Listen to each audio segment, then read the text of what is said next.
5 times 3 alone in this village. So, and you say you've not benefited anything from Nigeria. What are the what? What was your favorite Nigerian movie growing up? 1, 2, 3. Yeah. It's a good time. Conspiracy.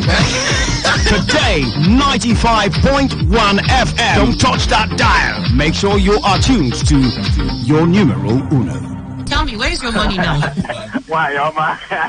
Oh, woman, 95.1 FM, voice of the people. And we're back. Wake up. This is Today's Quest with Annie on Today 95.1. The best of sports, lifestyle, analyses, and much more. Can you feel it? Can you feel it? This is Today's Quest with Annie on Today 95.1 FM.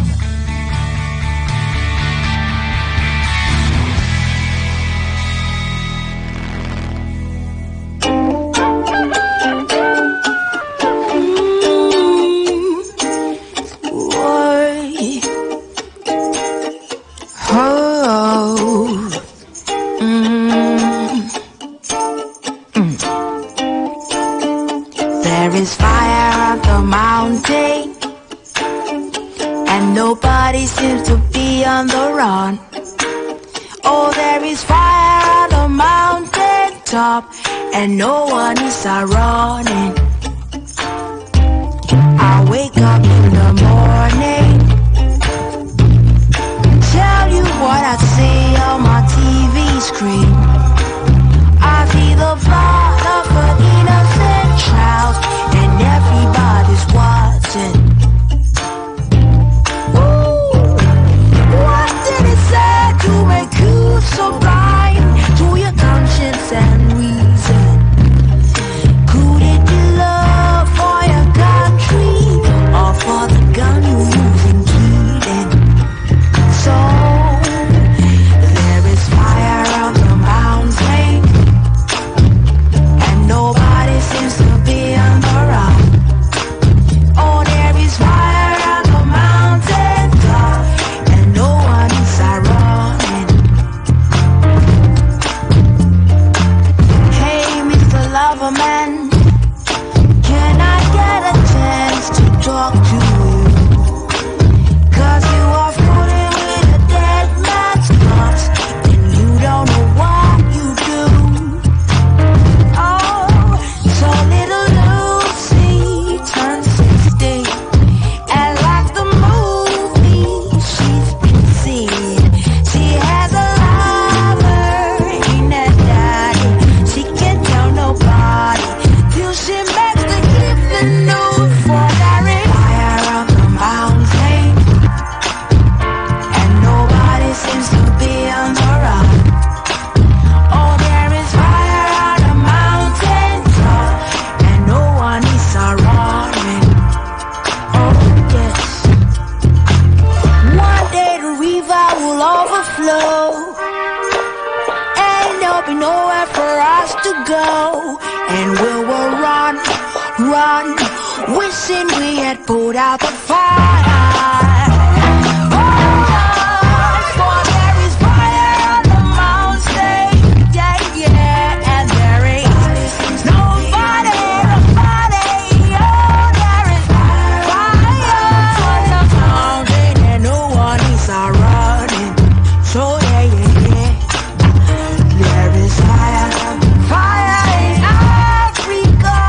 Oh, there is fire everywhere in the sea, yeah, in the ocean. No one is around.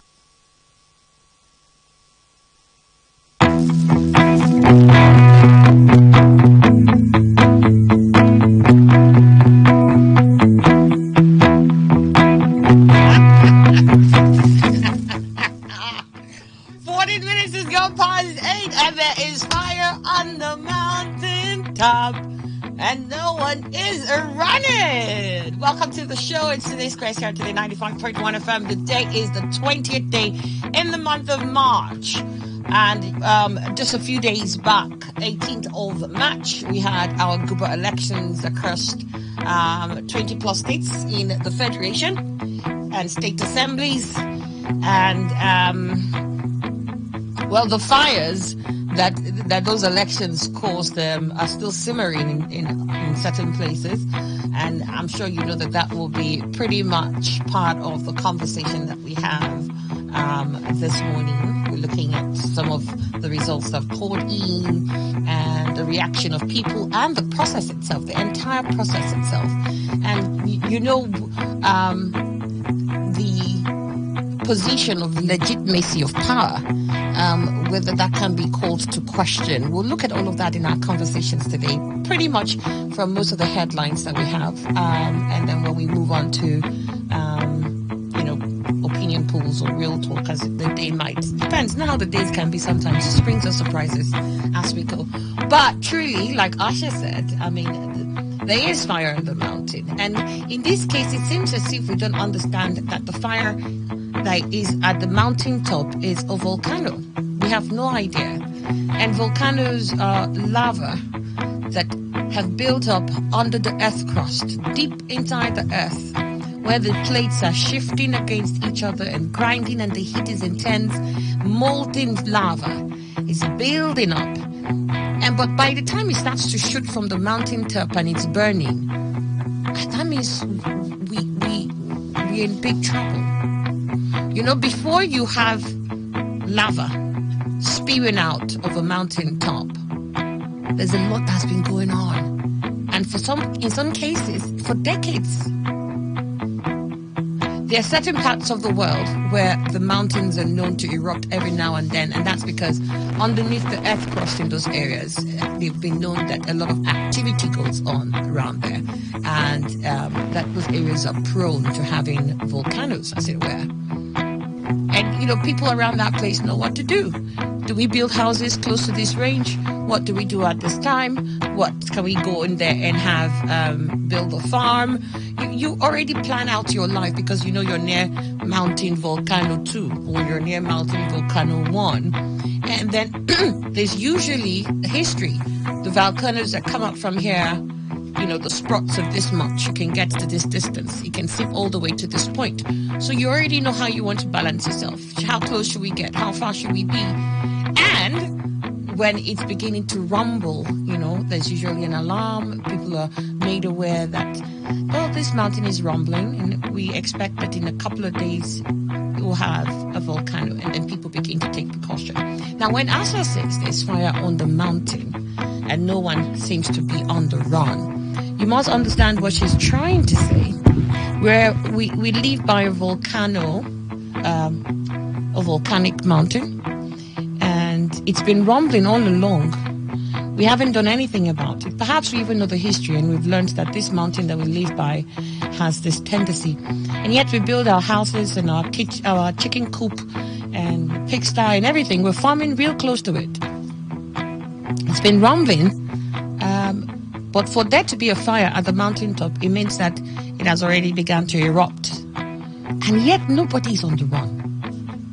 I mean, when I think about it, when I sit for a moment and I truly listen to the lyrics of her song and try to understand it, I must imagine the kind of people who occupy the spaces. What manner of people will live in such an area where you've got rumblings and you know the story and the history of the place and the rumblings you hear from Earth's deep belly.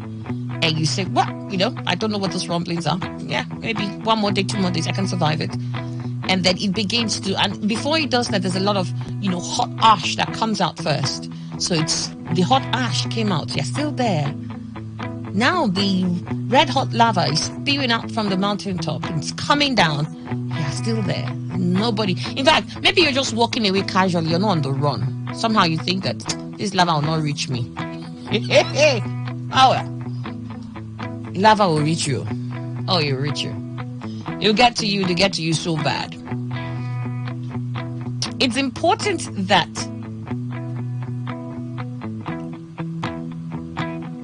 you do what we spoke about sometime when we said a stitch in time will save 9. we're already gone past 9 stitches.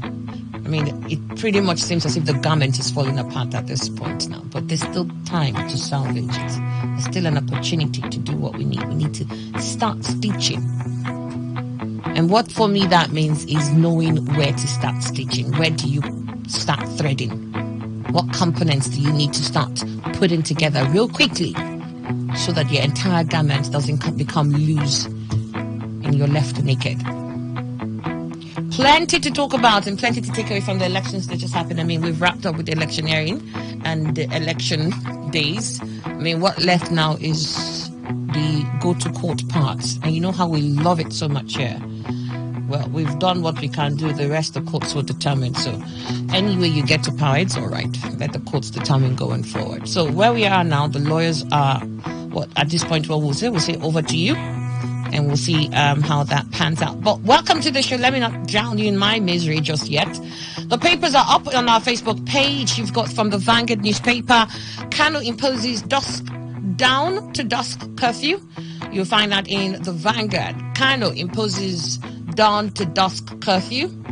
INEC declares NNPP's Kabir winner of Kano Guba. I guess that's what caused, the rest of the action that we see going on in Kano.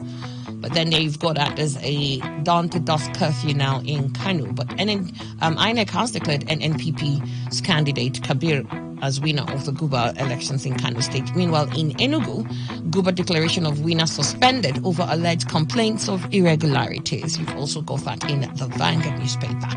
Enugu Guba declaration of winner suspended over alleged complaints of irregularities. Then INEC declares Sule winner in Nasarawa Guba race. That's for Nasarawa State.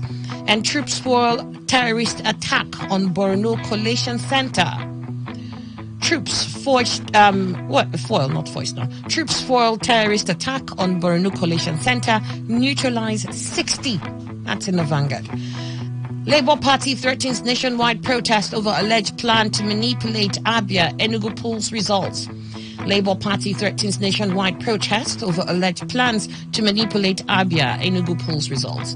Then you also have in the Vanguard electoral offences, INEC to review Guba State's Assembly polls results. Electoral offences, INEC to review Guba State's Assembly polls results. Sanwo-Olu, Makinde, Abiodun, Abdurazak, Buni, others win. It's in the Punch. Sanwo-Olu, Makinde, Abiodun, Abdurazak, Buni, others win. Meanwhile, in faraway Colombia, Colombia has suspended its ceasefire with drug cartel. Colombia suspends ceasefire with drug cartel. That's in our Punch newspaper this morning.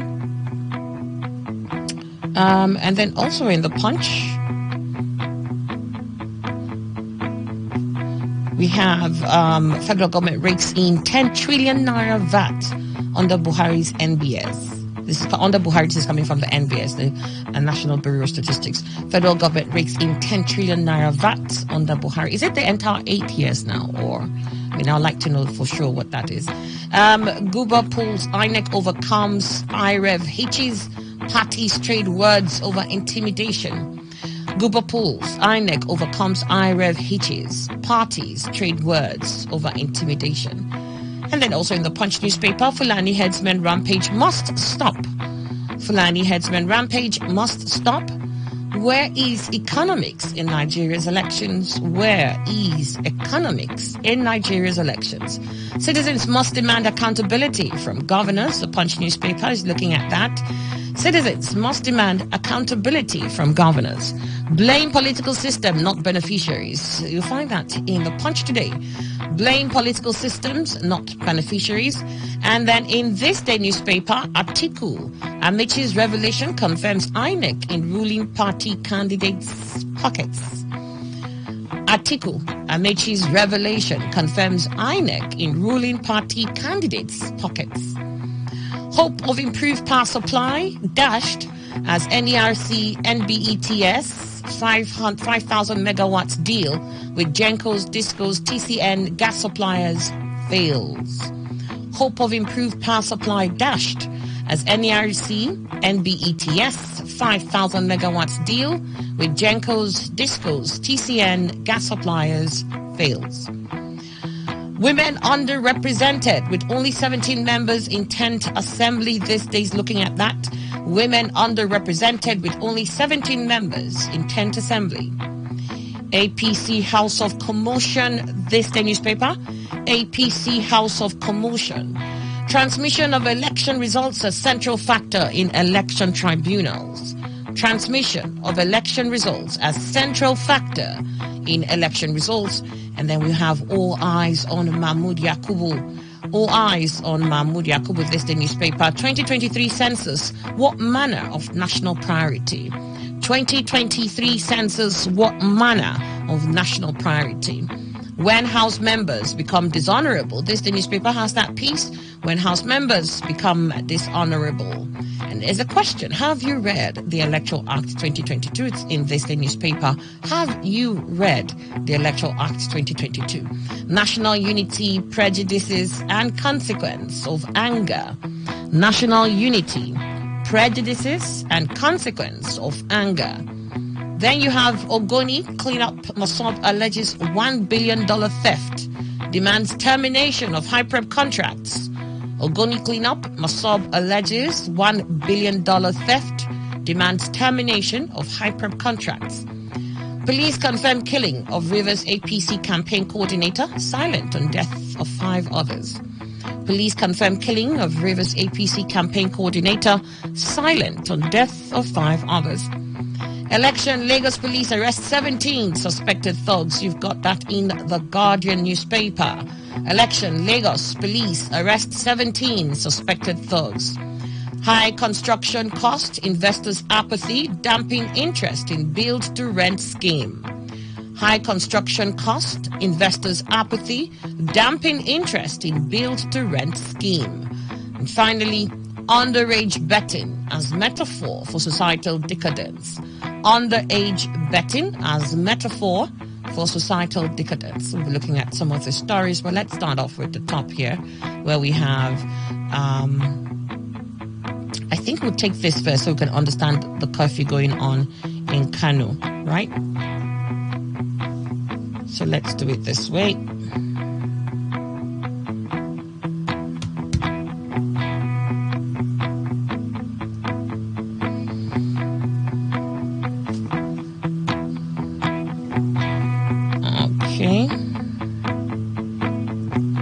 So we'll start off with this story when it says breaking INEC declares an NPP's Kabir winner of Kano Guba. The Independent National Electoral Commission, INEC, has declared the new Nigeria People's Party NNPP governorship candidate, Abba Kabir Yusuf, winner of last Saturday election in Kano State. Yusuf defeated his close rival in the All Progressive Congress APC candidate Nasir Yusuf Gwauna with a margin of 100,000 votes. INEC returning officer for the election, Professor Ahmad Doko Ibrahim, declared results at the Kano Coalition Center, INEC headquarters in Kano. So NNPP's candidate won in a closely contested election. I mean, APC is the incumbent in that state, but we also have Kano has imposed a dusk to dawn curfew.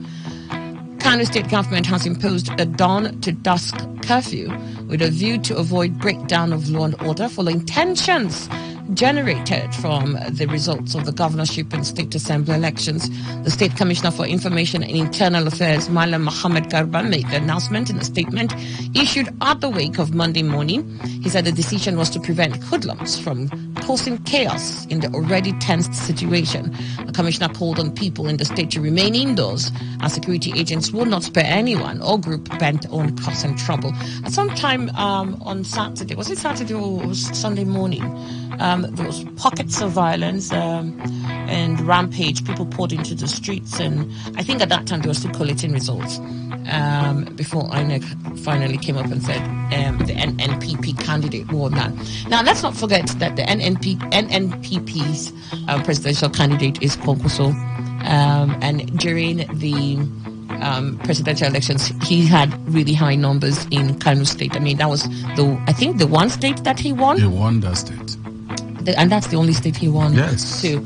And so there was always that Kwankwaso presence in Kano, despite APC being the incumbent government there, and then PDP trying to make headway into the fray. A lot of people already said with the Kwankwasia movement, and as strong as they felt it to be, that APC didn't have a fighting chance in Kano. But then, of course, there's always the argument of the power of incumbency and how much that will have come to play here.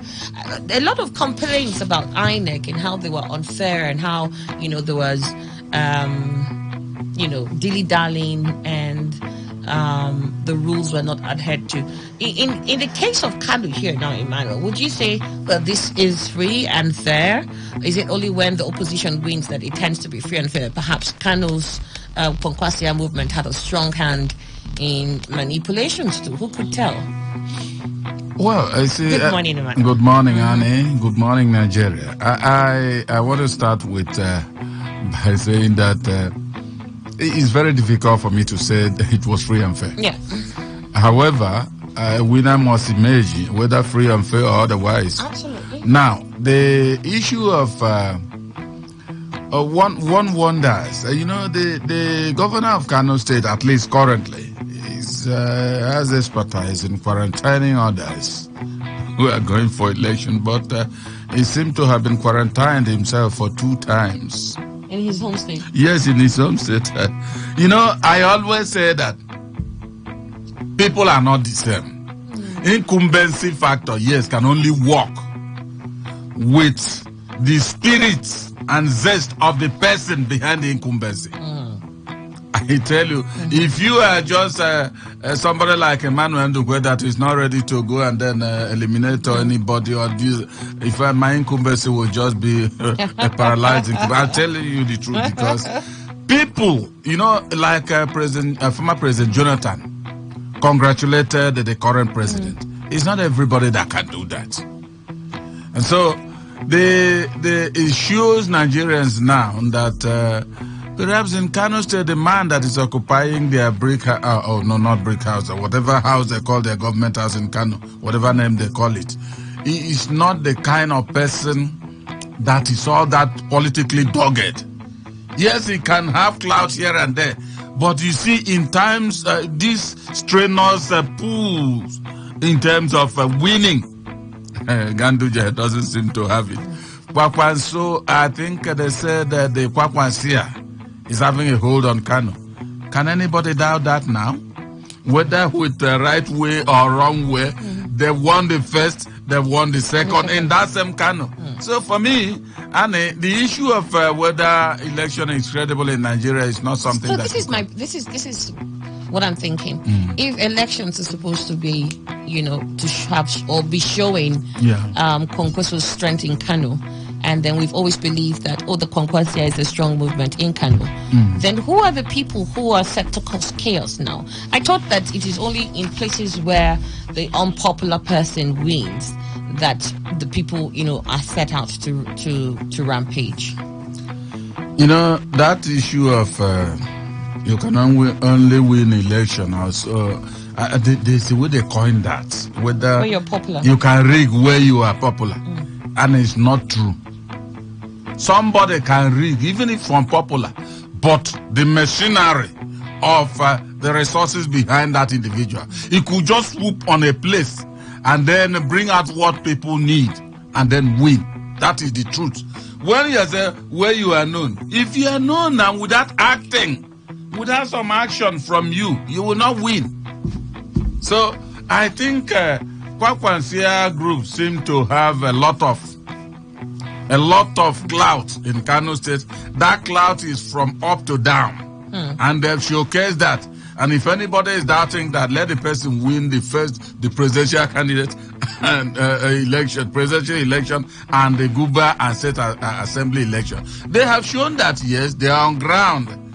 In fact, that is the only area I know that NPP is on ground as it stands today, even though APC is there. But Kano State seems to be owned by the NPP. All right, then. Okay, we have with us Dr. KGT. Good morning. Good to have you here with us. Good morning, Annie. Good morning, my other friends in the studio. Bit, how are you doing? I don't think I saw you throughout last week, right? No. I'm doing okay. I had to go look at what the elections were looking like. So. And what did you see? Well, to start, I went to monitor the elections for myself because one way or the other, I have to participate in the political process. Even though, like Dr. Obidima would say, I am not impressed. You're not impressed. However, where I went, generally speaking, I have not been impressed with this set of elections this year. But where I monitored the elections was in a particular polling unit number 4 in Obogu, which is in Ward 8 of Onelga. Anybody who knows the way the politics is played in that area, we note that first and foremost, one thing we didn't see this year was violence. Because Onelga was well known for violence before, during, and after elections. But there was no killing. People were shaking hands, even opponents. They were shaking hands, and there was no, generally speaking, undue influence on voters. All right. So everybody, I think we've learned lessons from the past. Nobody wanted to kill somebody this time around. So I think the whole of Onelga, nobody lost his life. But in one or two places, not in my community, but somewhere in the Obagi, they said somebody snatched ballot box.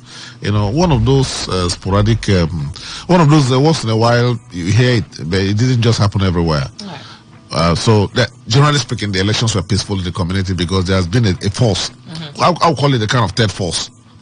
That's the youths. They were all out there to defend their votes. They were all, because of they saw what happened in the presidential elections, and they were all just there. And so you could see that the older politicians were just being careful, and they cast their vote and stay away. So that kind of influence we used to have in the past was not there. I'm glad for what I think you saw in your, we're improving in your community. Yeah, in Onelga, I think we're improving. I think the entire Onelga now you speak for. At least nobody died. That's my problem. I don't like people dying during elections. Dr. Riketiti, all right, we'll get your thoughts now. Let's get on to Kano State, where we have curfew, and we also understand that Kwankwaso's party won there, the NNPP. Over a decade now, I used to have one of my friends from Kano used to have a narrative with me, and he would say that many people don't understand Kano politics. That Kano is entirely, the dynamics that drives Kano politics is different from what happens in the north. And if you look at it the past few years, you will just discover that he was right. You know that Ganduje is a product of Kwankwaso. They were friends, long-term friends, and then he made him. I would simply say, just like we talk in reverse, I made you this, I made you that. He made him a governor, but I think the years of Ganduje, as much as he brought in physical development to the state, was also tainted with all kinds of malfeasance, financial malfeasance and all that, and he started losing faith he started losing his respect in Kano. And for me, head or tail, I think Kwankwaso came out to contest for presidency, not to win, but to just take Kano State, to tell him that, look, I own this place. And in the time that Kwankwaso ruled as a governor, he was so dynamic that he had a movement. People who believed in him even when he was out of office. And from the records, he did a good job in the past. So, in fact, the last elections, I think APC was supposed to win, was supposed to lose Kano. But they brought impunity and then thuggery and all that. And then it just happened that the other people... But this time around, I think Kwankwaso and his team, even if... that's my belief. I'm not a member of the NNPP. From what I saw from the reading of the body language of politics in Kano, whether the elections were rigged or not rigged, I believe that Kwankwaso's team would have won. Because the guy who won had a very strong godfather who had his connections in Kano, was a very popular politician in Kano. So he was right there in the street with an existing movement. So, which has lasted for more than 8 years. the Kwankwasia movement has been very, very faithful to itself for over 8 years now. So I think it would have been very tough to to push him away. Push him away. Yeah. All right. Yeah. What are your thoughts there? What did you name is with us? What did you Esquire, legal advisor of Handel Obiako chapter, a member of Sin Media Committee in Rivers State. Well, I mean, you've been. I don't think you've been with us for 2 weeks, Emmanuel, right? Emmanuel, 2 weeks. Just call it a week. He wasn't with us even the week before. Was he not? Why do you have Sim written on you? He was gone for about 2 weeks. He's been busy. So this is what I'm trying to say. I'm trying to get to it so I can understand why he's been missing in action. He was trying to get this Sim media thing sorted out. So he's finally there. So congratulations on that. Thank you very much. Thank you. All right. No, we are prophets. Each time we speak, it comes to pass. No, that's not true. Well, we have the. You've spoken on several issues here. We have the prominence. I'm testament to that you said several things here in the studio that didn't come true. Annie, I don't know. Maybe you may have forgotten my prophecies. At least I said about Tinubu it manifested. I have an evangelical prominence. Now I've gone into prophetic prominence. So people should. I know my enemies are listening. You got go open your church. No, I don't. You should concentrate. You should concentrate on those who are your friends listening. Yes, that's what I'm after. You can see the whimpers of I'm not sure you have excitement. enemies. You have opponents, not enemies. No, that is. Please, I know what I'm saying. They are all waiting. I've been receiving calls, even in the dream. And they look at me now. You're not smiling. Are you not rejoicing with us? The Bible says when others are rejoicing, Who we are should the rejoice. us who? I mean, we can see what is going on. The atmosphere. When they write us through, the people rejoice. I'd like to see that on the street. I'd like to see that on the street. My lecturer is not happy. That's how life is. I'd like to see that on the street. If I go out on the streets and I see people out there drumming and excited, everybody will not. God forbid. Everybody will not be happy. It's like saying everybody should be rich. But that's the point. Who will serve? Who will serve? Who will not be the servant? That's the point. No, they should be angry. No, you have to listen. Yes. My point here is that elections are done so that we can get the candidate with the most votes, right? Yes. So that means the most votes, you're representing the larger population of that Thank area. you very much. And I'm expecting that since the larger population have taken a choice, that you feel that too amongst the people outside. So you feel that vibrancy. I haven't caught up with it. Maybe I've gone to the wrong place. You can see where the demographic and where you're coming from. Where am I coming from? You can see the population in Rumosi. Obiako. So come to this. Come to. No, I mean this area of work. You have no idea where my house is. No, I'm not saying where you work. Why you're saying? Come, let me invite you to places. Okay, let me invite you where we have population. That's what I'm saying. Except your population is supposed to be evenly spread for you to make that. Anywhere people are traveling. People are moving from like you saw me for 2 weeks. I've been in my enclave. So you can see I'm so joyful, so happy. All right, we'll come back to this conversation. Yeah, so very, very happy. We'll come back to Nobody will take this happiness. She didn't see people dancing. Why coming to work? We'll come back. People should have been dancing on the roads. I've never been happy like this. I know, but would you agree that we'll come back to this conversation later? Yes, we'll come back. All right, so let's go to Kano State. Okay. Where you've got NNPP as emerging as the winner of the polls. Is that a shocker to you? Are you surprised that the APC was unable to hold on to Kano State, or that the PDP made no inroads there? And it's a reflection of what the beavers have come to, the introduction of technology. And I think that when you look at the traditional ground of Kwankwasaya movement over the years, I was in Kano sometime in 2011. The Kwankwasaya movement is like a movement that have been, so much like what we saw during the few days of Labour Party.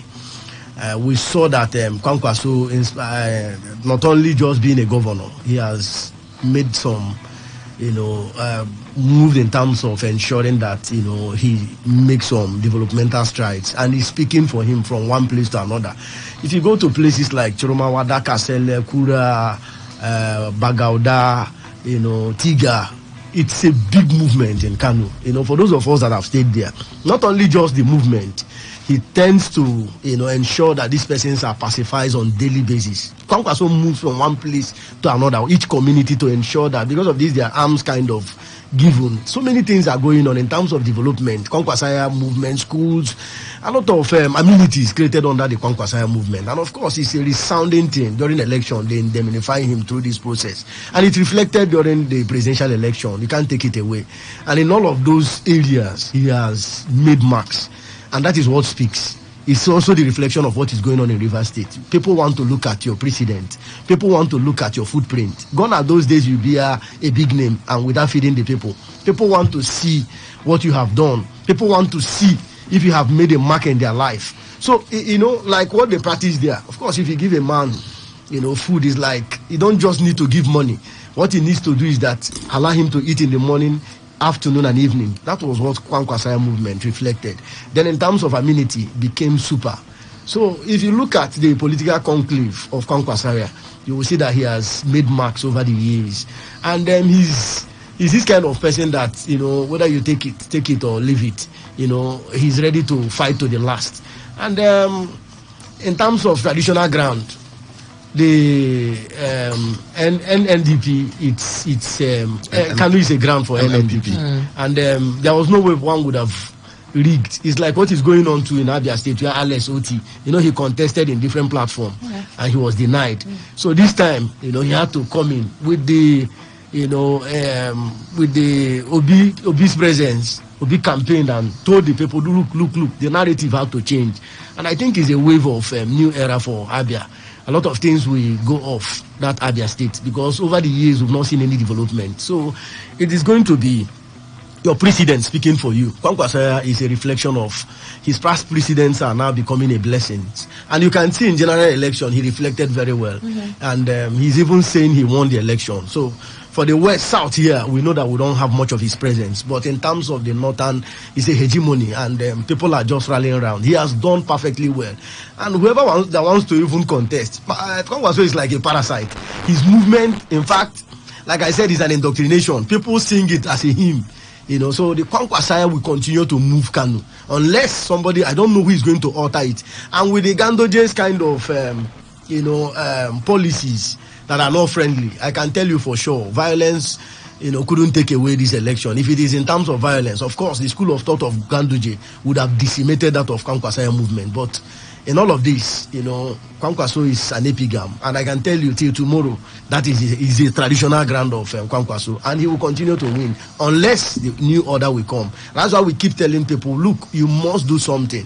You must make a mark. I've told those that will emerge here in Rivers State that they should start thinking of how to ensure that they make mark. Because, of course, if you don't do anything after 4 years, people will come, And then with the technology now, of course, people are beginning to repent. So I give it all to Kwankwaso. Okay. All right. We've got your thoughts there. We also have here joining us this morning, Dr. C.J. Chinwo. He is a legal practitioner, Secretary, Elders Council, Labour Party, River State.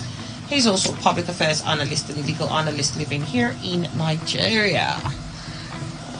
It feels like at some point we need to ask you, so how far has it been living in Nigeria? Especially during this period of elections. You're coming from the right side.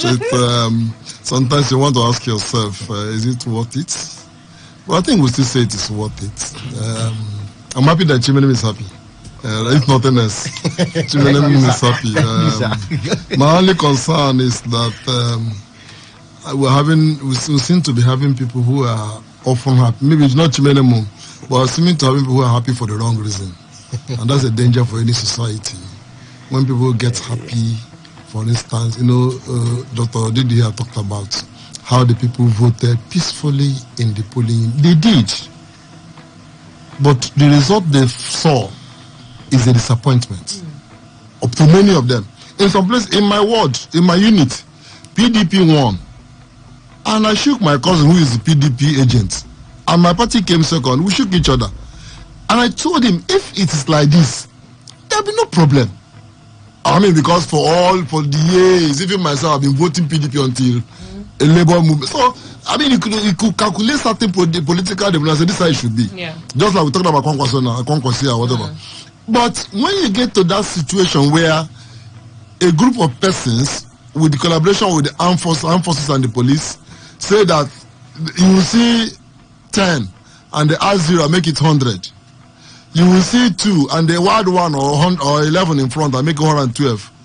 And then you pervert that and expect people to swallow it. That's where it's difficult. But am I still happy being Nigerian? Yes. Living in Nigeria. God didn't make a mistake in putting me here. And I thank God that He gave me this opportunity that the day after the election, I'm coming here to reaffirm that as disappointed as I am, I also see that we're making certain progress. We are, as a matter of fact, if INEC didn't draw us back this time, Nigerians would have made a progress. It showed in the presidential election. Nigerians came out because we believed the institution, only to be disappointed. And my prayer now is, for instance, how do I convince my son to come and vote in the next election? Because I did a lot of effort convince my friend, go and get your with some threats. If you don't get your PVC, this one will not happen. It's okay, Daddy, I'll go and get it. This year election, I know. I said, oh, this time, and they came out and voted. How do I convince them now that INEC in 2027 is a believable organization? That's the challenge. But I want to encourage everybody. We are making certain strides. I mean, if Kwankwaso, who is not leading, who is not a president, who is not a federal minister, though he has been governor and all that minister, if he could start a movement and win a state, if Obi could start from not being any of those things, could win a certain many of over 30 members of the National Assembly, and then even Chimene could concede to him that even before it's declared that Abia should go to Labour, then we're making progress. We should go ahead. We should go ahead. So it's not all lost. Here in Rivers State, we are contesting the election in the tribunal, which should be, maybe like everybody says, the challenge now is for the courts. But I also want to say, when people blame the courts, all the lawyers in every part, all the parties should know that they must gather evidence. It is with evidence you go to tribunal. Tribunal will stay because we cried on the road and declare winners or losers. Let's go and gather evidence. If you don't have it, you need nobody. If you also know you will lose, you lose. But we in Labour Party, we are going to tribunal, and we are very confident that the truth will emerge there. All right, got your thoughts there. So, in Kano State, you're saying that this is a testament to, well, yes, Kano have had, like Didi said, Kano have had a history. I mean, Kano, Nepu was controlling Kano, even in spite of the presence of the famous Adwana. That's how it's been. Kano has a very independent state. I don't know whether it's ethnic movement. I don't know if it's ethnic or whatever drives it, but or maybe the level of intellectual development and elitism of the Kano people, because they have been for over from what I read, from the year 10,000 or 1,000 whatever, they have been on a city that has consistently developed. Kano is not where you can just sit down and think that because federal government said this or because regional government said it. You find an independent assertion. When Abubakar Remi was there under Aminu Kano, and he felt that he had become governor too much, they said people just put him aside. So I'm not surprised. It's Kwankwaso must have done something good. He was governor, he lost the election, he returned again and won. And then he put Ganduje and has consistently maintained this hold. So there's something, those who want to be like them should go and learn from him. You understand? If you do that, if you have made impact that people want to follow you to wherever, good. But if you didn't and impose yourself on people, that's where it becomes offensive. Is it similar to what we see in Lagos then? Where you say that for Tinubu, he's been able to also put successors by himself. Yeah, you remember before the primaries here. Before primaries, I was even saying that Tinubu should win or might win the primaries of APC because Tinubu has done well. Tinubu, in the sense of raising people who he wanted to be on their feet and be strong, and they were. I mean, I know Shibanjo well. People of Fashola, he has raised them. They have gotten national visibility, and I didn't see that he was like pushing them down. The problem we're having in like my state here now, they have not struggled to emerge. It has not been consistent. All he tried here to raise, whether it's for his fault or his followers, it wasn't consistent. Mechi tried, it didn't last. It went. I mean, you can see people like Chidi Lord, all abandoned him when he thought they should have followed. Now Wike has been on. And even he. Yes, if Chibele will go and come back. Now Wike has been on. I pray. I don't know. Certain signals I see when those who leave him are complaining of that overbearing influence. But I pray that he will have it. If he wants to build that cult following, he should learn how to raise the people in the human beings. Judge for them. They know who is good for them. They know who is helping them. So if you want to be a political leader, it's not a bad thing. I mean, but develop a people that are independent and love you because of what you have done, not because you could by trick or even stealing take presume that they support you. Otherwise, I mean, if you create a followership that is passionate because of the impact you have had, that's what leadership is about, and that's what I wish for. And when I think about this, I'm wondering what is their political blueprint? What is the ideology behind them? Like for the Kwankwasia. Yes. So what is the move about? Yes. I want to see that and understand the following, not just because you're some, you were once a governor and you had that position, and somehow we just continue to believe that you have answers to everything else. What's the ideology that pushes that? In Lagos State today, you've also mentioned when Tinubu was there. What was it? Was it that government of the day must be like this, and this is the pattern we expect to see, and then there's a solid ideology? Anybody who is going to come out from the stables of Tinubu, you know that this is the pattern of his government, and that he's not just someone who will dictate every time I need to get a paper signed. I must sign for me, whether I like it or not. This person sign or not.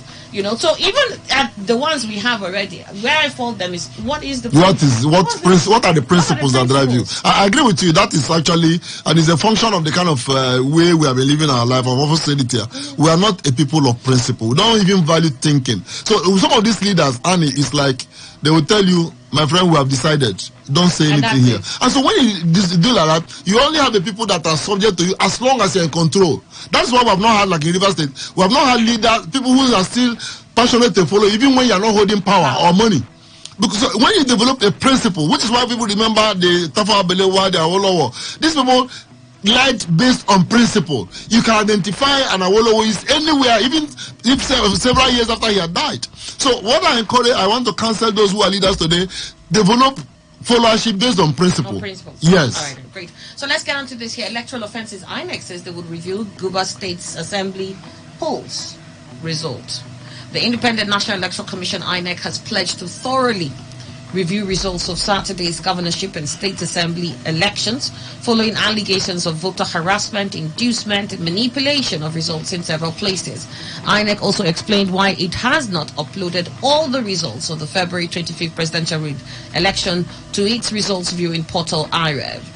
As of Sunday night, presidential election results from 166,656 polling units, translating to 94.24%, had been uploaded to the portal out of 176,606 polling units where elections were scheduled to take place. At a briefing yesterday in Abuja, INEC Chairman Professor Mahmoud Yakubu disclosed the readiness of the Commission to review the allegations. Yakubu, who was represented by a National Commissioner and Chairman of INEC's Information and Voter Education Committee, Barrister Festus Okoye, however, said there was substantial improvement in the performance of INEC ad hoc personnel and its equipment. He said the Commission did not deploy to 176,846 polling units during the presidential and National Assembly polls. He explained to Nigerians that there were polling units that had 0 registered voters, and consequently, the Commission deployed to the total of 176,606. Not only that, there were places where elections didn't take place. There were places where the deployment didn't take place. So in those areas, you do not expect any results to be uploaded to the INEC results viewing portal. So the Commission, before we reconfigured the bimodal voter accreditation system for the governorship and state assembly election, we made sure that data that were left behind in the beavers relating to the presidential and national assembly elections were pushed to the back end for purposes of giving those who want to go to court or give litigants the opportunity to having the data from the back end of the Commission relating to those who are accredited during the presidential and national assembly elections. Political parties and candidates have been applying for this particular data, and the Commission has been making the accreditation data available to all who are interested. With the governorship election, you can see that there has been improved performance of the IREV in terms of uploading of polling unit results in real time. You can also notice that there was improved performance in terms of voter identification and authentication. Now what that means is that the Commission is making progress. and also making efforts to overcome whatever challenges were recorded during the presidential and National Assembly elections. We have left no stone unturned. He went on to say, we did our best to respond, especially where processes were disrupted by actors. Such diabolical behavior did not only affect citizens, but also impacted on the Commission's officials and processes. Nevertheless, where we could not deploy to enable citizens vote, the Commission took the decision. He said the Commission is still collating figures relating to the number of staff abducted. And he says in contention was the collated results from the registration areas for the governorship election in the local government area. The intention was to force the collation of these contentious results. The behavior of these thugs is unacceptable, and there will be a thorough review of the results. Emmanuel, during the election day proper, we spoke about INEC's immediate response to some of these areas where certain mishaps have been announced or has been noted, and maybe that could help curtail the number of reviews they might have to go through. Then we asked whether there was any law that stops them from doing that, and we concluded that there wasn't really any. But then I think a lot of people still believe that when INEC does these reviews, we'll review them, that not much happens after that, that at the bottom is just people who will go to court and try to slug it out. At this point, that there isn't much INEC can do after it reviews these results. Do you agree? Of course, 100%. In fact, if you make it 150 or 200%, I agree completely. Right? See, this is like medicine after death. Somebody is sick. Instead of rallying and looking for a way to cure that individual, you allow him to die. As soon as he dies, you come up and start saying, no, we are going to have autopsy. And I mean, what are those things going to do?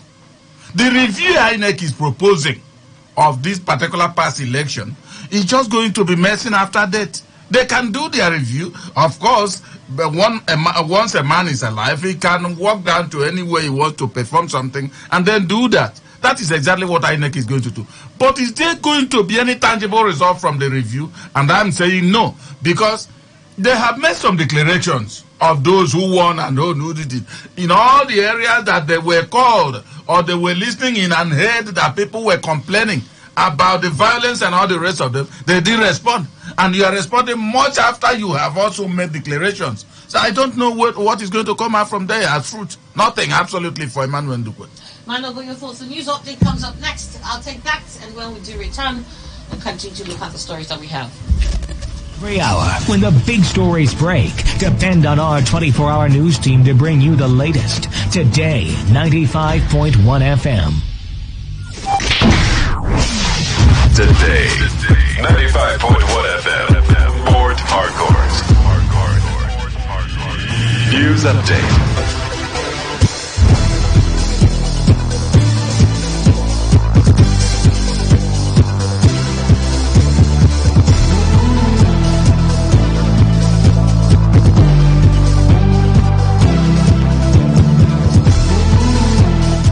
Hello and good morning. Here's the news update at Today 95.1 FM. I am Annie Abdul Salam. The Independent National Electoral Commission has vowed to address proven irregularities in the just concluded governorship and state assembly elections across the country. The INEC National Commissioner Festus Okoye, who gave the assurance in Abuja, noted that circumstances beyond the Commission's control impacted some of the processes. He also lamented that some INEC staff were victims of violence, harassment, abduction, and the death of one. Okoye assured the public that the Commission was keeping its eyes on areas where elections did not hold. The National Human Rights Commission says it will invite Governor Yahya Bello of Kogi State and the chairman of Lagos State Parks Management Committee, Musliu Akinsanya, popularly known as MC Oluomo, for questioning following their behaviors and alleged inciting comments during the 2023 general elections. It could be recalled that a day before the presidential and National Assembly elections on February 25th, Bello allegedly ordered bulldozers to demarcate a road linking Kogi Central Senatorial District. The move was seen as an alleged ploy to prevent officials of the Independent National Electoral Commission from taking election materials to the stronghold of his political rival and candidate of the People's Democratic Party, Natasha Akpoti-Uduaghan. On his part, MC Oluomo was alleged to have warned the Igbos in Lagos to stay indoors if they would not vote for Governor Babajide Sanwo-Olu of the All Progressives Congress. The national leadership of the Labour Party has threatened a nationwide protest over alleged manipulation of election results in Abia and Enugu states. The LP alleged that election results are being manipulated by members of the opposition in Abia and Enugu states. In a statement, the LP national chairman Julius Abure alleged that supporters of the People's Democratic Party in Abia held some staff members of the Independent National Electoral Commission hostage at Obingwa local government area in the state. The Labour Party also accused the PDP in Enugu of tampering with results of the governorship election. The People's Redemption Party in Rivers State has called for total cancellation of the governorship and State House of Assembly elections in the state over unlawful exclusion and omission of the party name on the ballot. The PRP agents made the position during the collation of governorship election results at the headquarters of the Independent National Electoral Commission on Aba Road. In another development, the Social Democratic Party State Coalition Officer, Moses Salvation, has rejected the election results for Mahode East local government area and asked INEC to cancel the elections. Salvation said his position followed the fact that no result was collated at the Ward Collation Center, but was done at the local government collation center. On the foreign scene, Russian President Vladimir Putin has made a surprise visit to the occupied city of Mariupol in the Donetsk region of Ukraine a day after he made a trip to the Ukrainian province of Crimea on the anniversary of its illegal annexation from Russia. Mariupol, a port city on the Sea of Azov, has been occupied by Russian forces since May after troops carried out 3-month-long siege that led to the surrender of fighters at the Azovstal steel plant and destroyed parts of the city. Putin's brazen visit to the occupied city, which was revealed by the Kremlin in a statement, comes just over a year after Russian forces bombed a children's and maternity hospital in Mariupol. And that was a news update on Today 95.1 FM. I am Annie Abdusalam. Thank you for listening and to have a good morning. And this good. Today 95.1 FM, Port Harcourt. This is Today 95.1 FM, Port Harcourt, voice of the people. See, everybody with him own wahala. Every day comes with its own version of challenges, and you have to be ready to face them, because only then can you move on to the next. That's why I never miss my breakfast. Scratch that! My peak protein breakfast with the nutrients and energy I need to face each day, one challenge at a time. Every day is a good day to power on with peak protein breakfast. Have you had yours? Peak. Reach for your peak. This is Today 95.1 FM, Port Harcourt, voice of the people. When I wake up in the morning, I need something to help me start my day. Pick 4, 5, 6 has DHA. It helps my brain to grow. It helps me to be smart. Oh, my own milk. Oh, Pick 4, 5, 6, yeah. My own milk. Oh, Pick 4, 5, 6, yeah. My own milk. Oh, Pick 4, 5, 6, yeah.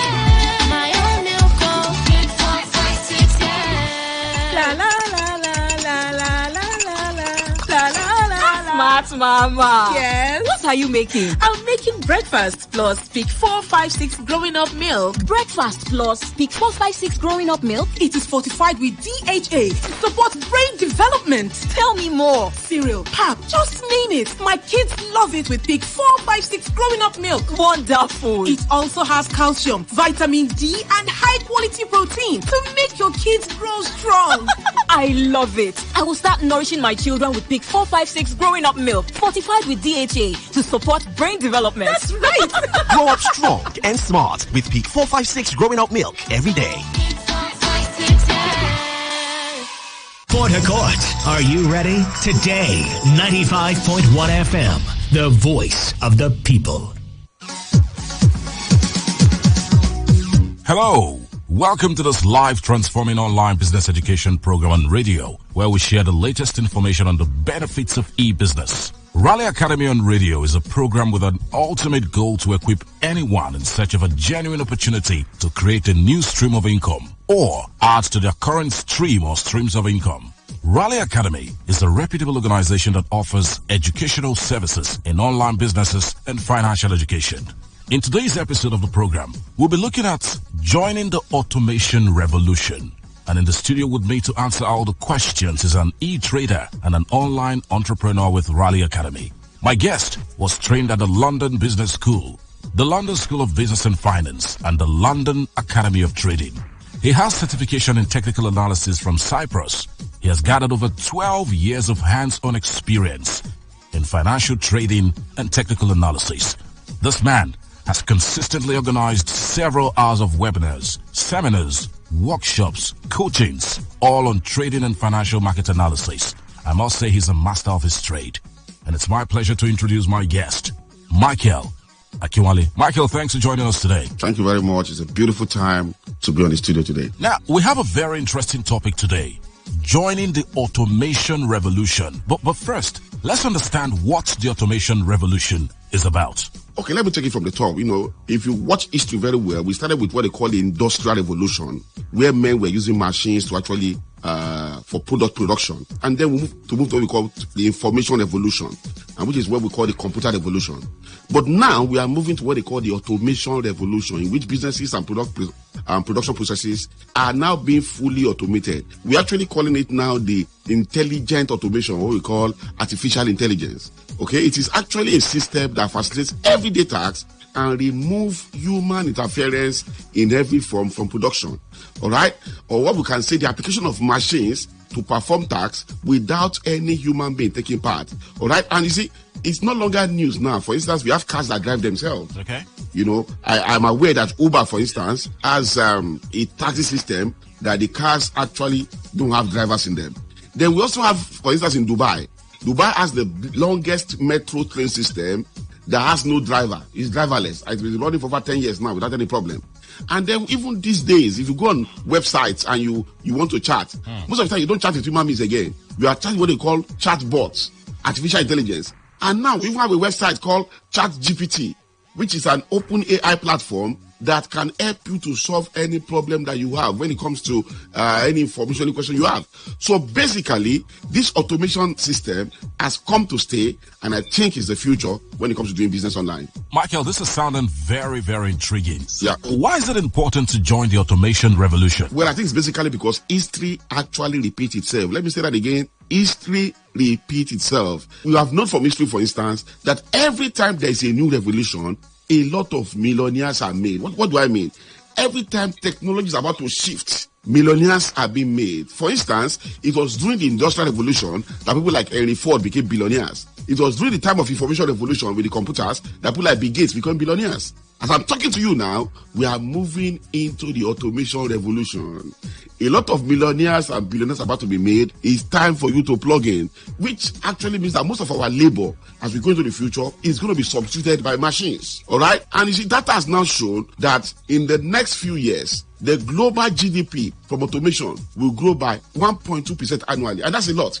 That's about $1 trillion growth in annual GDP on automation. Wow. So everybody who is listening to me now, who is awake, who is aware, who understands history, needs to plug into the system now to see how they can use it to start changing their financial fortune. Okay, so let's bring it home a bit. What are some of the businesses that Nigerians can engage in that can also be automated? Okay, there are several businesses that Nigerians can do now that can be automated, and I'm going to be talking about the simple ones. So you don't have to be a computer guru, a computer wizard to do them. Very simple ones. Take scenario, we have what they call YouTube automation.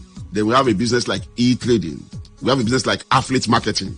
Now, because of time, let me quickly just break down these ones. Take YouTube automation as a case study. YouTube automation is actually a way in which you can create videos and manage videos in your YouTube channel without you personally appearing in any video.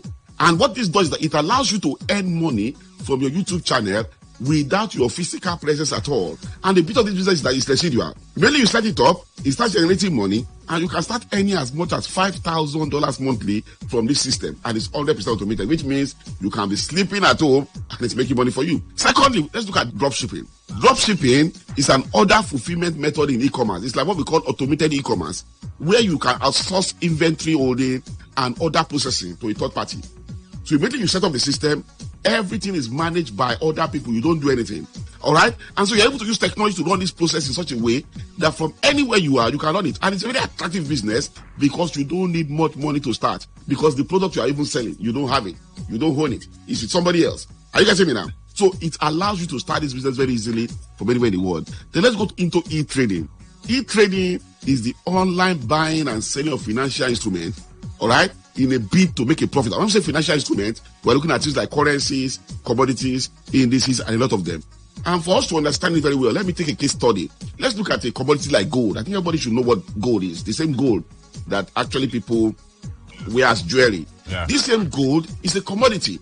And because it's a commodity, it is tradable. Anything that has a value is tradable. And that's why even money itself is tradable. Are you getting what I'm saying now? Okay. So let's take gold as a case study. Last month, gold fell from $1,860 per gram to $1,800 per gram. That's a $160 drop in the price of gold. Now, to us in the financial market, that's 1,600 points drop in the price of gold. If anybody sold gold beginning of last month at $10 per point movement, by now that person should have made at least $16,000 from gold. And the beauty of this is that as you are trading gold, you can be trading crude oil, you can be trading silver, you can be trading currencies. Are you getting me now? Yeah. And thank God for automation. With these days, you don't even have to sit down with it. You can automate all this process. So while you are sleeping, while you are busy with other businesses, all this is happening, for you in the financial market, and you don't have to do anything. That's the power that automation has brought, and I think people need to plug in now very fast. Okay, Michael, I'm blown away already. How can a person start these businesses? Okay, it's quite very simple. To start these businesses, I always recommend that people get the right training. When I say it's not even just training, that people get the right training on these businesses, all right? And not just about these businesses, how to automate these businesses so that you can move to the realm, where we're moving to in the future, all right? And that's where Academy is here. Okay. We have a specialized conference that we're organizing right now titled the E-Business Automation Conference. The E-Business Automation Conference. And at this conference, we're going to be training you, we're going to be informing you, and we're also going to educate you on the opportunities in all these businesses, all right? We're going to be looking at automation in YouTube automation, we're looking at drop shipping, we're going to look at e-trading, we're going to look at affiliate marketing, and several other businesses that you can automate right now and start generating good income for yourself, all right? And then we're going to be putting in your hands the softwares that you need to automate these businesses. Because to automate a business, there are softwares that you will need. Are you getting what I'm saying now? So we're going to be giving you these softwares at this training, all right? Whether those softwares are fully automated, whether they are manual softwares, we're going to be helping you to start studying at this training. And I can tell you, it's a training you cannot afford to miss. Now, this sounds like a power-packed training, Michael, if you ask me. Yes. How much does it cost to attend this e-business automation conference, and who can attend it? Okay, let me start from the top about who can attend it. The truth of the matter is that anybody that is interested in generating income right now using the most recent computer technology can attend this training. Let me tell that again. Anybody who is interested in generating income right now using the latest computer technology should be at this training. And you don't have to be a computer guru. As long as you can use your phone, be at this training, and you can actually begin to generate side income while you are doing other things you are doing. And guess what? This conference is coming absolutely free to Nigerians. You pay nothing to attend this training. And you can be a businessman, an employee, an investor, retiree, you are a job seeker, you are a housewife. No matter who you are, even if you are a student, be at this training, come and discover how you can actually begin to automate your businesses, how you can begin to generate new stream of income for yourself, and it's absolutely free of charge. So can you give us the dates, the venue, and the time of this conference, and how participants can register to attend? The conference will take place for 2 days right here in the city of Port Harcourt. And the dates this conference is going to be taking place is this week, Thursday 23rd, and Friday, the 24th of March, 2023. Remember again, this week, Thursday 23rd, and Friday, the 24th of March, 2023. The time will be from 10 a.m. to 1 p.m. From 10 a.m. to 1 p.m. So 3 hours of very, very life-changing time. The venue of the event on those 2 days will be at Landmark Hotel, number 4, Wolu Street, off Olubasanjo Way, D-Line, right here in the city of Port Harcourt. Let me tell that again. Landmark Hotel, number 4, Wolu Street, off Olubasanjo Road, D-Line, right here in Port Harcourt. Very popular place, I can tell you. You cannot miss it. It's very important that you register to be at this event so we know you are coming and we can prepare for you. And to register is simple. Send an SMS to your phone number, then your seat will be reserved to be at this event. So take your phone right now. Let me show you how to register. If you want to register for on the first day, which is Thursday, the 23rd of March, 2023, send an SMS to the word PH1. PH is short for Port Harcourt, and the number to this phone number 091 6466 00 Let me take that phone number again. 091-6466-0000. And you want to register for the second day, which is Friday, the 24th of March, 2023. Tell us the word PH2.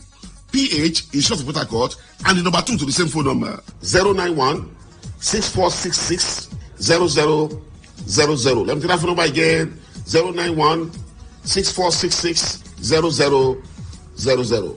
Thank you. What else would participants benefit at this conference? Well, it's already power-packed, but there are still other things who are going to benefit. And the activities, the first is that all participants at this training, you're going to be going on with an educational DVD. In this DVD, there are videos on trainings on these online businesses.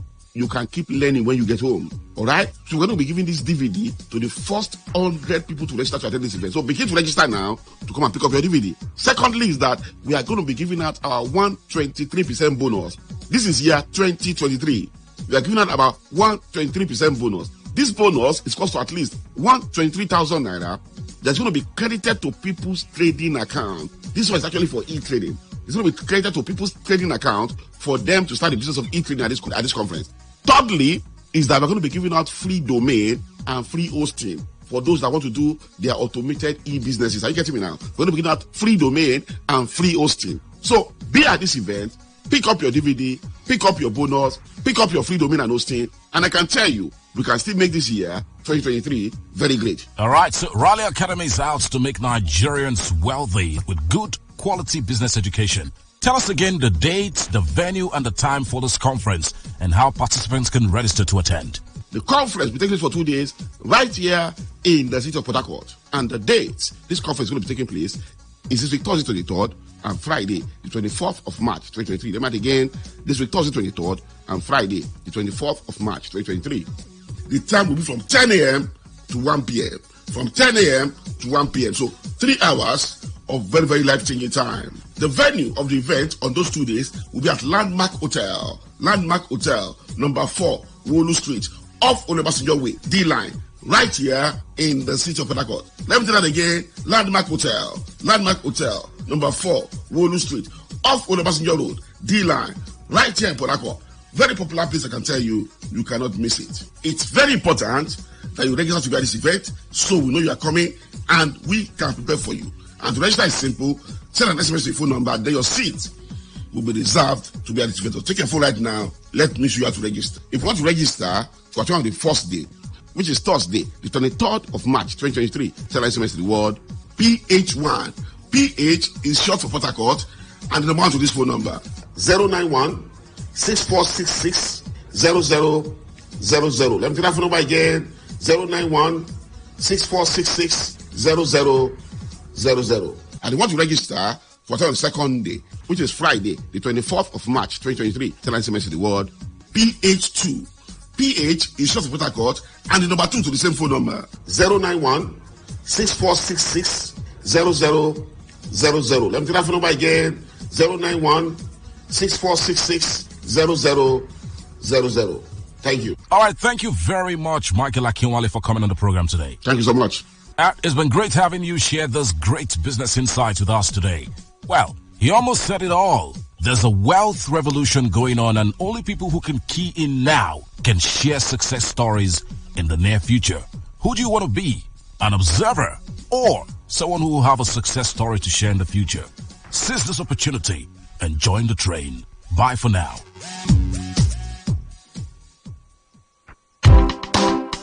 Are you in search of a place to do all your audio recordings? From jingles, documentaries, church messages, and lots more. Are you in search of a platform to give your business maximum exposure? Look no further. Come advertise with Today FM. With our unbeatable reach, we'll give your business the boost it so dearly needs. Visit us now at number 1 Today FM Drive off East West Road, Rumekini, Port Harcourt. Whatever the business is, we'll give it a voice. Talk radio. I listen to a lot of talk radio. 95.1 FM. Wake up to today's quest. Wake up. All the news and information you need in one go. Get started with the best of sports, lifestyle, analysis, and Annie. Can you feel it? Can you feel it? Can you feel it? Wake up to today's quest with Annie on Today 95.1 FM from 6 to 11 a.m. weekdays. Fantastic.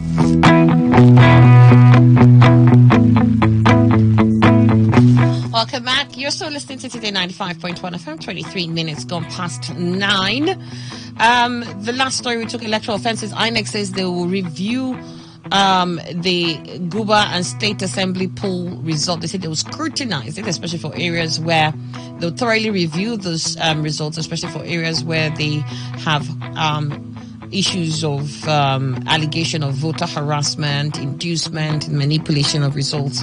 And they said that they also must commend the fact that the IREV, there was an improvement on the IREV this time around, and that uploading of results real time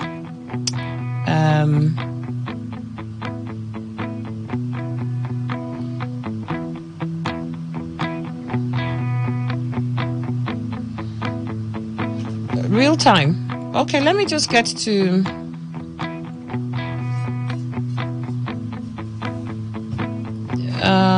some of your comments here before we proceed with my guests in the studio.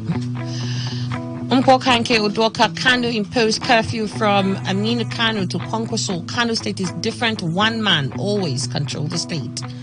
NNPP won in Kano, a party of yesterday, winning an election with over 1 million votes against the sitting governor is shocking, but Gandhi did well to make Kano peaceful and protect non-indigenes.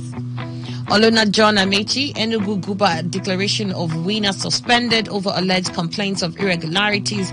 INEC vows to review all electoral irregularities in Enugu. This is medicine after death. Even though I know that this comment will end up in the faces of newspaper, one thing is certain. INEC has conducted the worst election in the history of Nigerian posterity. We'll never forget them for that. Mpokanke Udoka, Enugu Guba, a declaration of winner suspended over alleged complaints, and I wonder why they are more focused on Lagos. Amity Prince, all eyes on Mahmoud Yakubu.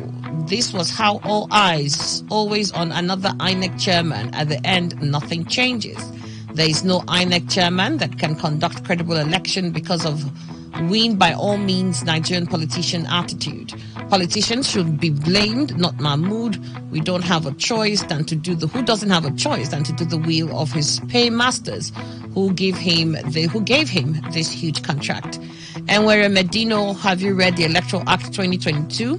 Annie, reading the Electoral Act is to me a waste of time and resources. The best way to do election in this country is just to commit politicians in power and mandate them to appoint people who will rule with them. Then we move on. And where Medina, there was something I remember very clearly, and I'm glad that he's with me again in the studio. And that was Dr. Seiji Chinwo, where he said that we just have a problem with reading. You have already concluded that there's nothing that reading that act will ever do for you. Why don't you just give it a try first? Read it and see whether it will improve your knowledge on the processes, and that there's something that you can say about it, perhaps to make it even better. Just completely condemn it without even reading through it. Amity Prince, INEC declares NNPP's Kabir winner of Kano Guba. Finally, APC in Kano was successfully relocated to the back seat in Kano. Kwankwaso has shown it is who is in charge in Kano. The governor is just there for formalities. Kwankwaso had done it in presidential and now did it in the governorship. You cannot call this rigged results. NECA donators, Gandola, didn't you jubilate during your time? Don't turn that abada you stuck those dollars into. It's time to return it. Amity Prince, Ogoni cleanup, Mossop alleges $1 billion theft. Ogoni cleanup and free school feeding program is one of the worst ghost programs that has scammed Nigerians for the past 7 years. I will not forgive the next Nigerian president if he does not probe Ogoni cleanup and the school feeding program. Ifeanyi Chukwu Onu, all eyes on Mahmoud Yakubu, I'm glad that this sham of an election is over. It should have been better being described as election, as the will of the people was trampled upon through vote buying, violence, vote intimidation, fellow youth constituting nuisance because of peanuts gotten from politicians, you name it. An expensive election, and yet we couldn't conduct ourselves in a manner that befits civilization. With the requirement of the amended Electoral Act thrown into the trash, we chose to behave like wild animals in the bush, and there's nothing to show for it. All these years of such behavior. Instead, it has brought pain and suffering, underdevelopment to Nigerians. I'm ashamed to be associated with Nigeria, and history will not be kind to Mahmoud Yakubu. Aji Oji Okosisi, political leaders with bad political spirit is a major problem of democratic process due to their failed leadership. Okosisi, I don't know what you're trying to say there, but I got some of your thoughts here. Let me just move on to the last issue where this was INEC now that was speaking and said that they will, as a matter of priority, thoroughly scrutinize the electoral results from a lot of areas where they have issues of inducement and several forms of manipulation. All right, I think Emmanuel, I heard from you on that. Let me just move on to Dr. Orikididi.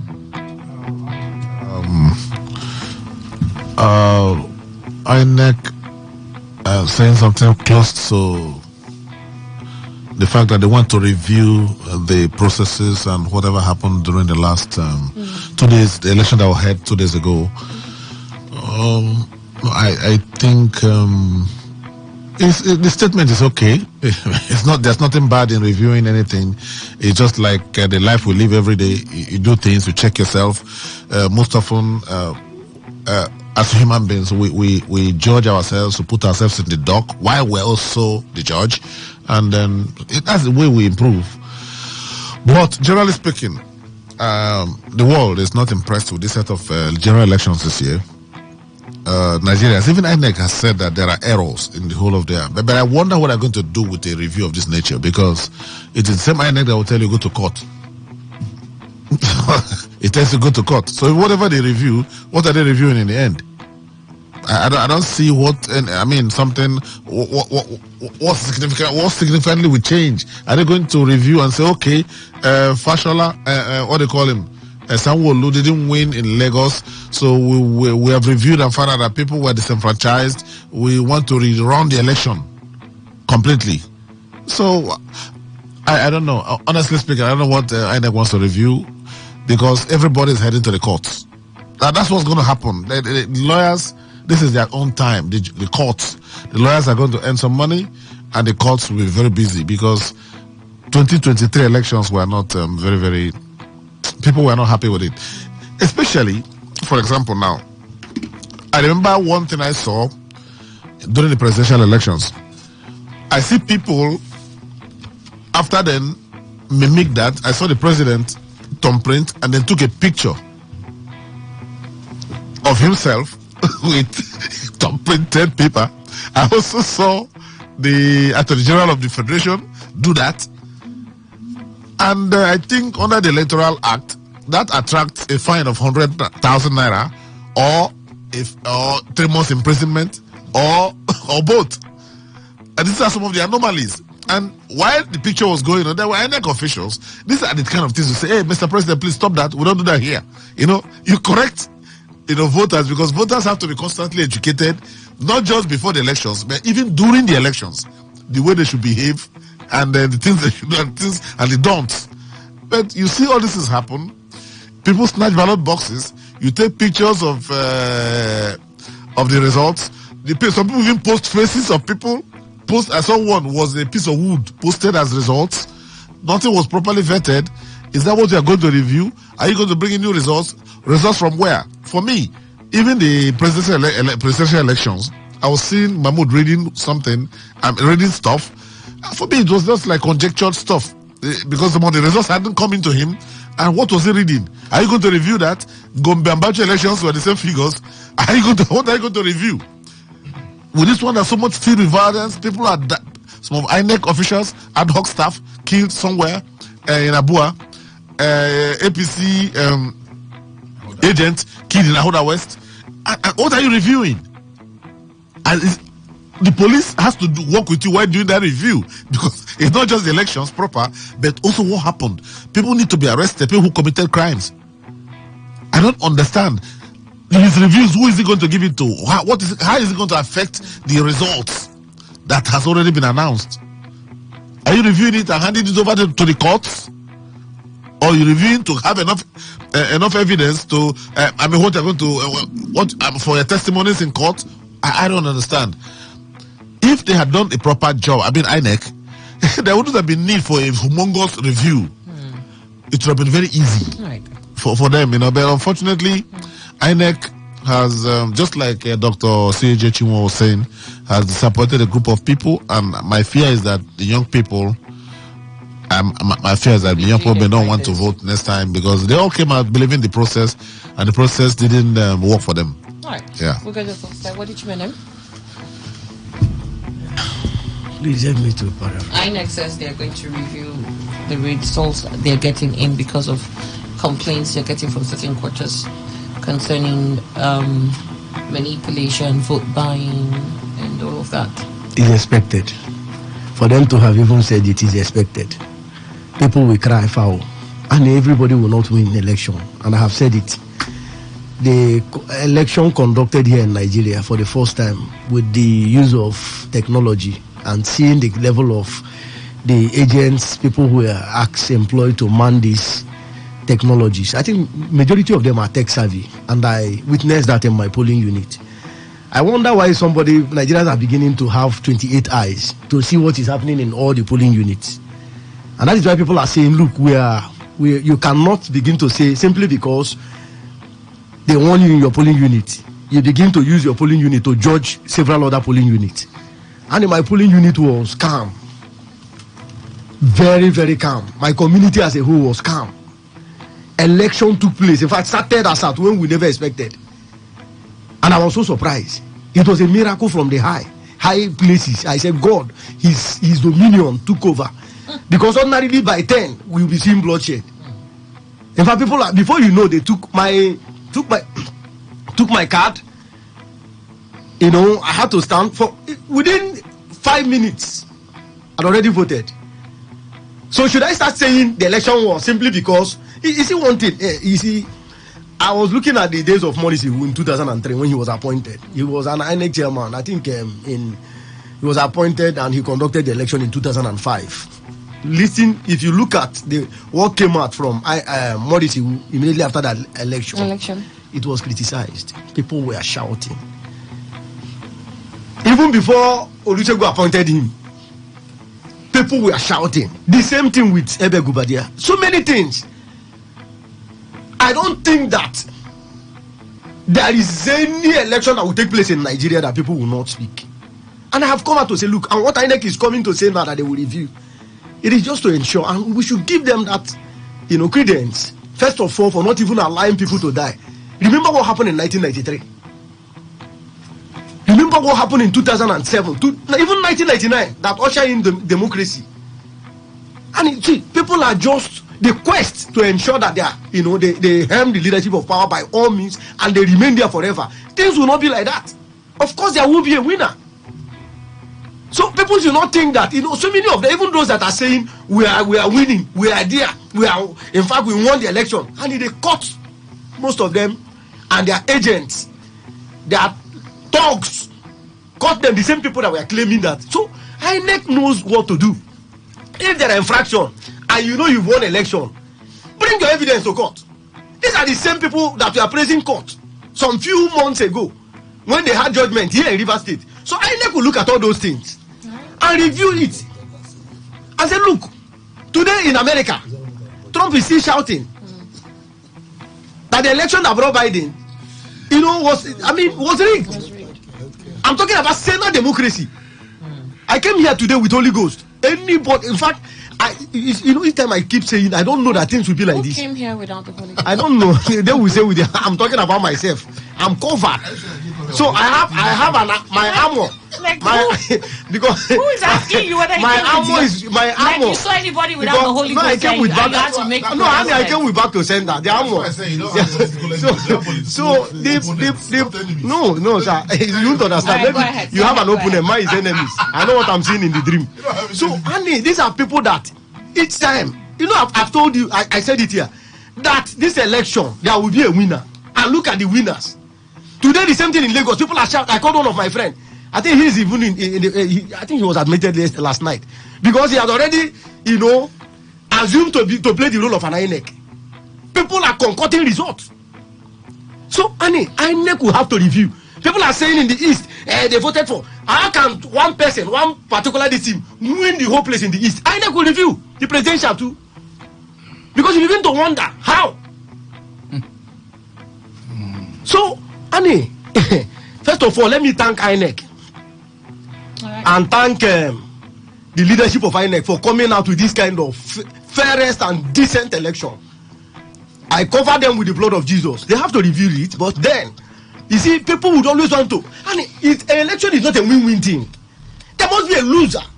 Yes, I think people who want to lose fairly.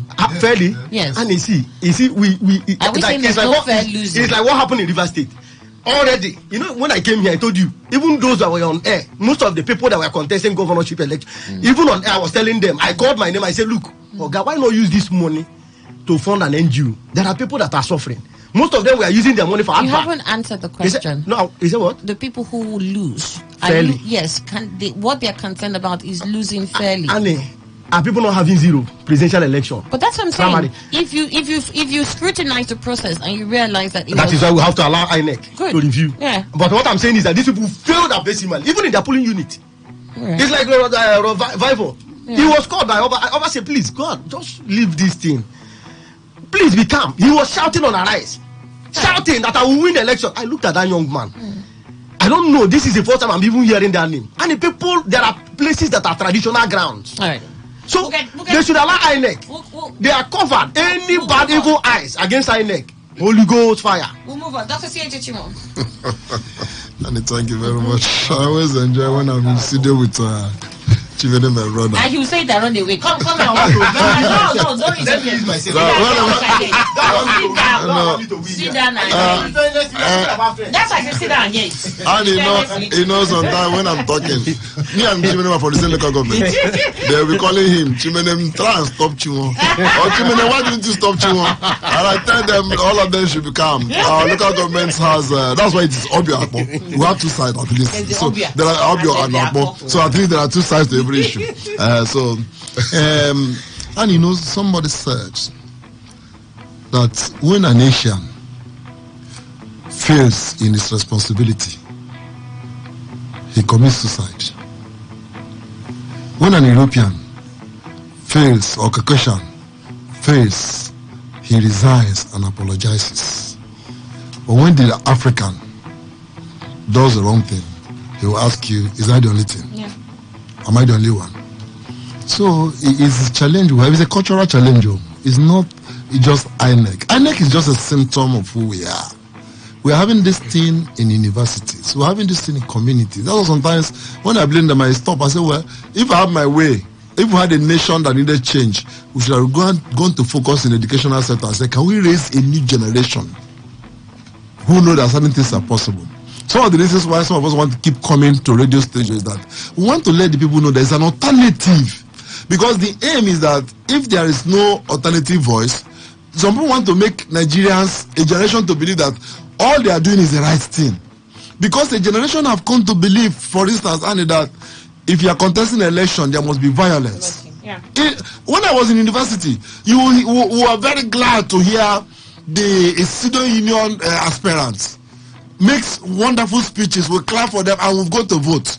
But we got to a point, Annie, that today, years after, in the mid-90s, when this one who are leading now, okay, that's when they were in the university, it was violence. Go and kill and become union leaders. So that generation has now it came out and they're thinking that election is all about this.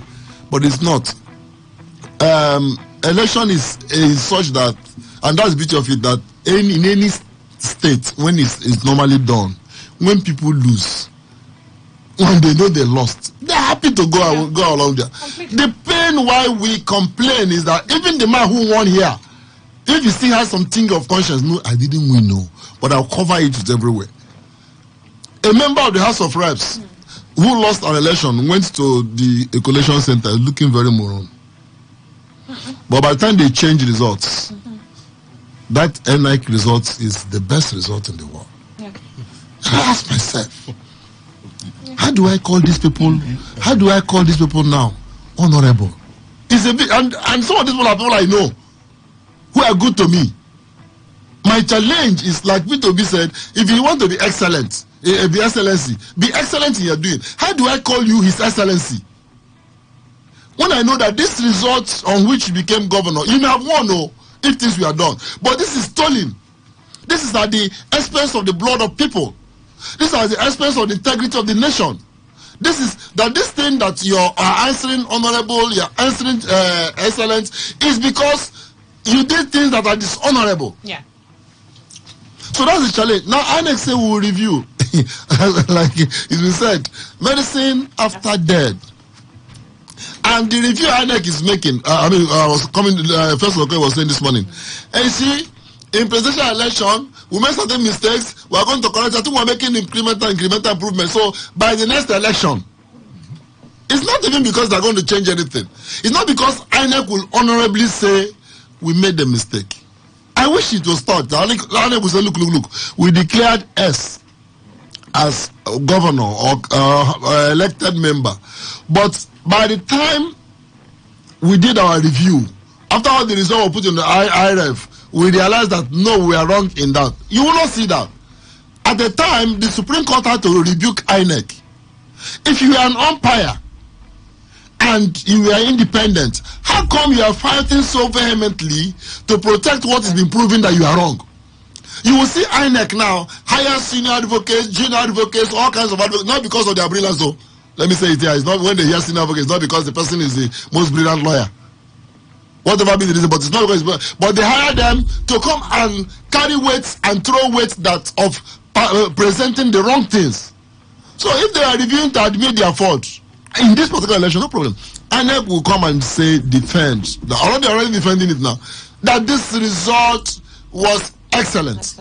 And they will make sure that, of course, I think maybe this issue of using youth servicemen, I don't know how long you start, because before you even finish in tribunal, the young men and women have been discharged. They have gone back to their states. So they say, where can you get the election result? But we must understand this election and when they are reviewing. And I'm not challenging, I don't have problem with from INEC's arrival, though they came late in many places. INEC arrival, INEC conduct of election, post party business, that's not the problem. What is the problem then? Up to the even entering of results. Annie, in most cases, let me take my own unit, and in the units in my ward where I monitored, INEC did that. Unit result, the entire result in from EC8A, the result sheet. The problem is, by the time INEC got to the collation center, I went to Rumodomaya. Policemen stay on the way, say, all party agents go back. I am here. The soldier said, all party agents, I was having my tag. All party agents go back. We only want INEC. And that's not what the law says. So, party agents, where am I to try? A man who is pointing is gone. Of course, they blocked their vehicle. I thought they were, so we couldn't go in. So, when you didn't go in, then suddenly you realize that the result where your party won 24, like in my unit, PDP had 47. My party Labour came second, had 24. But suddenly you realize that PDP will now have 82, and your party may have 2. And you have the result in your hand, and you're wondering what happened. Was it not uploading? No. Because what happened? The INEC judgment, youth service, copper. So the thing is not working. I don't know why this is not working. I don't know. Let me try. I don't know. Okay, let me check offline. It's not working. Let me call SPO. It's not even picking my call. I think we have to go to. So what do I do beyond that? You know, some people are saying, why didn't you? Could I, if I was forcing, they wouldn't have accused of attacking an INEC official. This is really what happened in my own unit. Young men that I was impressed in their work up to that point. But sorry, it didn't work. In any case, Chimene Kwesi wrote in his book, Burning Grass, a fish came out of the river and said the crocodile has one eye. Who has been there with him? And I've not had a beaver's machine. I don't know how it operates. The one who is trained for it, does those things and say it didn't work. Let us go to INEC. And we all said, okay, let's go there. You get to that point, soldiers with their guns say, a party agent, he can't go beyond here. That is the whole thing. So, but I wish INEC would be honorable enough. When we come to the tribunal, I present the ward unit results of my unit. That INEC will say that is exactly the result. They stamp too. But we need to see what happened in tribunal. INEC will deny all that and say we stand by the result we release. So what is the review?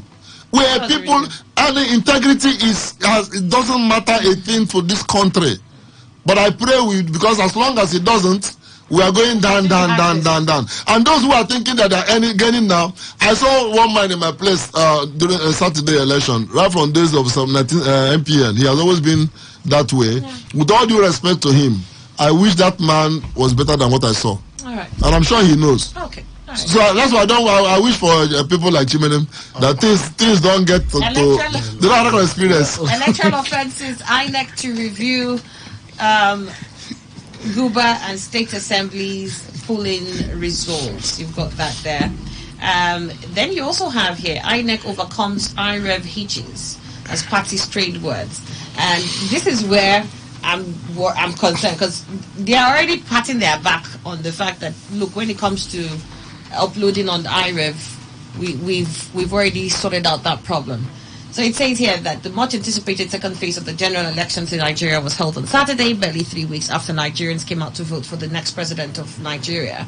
The governorship and State House of Assembly elections were scheduled for March 11, but it was then postponed to 18th. For the first time since 2011, the presidential and national assembly elections in 2023 have not been completely postponed. However, it is not different from previous elections as it was marred by violence in some states, widespread delays in the commencement of polling units, late arrival of election officials, snatching of bimodal voter accreditation system machines, intimidation of registered voters by thugs, technical difficulties in using beavers, and delays in uploading results on the results portal.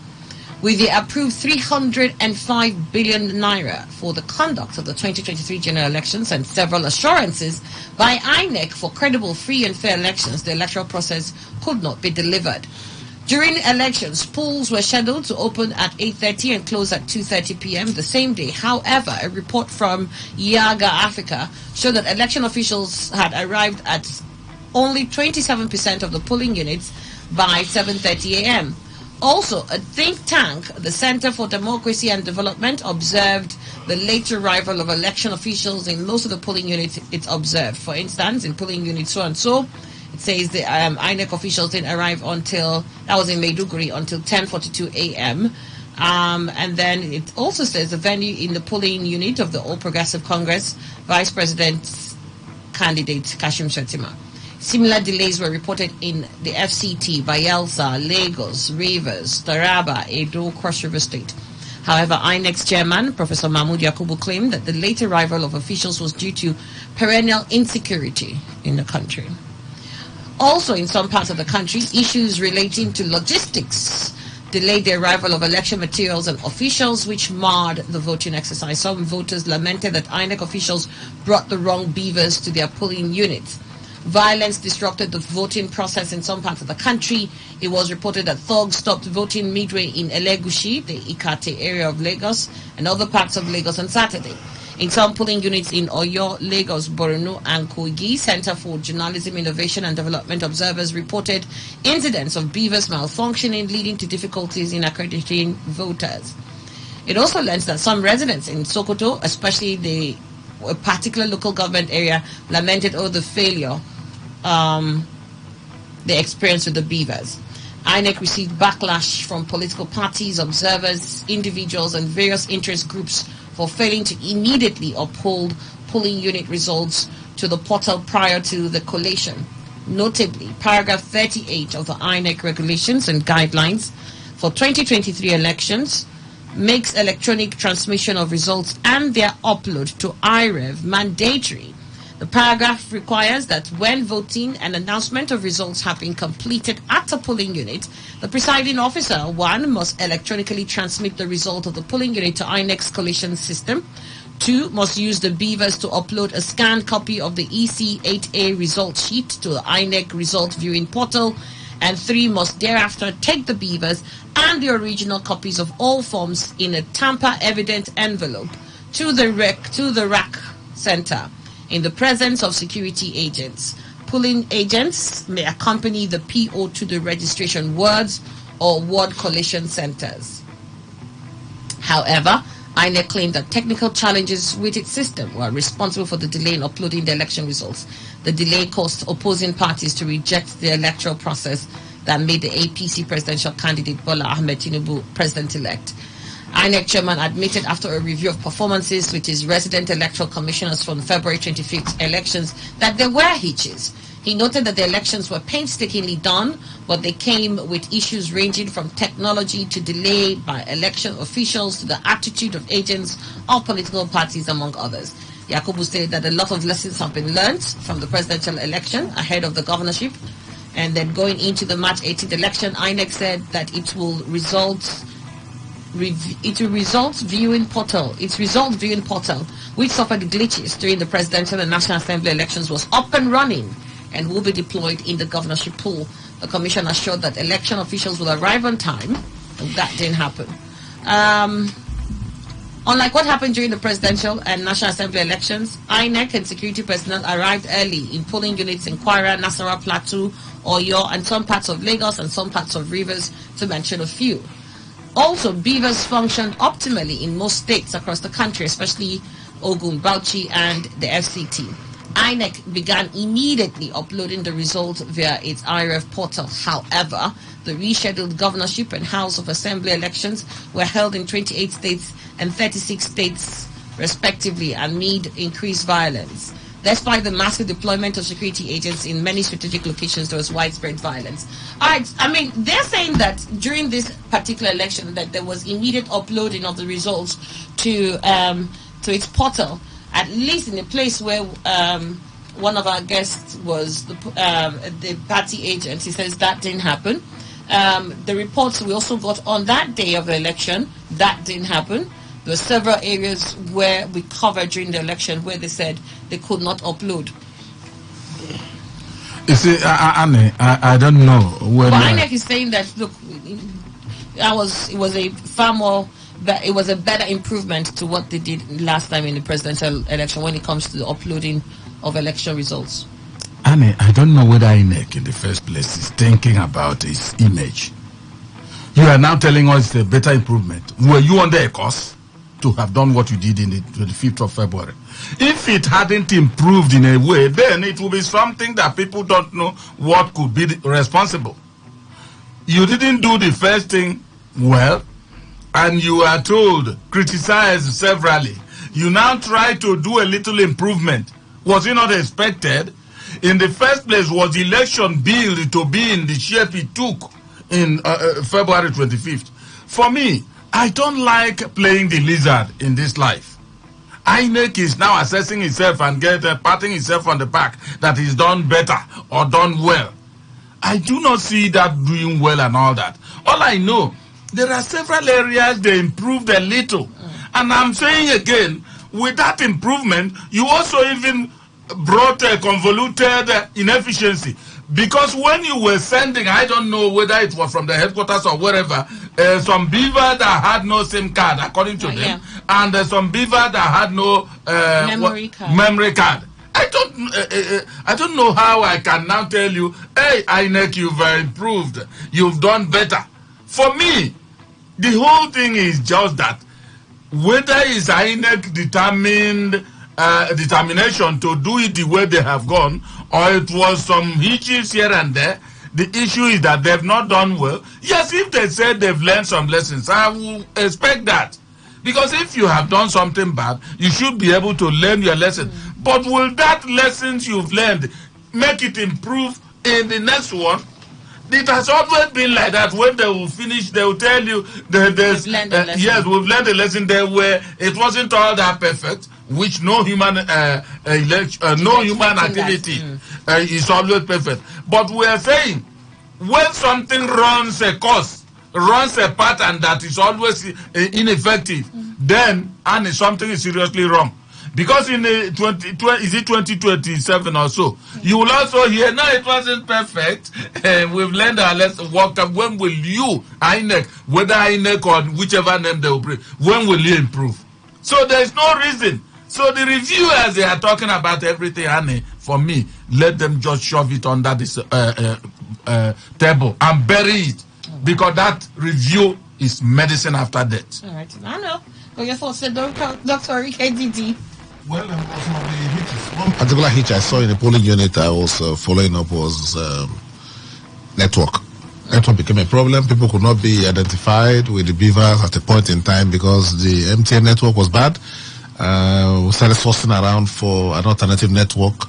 Globalcom, they said that was not working very properly too. So we started looking for Airtel and things like that. So I'm not sure there's anything spectacular about getting these cards. I mean, we did the presidential elections, and we should have seen some of these errors. Network became a problem. People cannot be identified by the beavers, and you cannot even transmit results because there was no, like in VGC. I was watching yesterday on Arise TV.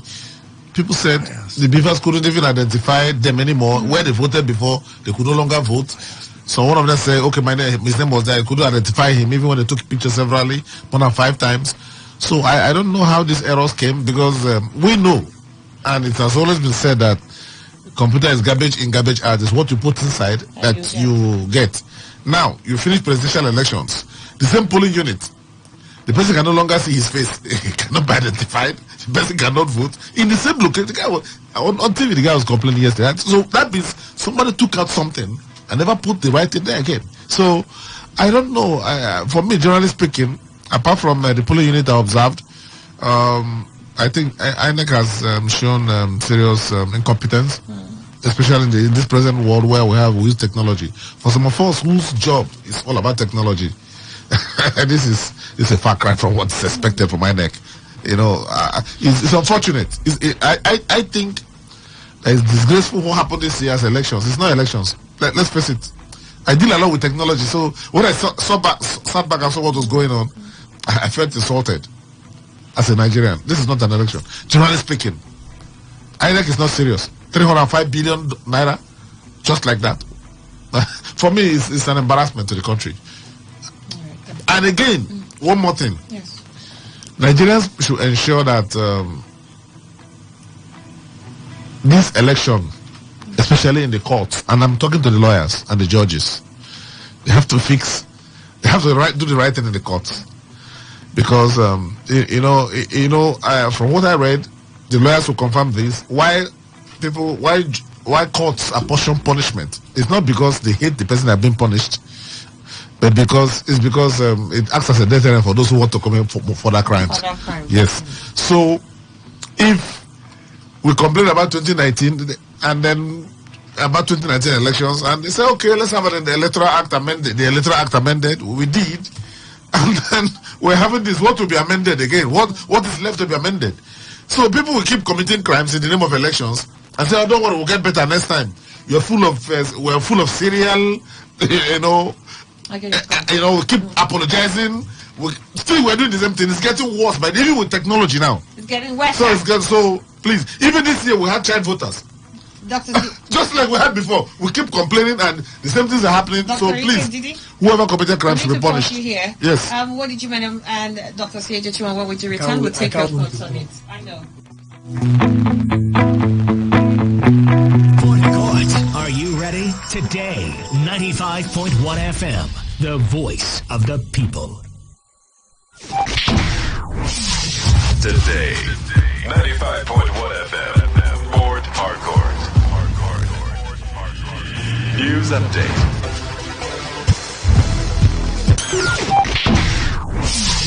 Today, 95.1 FM, Port Harcourt. News update.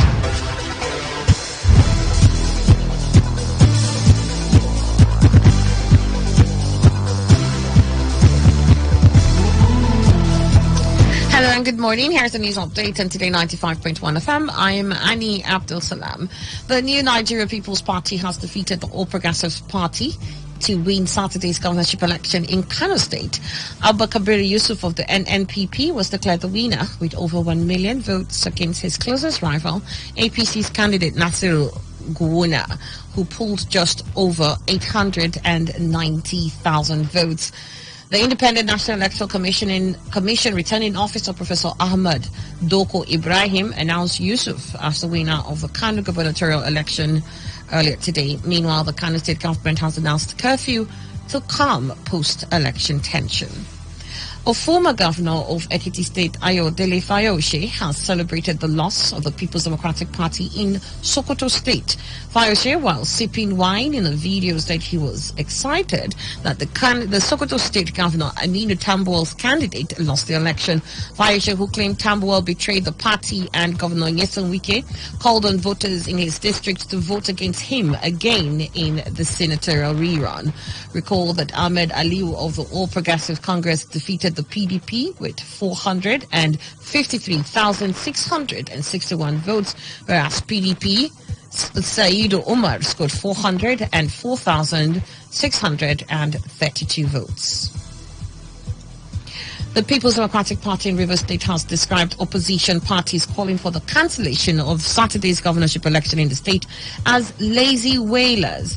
Spokesperson of the PDP Campaign Council, Obonna Wuke, in a statement said the results uploaded by Independent National Electoral Commission remain a true reflection of what transpired in various polling units across the state. According to him, it was clear from the beginning that the PDP was going to win the elections in the state. Commissioner of Police in charge of election duties in River State, CP Echeng has vowed to bring those involved in the murder of the campaign Director General of the All Progressives Congress in Ahoda West, Chisom Leonard, to book.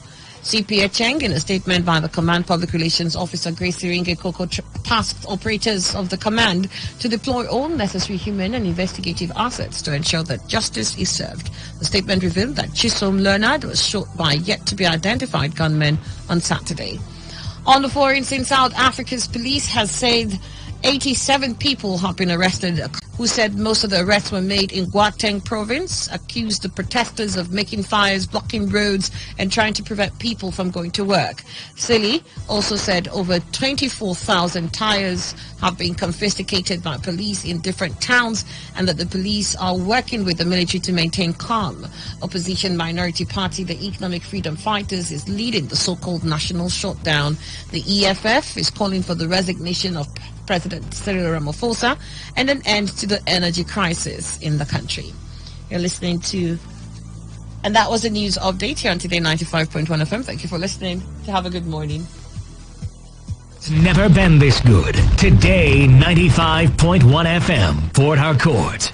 Port Harcourt, are you ready? Today 95.1 FM, the voice of the people.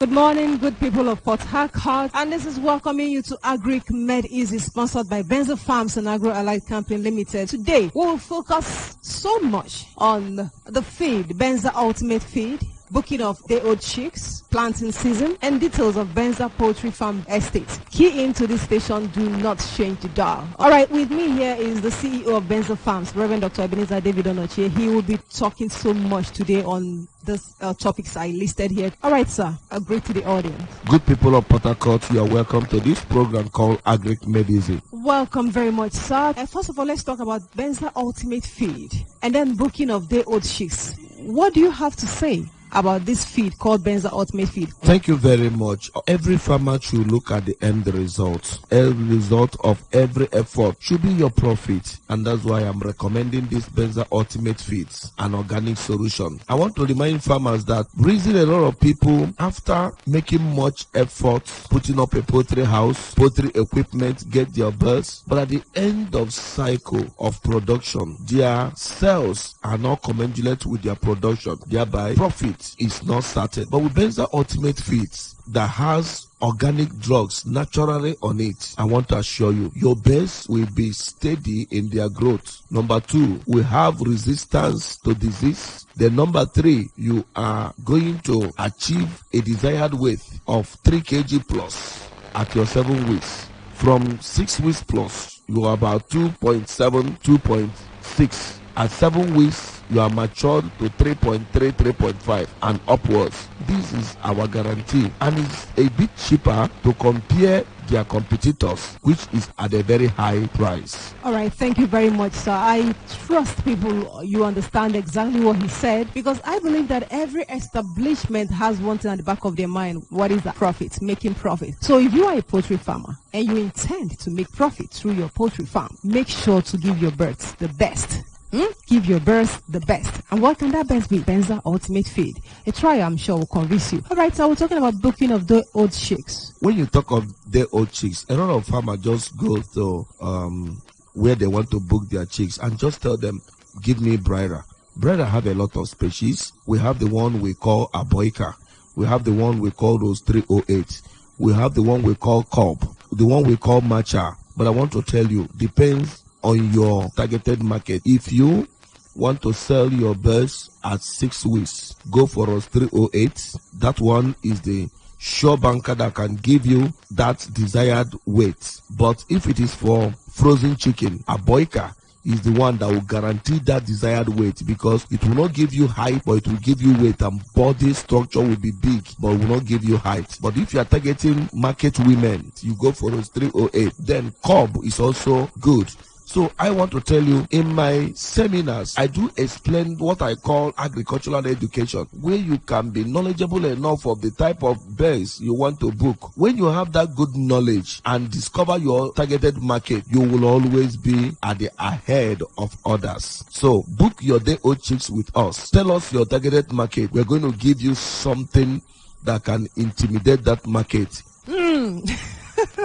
You heard it? Yes, you heard it straight from the horse's mouth. Contact us today, Benza Farms, and we'll give you something that will make you formidable. Not just intimidating, but very, very formidable when it comes to birds. All right, you heard how he explained it. You yourself knows your targeted audience. Make the right choice today. Sir, we want to say something. Is there something else you want to say about feeds?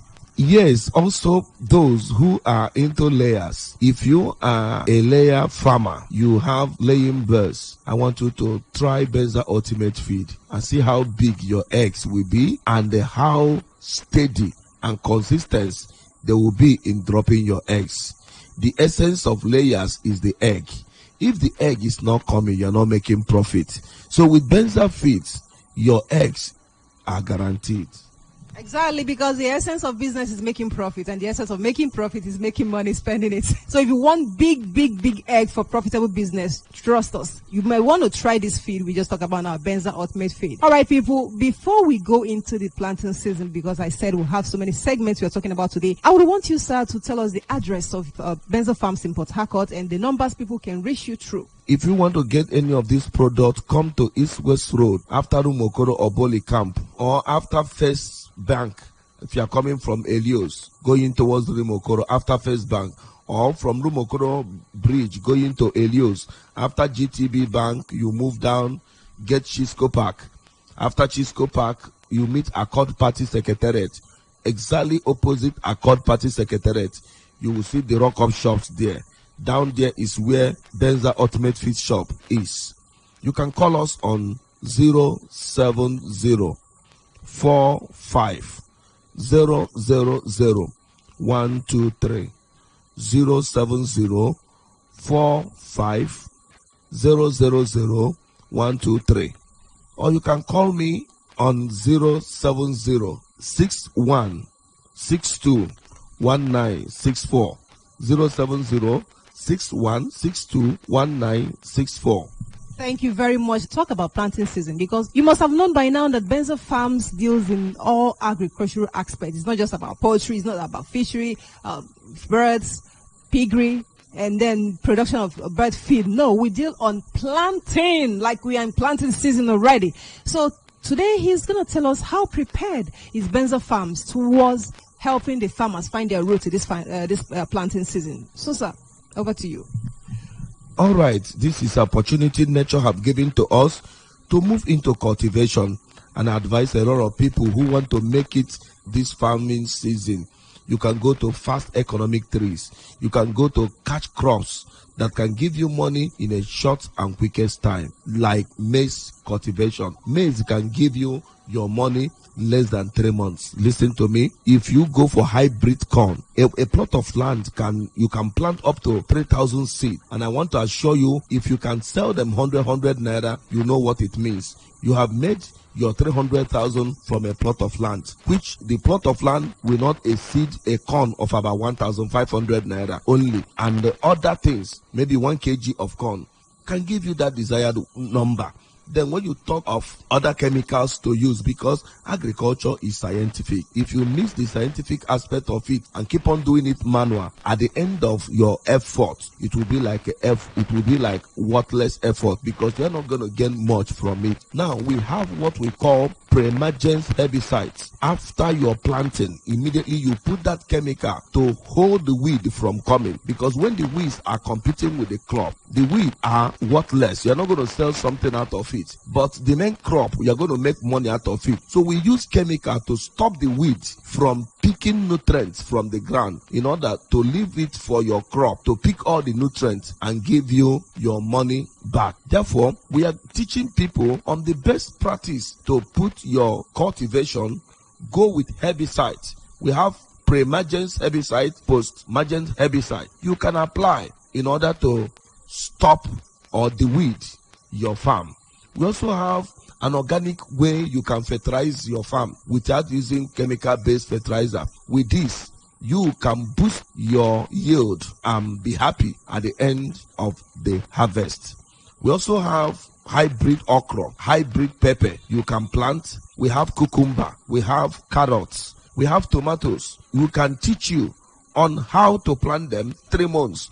You are done with planting and harvesting, and you are sure you will make your money. When you come to economic trees, I advise people, you can go to a big economic trees that can give you huge amount of money, something like bitter cola. Do you know that 50 kg of bitter cola worth 100 and something thousand naira now? But a well-matured bitter cola can give you no less than 3 bags to 4 bags per annum annually. 1 tree of bitter cola can give you up to 3 to 4 bags of bitter cola. When you are selling 100,000, do you know you are making 400,000 every season? What if you have it up to 20 in your farm? Yes, and you can comfortably take 30 pieces of it in your farm.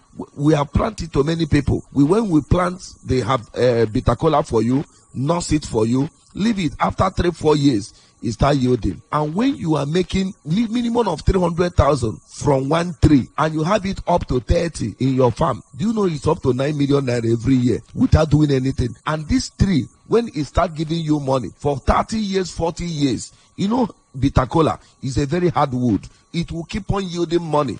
That's why a lot of people have discovered it and go into such fast yielding catch crops and economic trees. And today, they are making money from trees. These are a few I can tell you. You can also attend my free seminar, which I prepare for tomorrow, and be part of this wonderful economic exposure, wealth creation through economic trees. That is one of the teachings I want to give to people. Some economic trees you can plant in empty land you have bought and leave it, and annually you will be making so much money, better than putting 2-story building or 3-story building in the same plot of land. Thank you, and God bless you. Wow. God bless you too. I am sure by now, farmers, your imaginations are running very, very wild. But then not to worry, Benzo Farms got your back. We have so many things in store for you. This is just the tip of the iceberg. Just, partner with us, and we'll make sure that you are no longer dreaming. Your dreams are becoming reality as a farmer, either poultry farming or a planter. Whichever way, we'll just make your dream come true. You just have to partner with us. Thank you very much, sir, for that explanations. And then quickly, let us go over to details of Benza Poultry Farm Estate. Benza Poultry Farm Estate, what is it all about? It is all about where we choose our money to be working for us without we being physically present. Benza Farms is currently developing a super estate purely for livestock, layers, broiler and fish farming. Currently, people are picking a lot of poultry sites for layers. And what we assure them is that we want to create a synergy whereby you that has the money, that somebody that desire to also make money, we come together and work together and produce more money, and the bigger share goes to you as the investor. Why people who worked for you also make money through you? How do I mean? Listen, we have a standby animal scientists and veterinary doctors, and a lot of people we have trained as a poultry attendant. When you pick a slot, when you pick our poultry block, 1,000 laying birds will be given to you. Then the veterinary doctor take up the agreement and to work with you. At the end of the month, we are expecting not less than 80% production from the 1,000 chicken. What does that mean? So we're looking at that 1,000 chicken with guarantee of about 80% production, which gives you minimum of 26 crates per day. And when these 26 crates, which lays per day, he lays on Saturday, he lays on Sunday, he lays even on public holiday, he doesn't know weather. So, and you sell a giveaway price of 2,000 naira per crate. Do you know how much you are making? You are making 52,000. Now we supply you feed, and that feed we supply you at 6,800 per bag, which gives you like 34,000. Do you know you are making like 18,000 naira every day from your farm? Everything will be written, it will be guaranteed. And that 18,000 times 30 days, do you know you are making close to 540,000? Then you pay your workers, 2 people that works for you, about 70,000, 35,000 plus the 10,000 naira management fee, because a particular doctor will take about 10 buildings, and when you pay them 10,000, that means their standard salary is about 100,000 to make sure that 10 buildings are on his watch, doing everything. Make sure that nothing happens to your birds. This is how we structure it. Thank you. All right, sir. What is the price of each section of this poultry farm? Yeah, the poultry side with the building, the land, and the 1,000 capacity of the poultry costs 6,670,000. So 6,670,000. The allocation will be given to you, and the work will start immediately. This is super amazing, people of Port Harcourt. I'm sure you will agree with me, because the profits, like he explained, that you are supposed to get from each section of this land, I am sure if you built a house, you cannot get it from there. So this is super amazing. I expect every profit-thinking person to invest in this Benza Farmers Poultry business estate. Then, sir, please, what is the name of the center again, and then the number to call in case a trusted person might want to do that? Our address is East West Road by Eliboro, opposite Accord Party Building, beside Chisco Transport, Lumokoro, Aziz. Or you call me personally on 070-6162-1964. Like tomorrow, I am having a one-on-one talk with people, investors, interested people who want to know how to plant the corn, want to develop their farm, or you want to own a plot in that farm estate. I will have a one-on-one talk tomorrow with you. If you are interested, you can text yes to 070-6162-1964. Time is 10 a.m. in the morning. I will also respond by sending you a reply and full direction on how to come. All right, thank you very much, Reverend Dr. Ebenezer David Onoche, the CEO of Benza Farms and Agro-Allied Company Limited. Thank you, people of Port Harcourt, for listening and for making that, taking that step today to partnering with us in Benza Farms. We'll come your way again next week. We'll say, may God continue to bless you super good.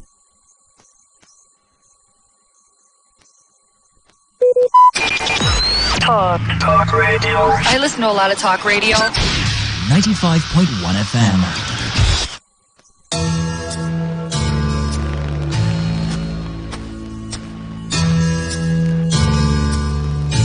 Every day, we hear reports about counterfeit products, stories of fake drugs, foods, expired goods and other consumables being manufactured, imported and sold to unsuspecting members of the public.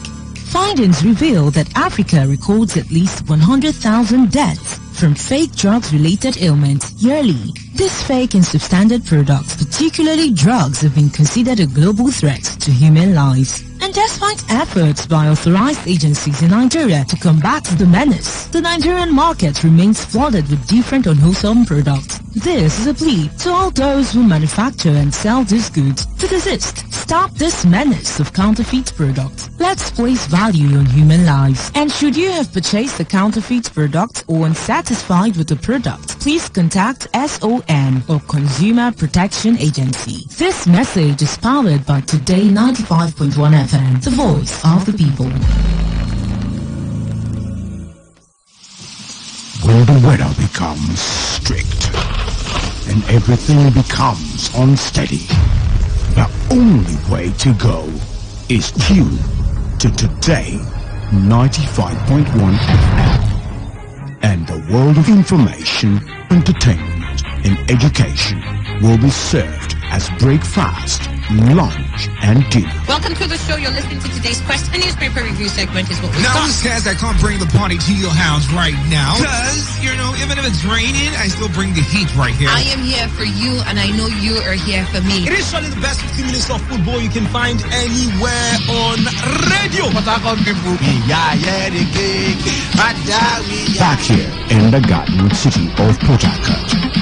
Today, 95.1 FM. Nothing but the best. Nothing but the best.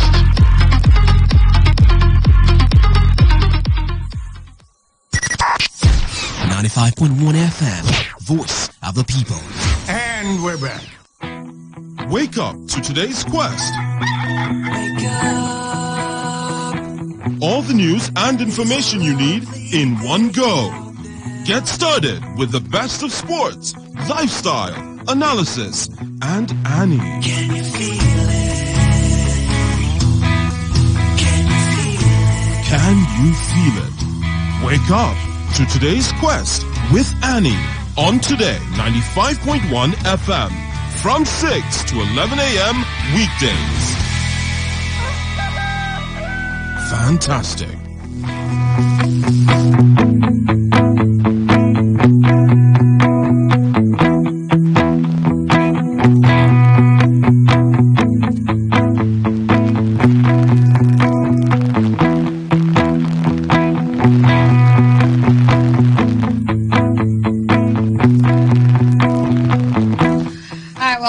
We're still looking at the conversation here from the papers where INEC says that they have improved upon the hitches they had with the IREV.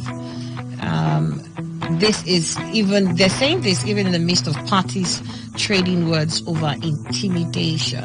And which is one thing, Emmanuel, that we did receive a lot of information on while we were here in the studio, where some voters said they were intimidated by another party. Some said the intimidation started the night before, and some where town criers went around and announced that if you're voting for a particularly it was even PDP, they said it, if you're not voting for PDP, you shouldn't come out. Others also said even while they were out there, they also faced such intimidations from people who insisted that if they were not voting for PDP, they shouldn't. I'm talking about River State here now, but I mean, we saw that Lagos State had its own full share of the same issue here. But I mean, while that bickering is going back and forth, INEC says, look, we uploaded our issue with IREV, we successfully fixed that. So I did say I'll come when we return. We'll have Wadi Chimenem and Dr. C.H. will speak on these matters. Let's get to you. On the particular. The issue I'm talking about here was parties bickering over intimidation, and then INEC says, look, we've bettered on our IREV issue. The hitches we had with IREV, we bettered on it with this time around during the Guba elections.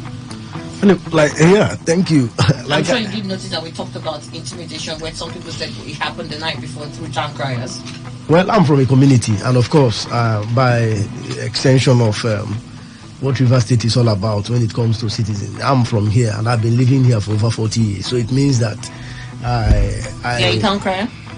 No, it means that whatever that goes on, I should be aware of it. And I'm from by privilege, not a right. I'm from a dynasty, and of course, I can tell you, my village is not far from here. Sounds like Usman We are, Without the cap. Without the cap. We never did that. And I can tell you In that. your community. No, in several. No, you can only speak for your community. No, I'm only. My community is very big. Half of, at least when you say. But it is for your community. If anything happens to one, hence it has to do with election. If it affects one community, it will surely affect the other community. Because when you talk about political party, it's just one political party, as in like those that are majority of the persons that are in that political party will extend the same negative olive branch to the next community. But there was no such thing. Because, I mean, let's just take for example, there was a tank crier at Mpolu. The same tank criers as a result of this election. They want to extend it to Rumibo. They want to extend it to Rumomui. There was no such thing. And I can tell you that when a man is about to fail, he comes with a lot of things. Politics comes with a lot of allegations. 3 days before election, in fact, there was a text message going on that, in fact, nobody should come out that war will soon erupt as a result of the presidential election. That, in fact, there will be no election on Saturday. This was the rumor. But we know that it was a calculated attempt of the enemies. Of course, we heard about Palace coup and all the rest. And these are the same people that are still within. We opted out because we know that it's our franchise. And who are these people? Who are these political parties? Some few months back. So we had a lot of rumors. It's not pursued. I mean, no, you can't say because of a few months back. You just talked about Kanu here with NNPP. No, they started the NNPP. I told you that it has been the hegemony of that's what I'm saying. the Kwankwasia movement. It's been there for quite a long that's time. What I'm trying to correct. Yeah, it's not a party could start just yesterday and then they can still be very victorious. And the same party we know that they're about to fail. We have seen such people, and we saw that most of them were in the media shouting. And you know, when you do media hype, of course you do the working. Politics is pragmatism. Now in the area of Tankraya, this was just it's like what they started with abandoned property. All the things that came on. And when you look at the history of abandoned property, as at when it was decided, and when it now, right now, you begin to ask yourself, what will bring this information? Of course, politics comes with, lies and all the rest. But we are all wiser. I'm from a community. The population is so much that if anything comes up, somebody will come and we'll have the CTCs, we'll have the opinion leaders, we'll have the chief in place. Then we even have the warrant chief who will come out and say, look, this is what should be in place. People came out. And somehow, people had already attracted that party to themselves. We all came out and voted. There was no such tank crier. I mean, if there is tank crier, it's only when there are important things like wrestling and all the rest. It's been a long time. Some of us may have thrown away like our guns and all the rest. I would think that for you, maybe you did not get to hear it in the community that you were because no communities. No, my community is not one. It's a Rumibo is conglomerate. So when you say community, but where, in the night, where were you? Were you in all the communities that night? Annie, we have a network. You're omnipresent now. No, what I'm saying is that we have a network. In my community, when you say community, Rumibo is not one. Rumibo is a conglomerate of other communities. We have Umbuadumbe Silaro. We have Rumomui. At least my lecturer is here. You can't do anything at Umpolu without extending it to Rumibo Central. Okay. And even the Rume Pricom. Where they go. So what I'm saying is that there was no such thing. When a man is about to fail, he comes out with a lot of things. I'll add the jingles of the ones that we have. The jingles. The people shouting. Yes, the ones. These are people that already knew that they will fail. When a man is about to know, I told you here that when a man is about to fail, he would come out with several things. What do you expect? If there's somebody in the night who is going around as a town crier, don't you think that the traditional ruler in that will have that person apprehended? Can you go into a town, a community, and there be, I don't know what that thing is that you people in Gele, and you hit and be going around and be making announcements? We don't do that. It's even an apostasy to stand up and... Because the traditional ruler there will send them to pick you up, right? Yes, that's what I'm saying. There was no such thing. So how is it possible that this is done without the traditional ruler picking them up if you're saying this is happening from political parties who know they are failing? And let me... Without the backing of government. The traditional rulers would, of course, kowtow with what government told them. Please, just permit me to educate you more on the traditional rights of my people. By all means. And we have two ways of hitting in Gele. And I will speak in Gele, the town crier. Now, for you to hit in Gele, you must consult all the head chiefs, including the monarch of that community. Now, you don't go and hit it. It's an apostasy. I'm sure my lecturer is here. I don't know, but those who hit it, you don't know whether or not, because they are on the morning stage. With due respect, but some of us are not morning. You know, he's supposed to rejoice with you. I told you now. I said I'm cheering up. Okay, thank you, sir. I'm happy you're rejoicing. But rejoice for righteousness. There, yes, right? Yes.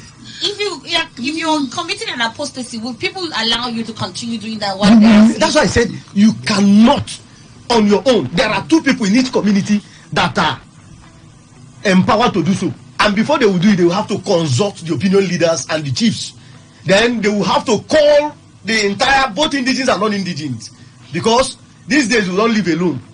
Those that are living in those days, it used to be indigenous. Now, because of development, non-indigenous are there. So before you hit, you don't go and create unnecessary tension. So you must notify them. There must be a proper notice.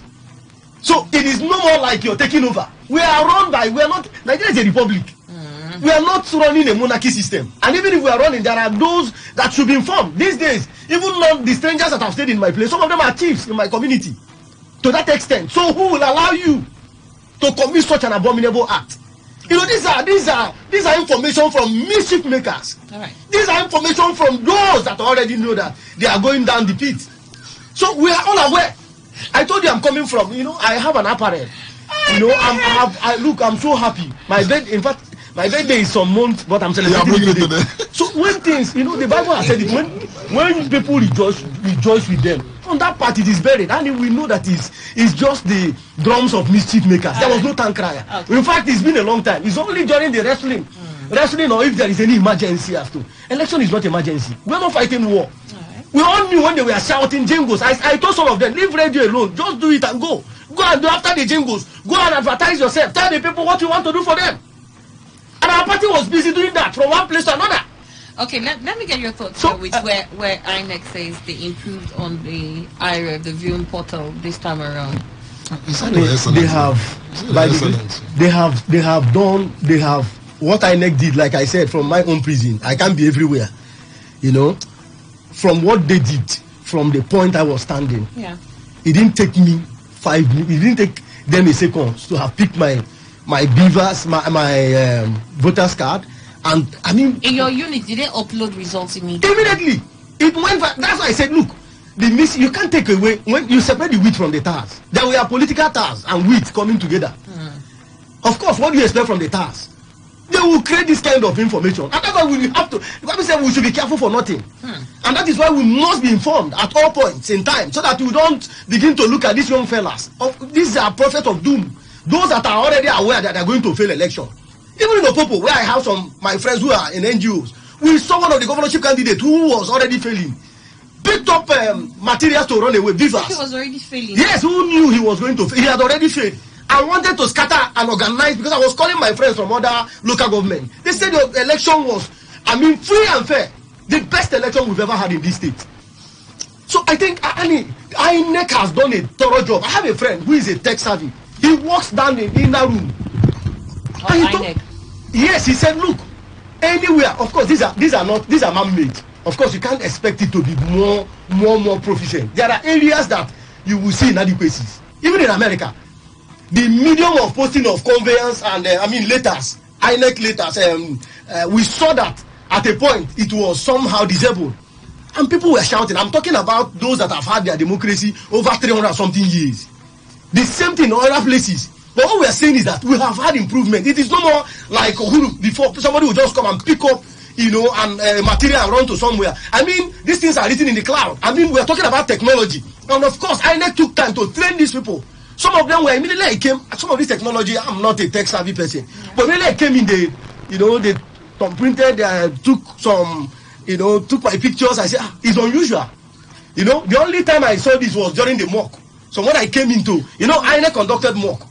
And when I came through that mock, they said they are done. And people testified. And we must understand that. I said, look, so many people will go through BP, what we call high blood pressure. And I was calling some of them who were so hypersonic in winning this election. I said, no. Election is not something you think that if you stay in your home and you begin to speak all the grammar, you have to do some work. And as a party, we were gradually doing the job. So INEC, they have gone, I want to thank INEC. They have gone from the analog to, we must allow them. Right. There are areas that technology doesn't work. Okay. those that have gotten democracy over the years, but they have moved. You can see what you are seeing today. Somewhere in Sokoto, somebody said, look, they just took our pictures immediately. It didn't take them 5 minutes. Okay, Woody. So they have done well. I give INEC kudos. Got your thoughts there, Woody. Let me get to Dr. C.H. Chinwo here. Yeah. The intimidation that Okay, other parties... it reached the cell gate. I never said this.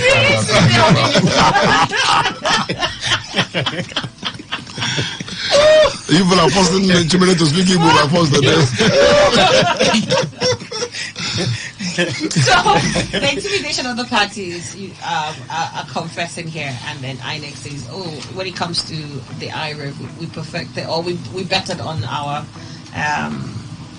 ability there, vis-a-vis what we did during the presidential. And let me start from intimidation. I'm also from Obiabo with Chimene. Okay. And the rules of using doing tongue crying is known. And I want to say, in Rumehwara, Origwe, Ward 1, in Rumunduru, Origwe, Ward 1, these two places I know very well. Chimena admit that I couldn't have been everywhere. The PDP agents or emissaries went round knocking, doing this tongue crying, saying, our son is contesting. If you know who is of PDP, mention his name, Martis Amehule. If you know you are not coming to vote for him, don't come out.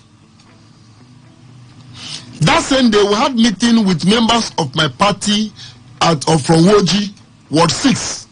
And they said similar thing happened.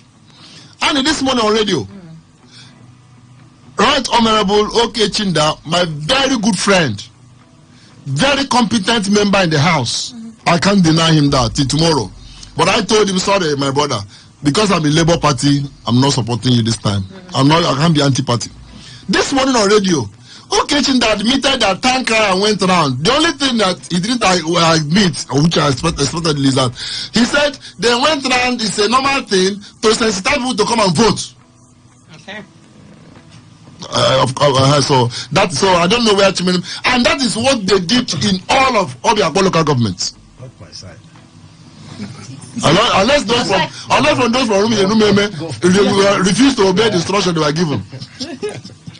And Annie, yes, there was intimidation, but I don't even attribute the fact that PDP won in my unit to that. Okay. In the sense that on that Saturday, when the INEC people finally came about 8:30, we went around and said, come out and vote, you are protected. What happened is that the apathy, even the governor even mentioned that. Yes, I told my Labour Party member that what I will be angry, disappointed with is if after this election everybody goes home, we must organize as a political culture. That's what PDP have done well. Because so that we begin to, this narrative must not just be for election. Because I noticed that the OB movement were so ephemeral that the moment INEC disappointed them, they all went to. I said, no, now. I told them, your vote is not in vain. If we are going for tribunal, if we didn't have your vote, we can't go to tribunal and say declare us. So don't give up. They say, no, we are not coming again. So in places, at least in the unit where I was present, I have said it here, PDP won. Not because because people refused to come out. Maybe in response to that threat. So how many people were in your polling units? 108. Vis-a-vis the time we were over 300. And some people couldn't even vote because at the time it up to 6 p.m. By 2:30 we were waiting for more people to come. After waiting from 2:30, the next woman that came was after we have even finished counting. We said, Madam, you are coming to vote. We are laughing. I said, it's your problem. I said, Madam, you see, we have cost us one of our votes now. We are laughing. So that is that. On INEX IRF. Yes. Annie, IRF was supposed to be a product of results that is posted straight from the polling unit. The provisions of the act is very clear on it. Yeah.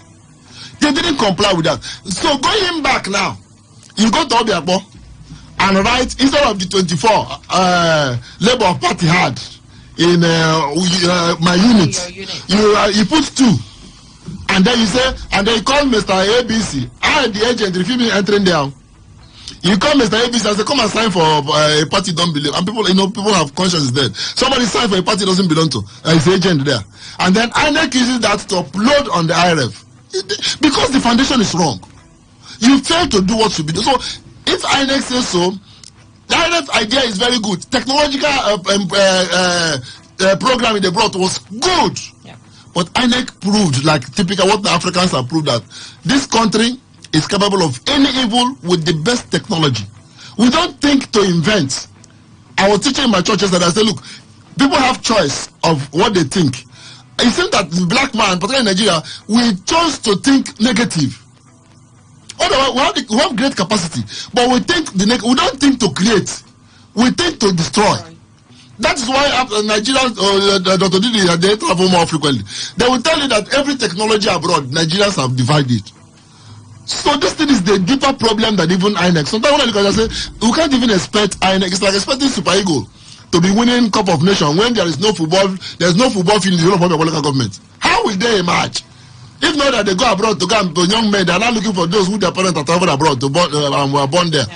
So we didn't lay the foundation. So if you expect INEC to be perfect, no. But why we are paying with INEC is that even this one you have done, what do you call it? Test run. Mock like this thing. And this one you raised all our hope. You even swore. You virtually swore that this one nothing will happen. And we came out. The problem again is not even that technology, but with you. That's our pain. That's our problem. It's not with that technology. That technology is at least good enough. Good enough.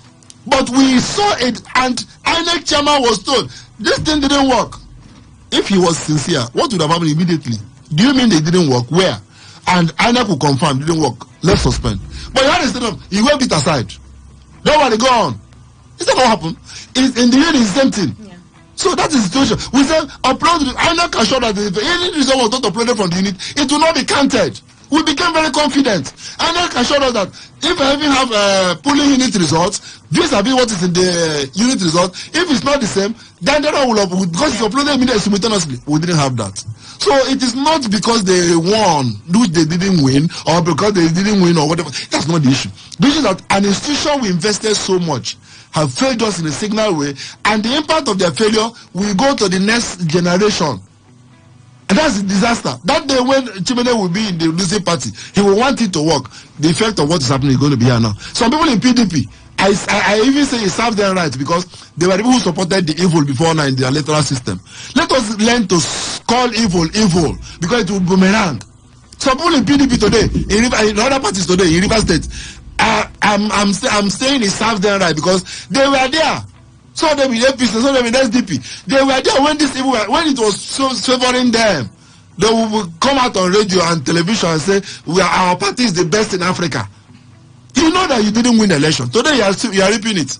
It will go around. I don't know when children want to contest for governorship. I'm too old by the grace of God because I'm over 60. By the time it goes around the Korea, I will not be. I'm too old to. I don't want to be. We'll bring you out with your walking stick. I won't be challenged. I don't want people to sing a million come for me. I won't be a million come. So it may be children that will be contesting for governorship that time, but maybe it's not in PDP or the party is winning. Or maybe PDP and that time. Maybe that PDP is already because whatever that comes out. Because PDP. You know you had manipulated in the past. Not manipulated.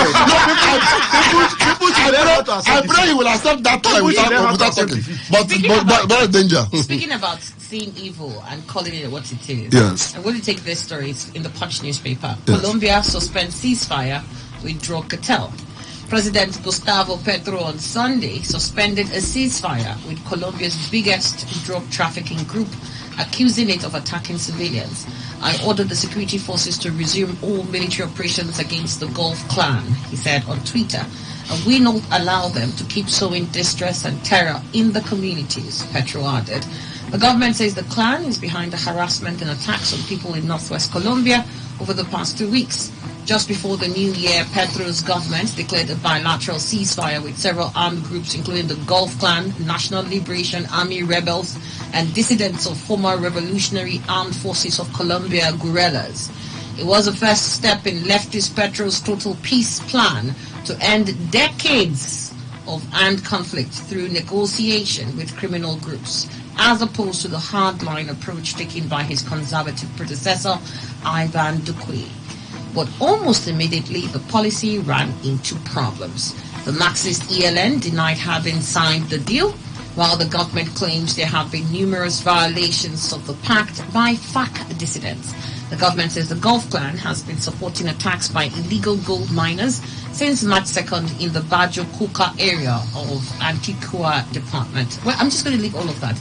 Bottom line is that Colombia that has been dealing with drug cartels and warlords who have overrun government several times, had initiated a ceasefire earlier, hoping that will bring some peace to Colombia. But they said the plan ran into problems rather early, and now the ceasefire has been cancelled.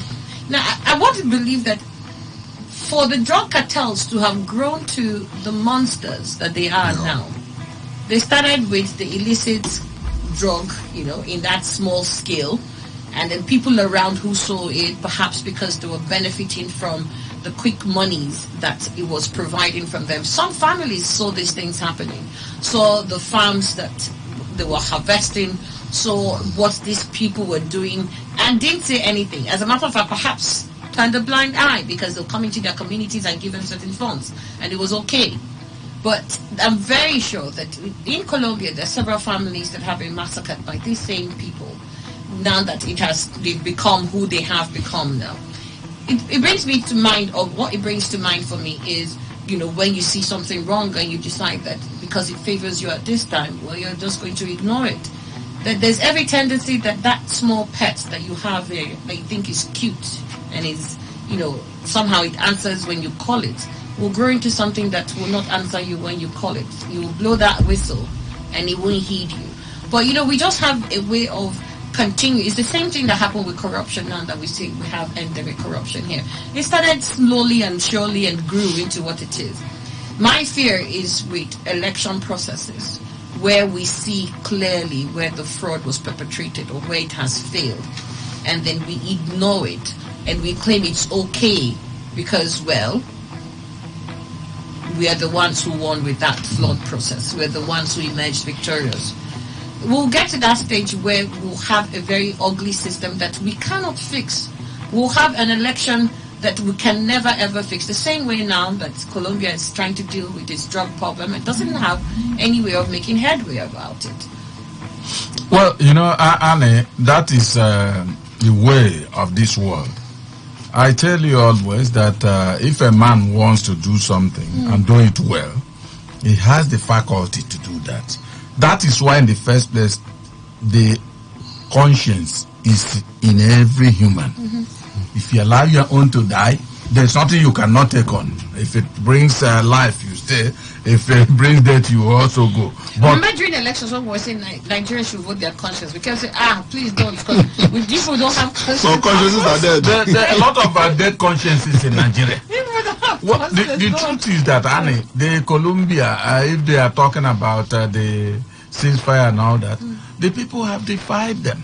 I'm talking about the rebels. The rebels. Yes, they've defied them because they've allowed them. Just like you went into the bush, you saw one particular maybe weird snake. You bring it home. I want to train this. Yes. Because he looks very fantastic. You start training. At the time he's very, very small, it will be obeying your command. When it grows big, and you don't even exist, not to talk of issuing a command. That is exactly what the Colombian rebels are doing. They will keep on hunting until government comes to, because I know that if government wants to rein in anybody or any group, they can do it. But you can only do it when you are cooperative, when you have a united mind. The way it is in Colombia is what is happening in Nigeria now. As it is, last Saturday, if there are people that failed, they will now realize what people like us have been saying, that election has taken this pattern in this country, and it will be this way until there's a change.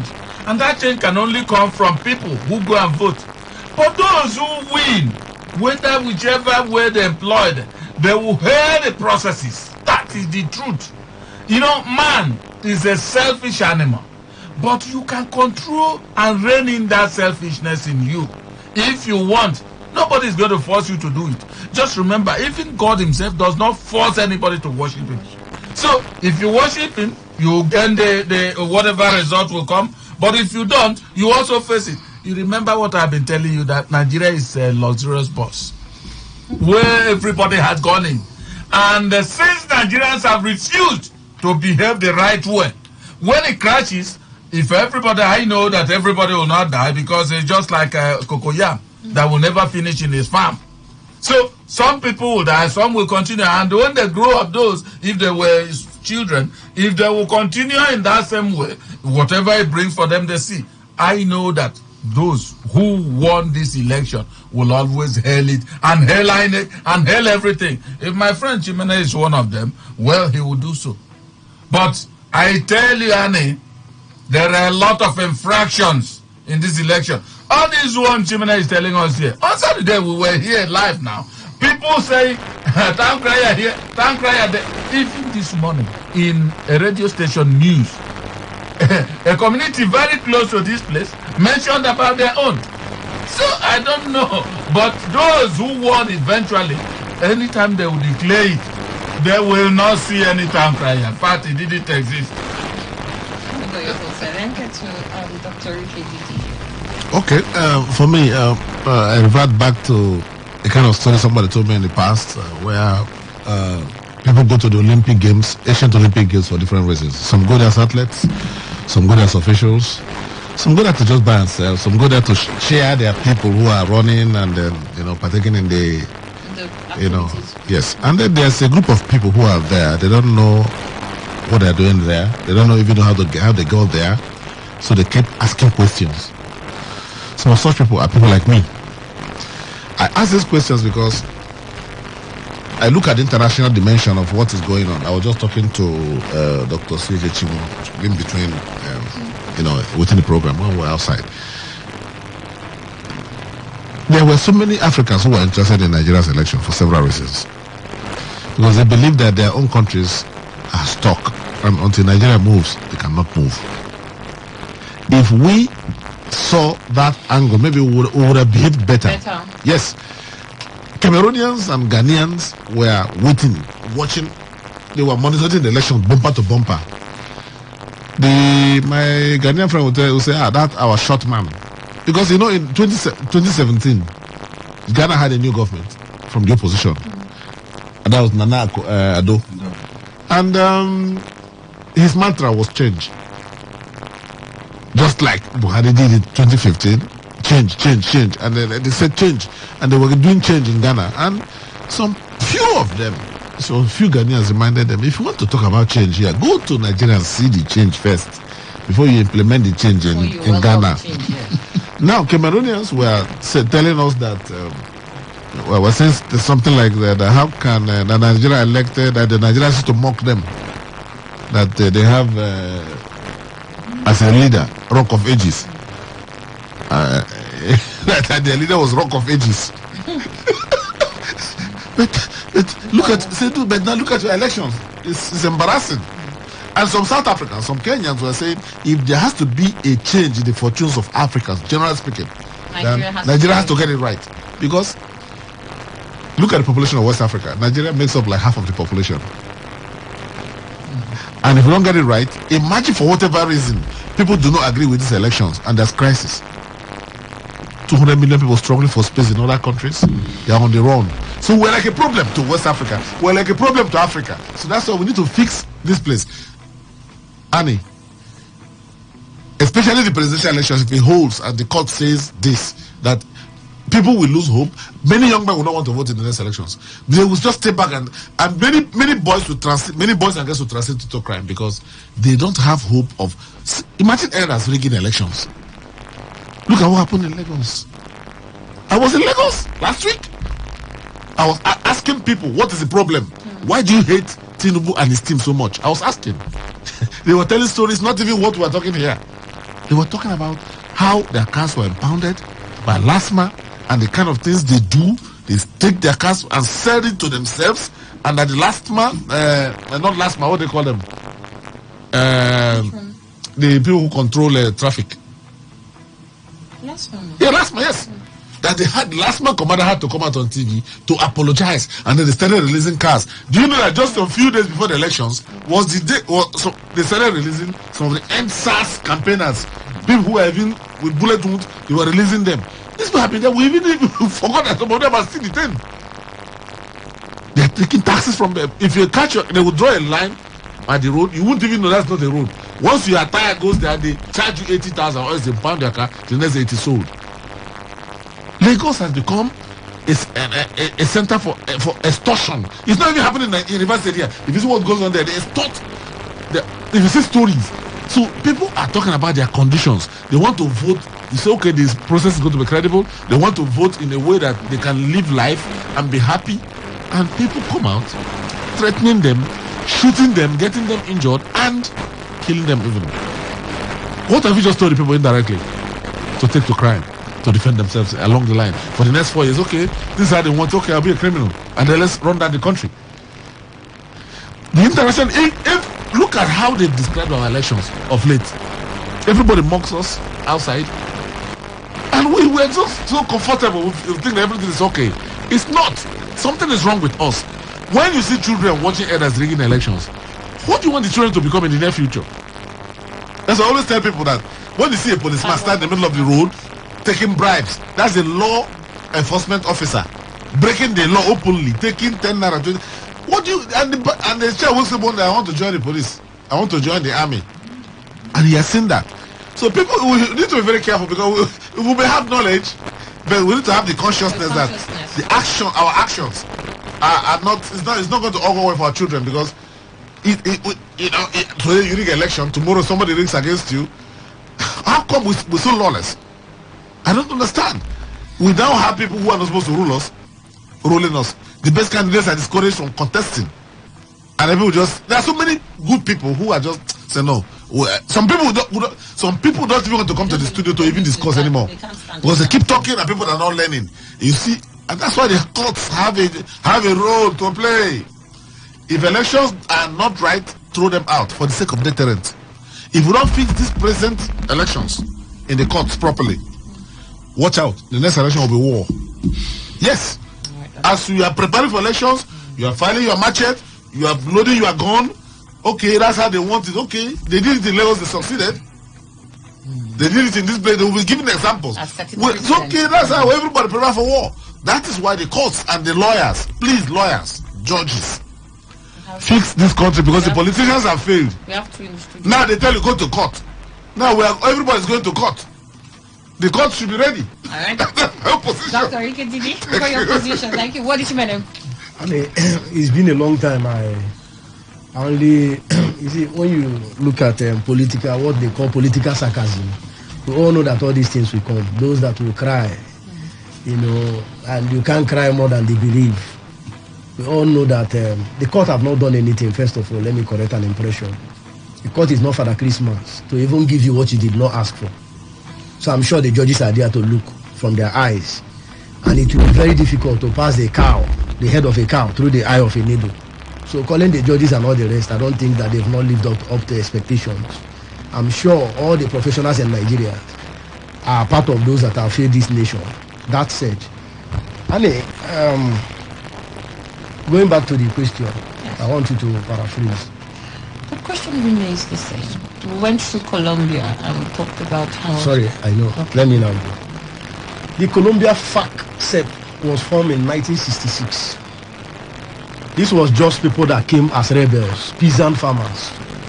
Call them, you know, they came together and then they were funded by the same politicians, those who thought that they would use them to fight imperialistic, you know, approaches. But what happened? They grew. From 1966, they were funded. Somehow, some of them, they transgressed to the political party. And the same thing happened in Malawi, where they have the National Congress of Malawi in 1924, where, you know, Hastings became part of that National Congress of Malawi. They used it to fight. And before you know, they fought South Africans. These are the things we are seeing. The same thing with the FARC rebel, M23, today, disturbing Mali. And they are calling Paul Kagame that is the one. Yeah, but hold on. The story I went on here was with the cartels, right? Yeah. And how the president of Colombia has called off the ceasefire he had earlier initiated with the cartel. And he had put that cartel on the ceasefire because he was hoping that through dialogue they could come into some compromise and the killings will stop. And he says that didn't work. So he's put off the ceasefire, and so they're back to shooting themselves. And so the question was looking at how these cartels have grown to these formidable positions they have in Colombia. And we know that the drug trade has fueled a lot of this. Yeah. And I said, if you truly want to look at the story, you look at how it started small. Somebody saw cocaine being moved. Somebody saw some families owning certain lands and it was cocaine they were doing. And somebody who was being paid money to keep quiet kept quiet. And with that, it grew. When we saw something ugly going, we refused to say this is an ugly trend. We continued with it. Now Colombia is embroiled with this issue. Mexico is dealing with her own issue too. In the same manner, these drug cartels are taking over. And I likened it to some of the things that we've seen here in Nigeria. One of that was corruption. Corruption started as little as it was. Somebody will have, in fact, you can't bribe anybody these days in any sensitive position in office with mere naira. You have to upgrade to dollars. So that's how bad it is. We're now advancing in that form. Now we have elections too, and I'm also, putting it side by side. In elections where some people are disenchanted, where some people say, look, the processes are not free and fair, and others who saw clearly that in this area it wasn't free and fair, will go ahead and say it's free and fair because they have won. Maybe not everywhere else it wasn't as bad, but in the places where you saw it, why do we have too many people who are ready to quickly ignore the ills that they see here because they're beneficiaries of it? Meanwhile, the small demons that we have now are going to go to bigger demons in the future that we're unable to deal with. This is what we're looking at here. And when I read the play written by Wolo Soyinka in 1960, Which one? The Gods? brother, the trial of brother Jaro. Jaro. Yeah. You see, it talks about hypocrisy. And what we are seeing today, you see, why I don't like joining the background of those that are mourning now is that what we are seeing today, or what they are seeing, is not what I'm seeing. Like I said, a man can be somewhere and say, look, they are fighting at Bonny, and I'm in the same Bonny. Maybe enjoying myself, or eating in one of the restaurants. And maybe you're weeping sentiment in one side where you have caused problem. You want me to join you? No, God forbid. I was in a comfort zone. And I don't want to assume the role of INEC, God forbid. I have said, look, my own kind of, because if while we are seated here, I'm sure majority of us will claim to be Christian. But I said, look, there are areas I have told myself that I wouldn't want God to make me part of. Okay. Like with the area of rapture, there are people I wouldn't want to rapture with. I want to be raptured separate. God said we should always ask for what we want. I don't want. There are people I wouldn't want to be raptured with. But these people are going now. How will you do now? No, tell me you will not get there. The Bible said that few will be on earth. When you inherit the earth. Okay, you see in Africa, I don't think that. What if they go before you and occupy the available space? Particularly in Nigeria. Oh my God, Jimena. Particularly in Nigeria, I don't think anybody will go to heaven. No, it's not possible. There are good people still. Oh my God. Don't allow me.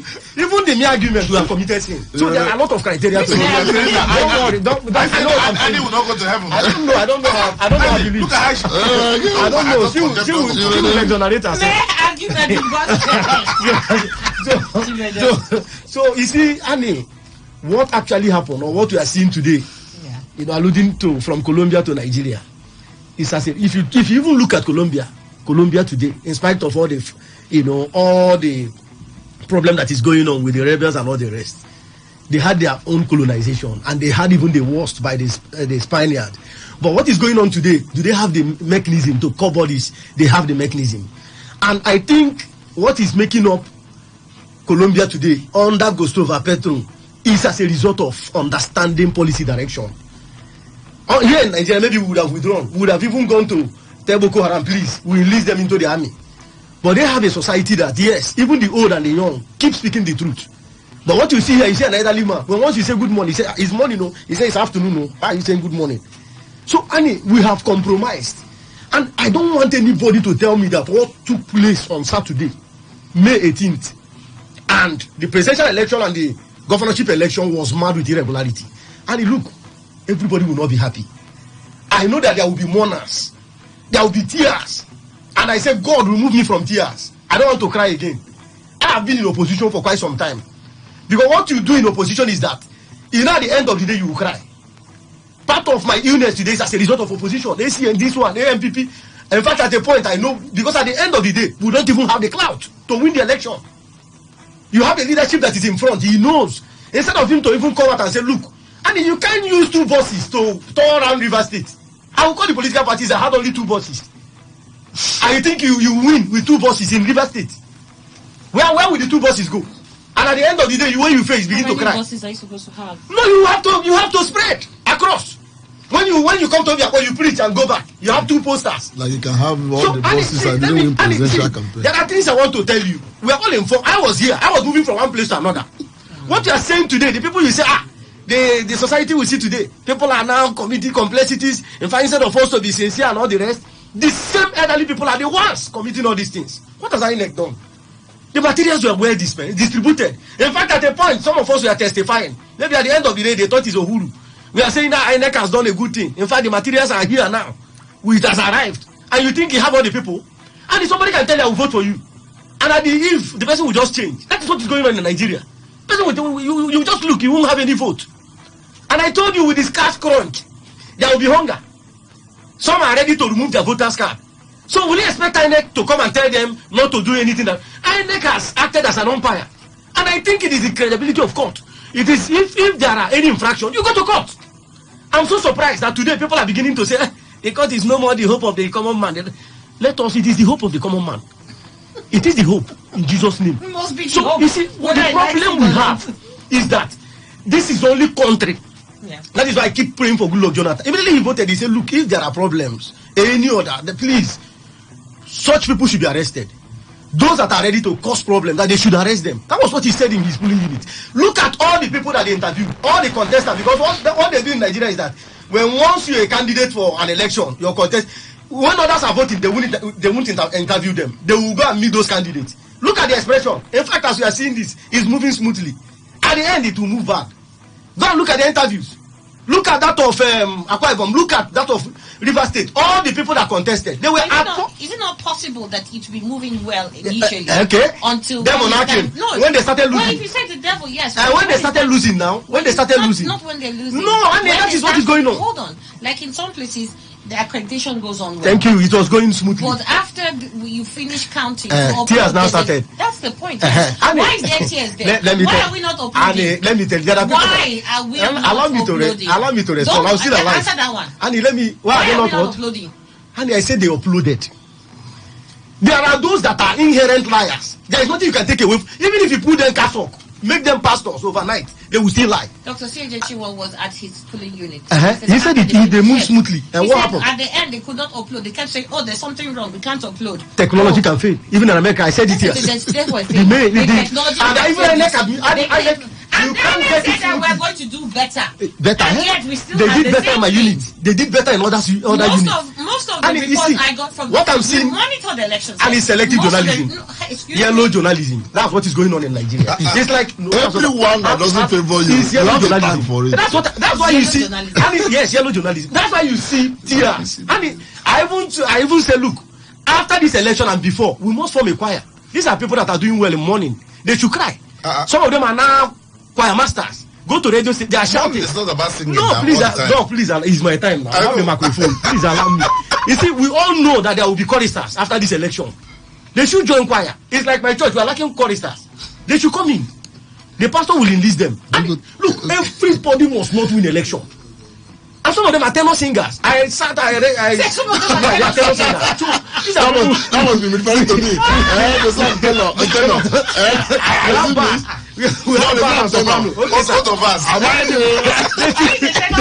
They should all come together. I was in form a choir. And this will even help us. What you call South Africa today is as a result of song. They were singing for Mandela. So let us form a choir, a chorus, and we will say better. By this time, we should have the who are the people forming the choir? Those who are crying, right? They should come together. That's what I'm saying. Yeah, we can. You guys that won, you don't want to form the choir. What am I going to do with choir? Sing. We watch them. We will send the tape for them. So you can take away. That's what we're saying. Because when Colombia too started with this drug issue, people who were benefiting saw the ugliness, but they were able to say something. Oh, they were impoverished. If we don't do this, well, how will we survive? The government should respond to us. These are the ones who are giving us money, and they continue to become a backup for these people. Now see the trouble they're in. It's the same thing we're saying. Let elections continue to go the way it's going. Those of us who think we're benefiting from it, let us continue to say go to court. And there was a when this thing becomes the monster that it becomes, it's all of us. It will come. There was a palace coup in Nigeria. That was in 1979 when Ramat Mohammed was killed. So you're my lecturer. 1976. Yes, 76. But it was during the Ramat February. Yeah. We remember what happened. Ramadan or what's that? Ramat Mohammed.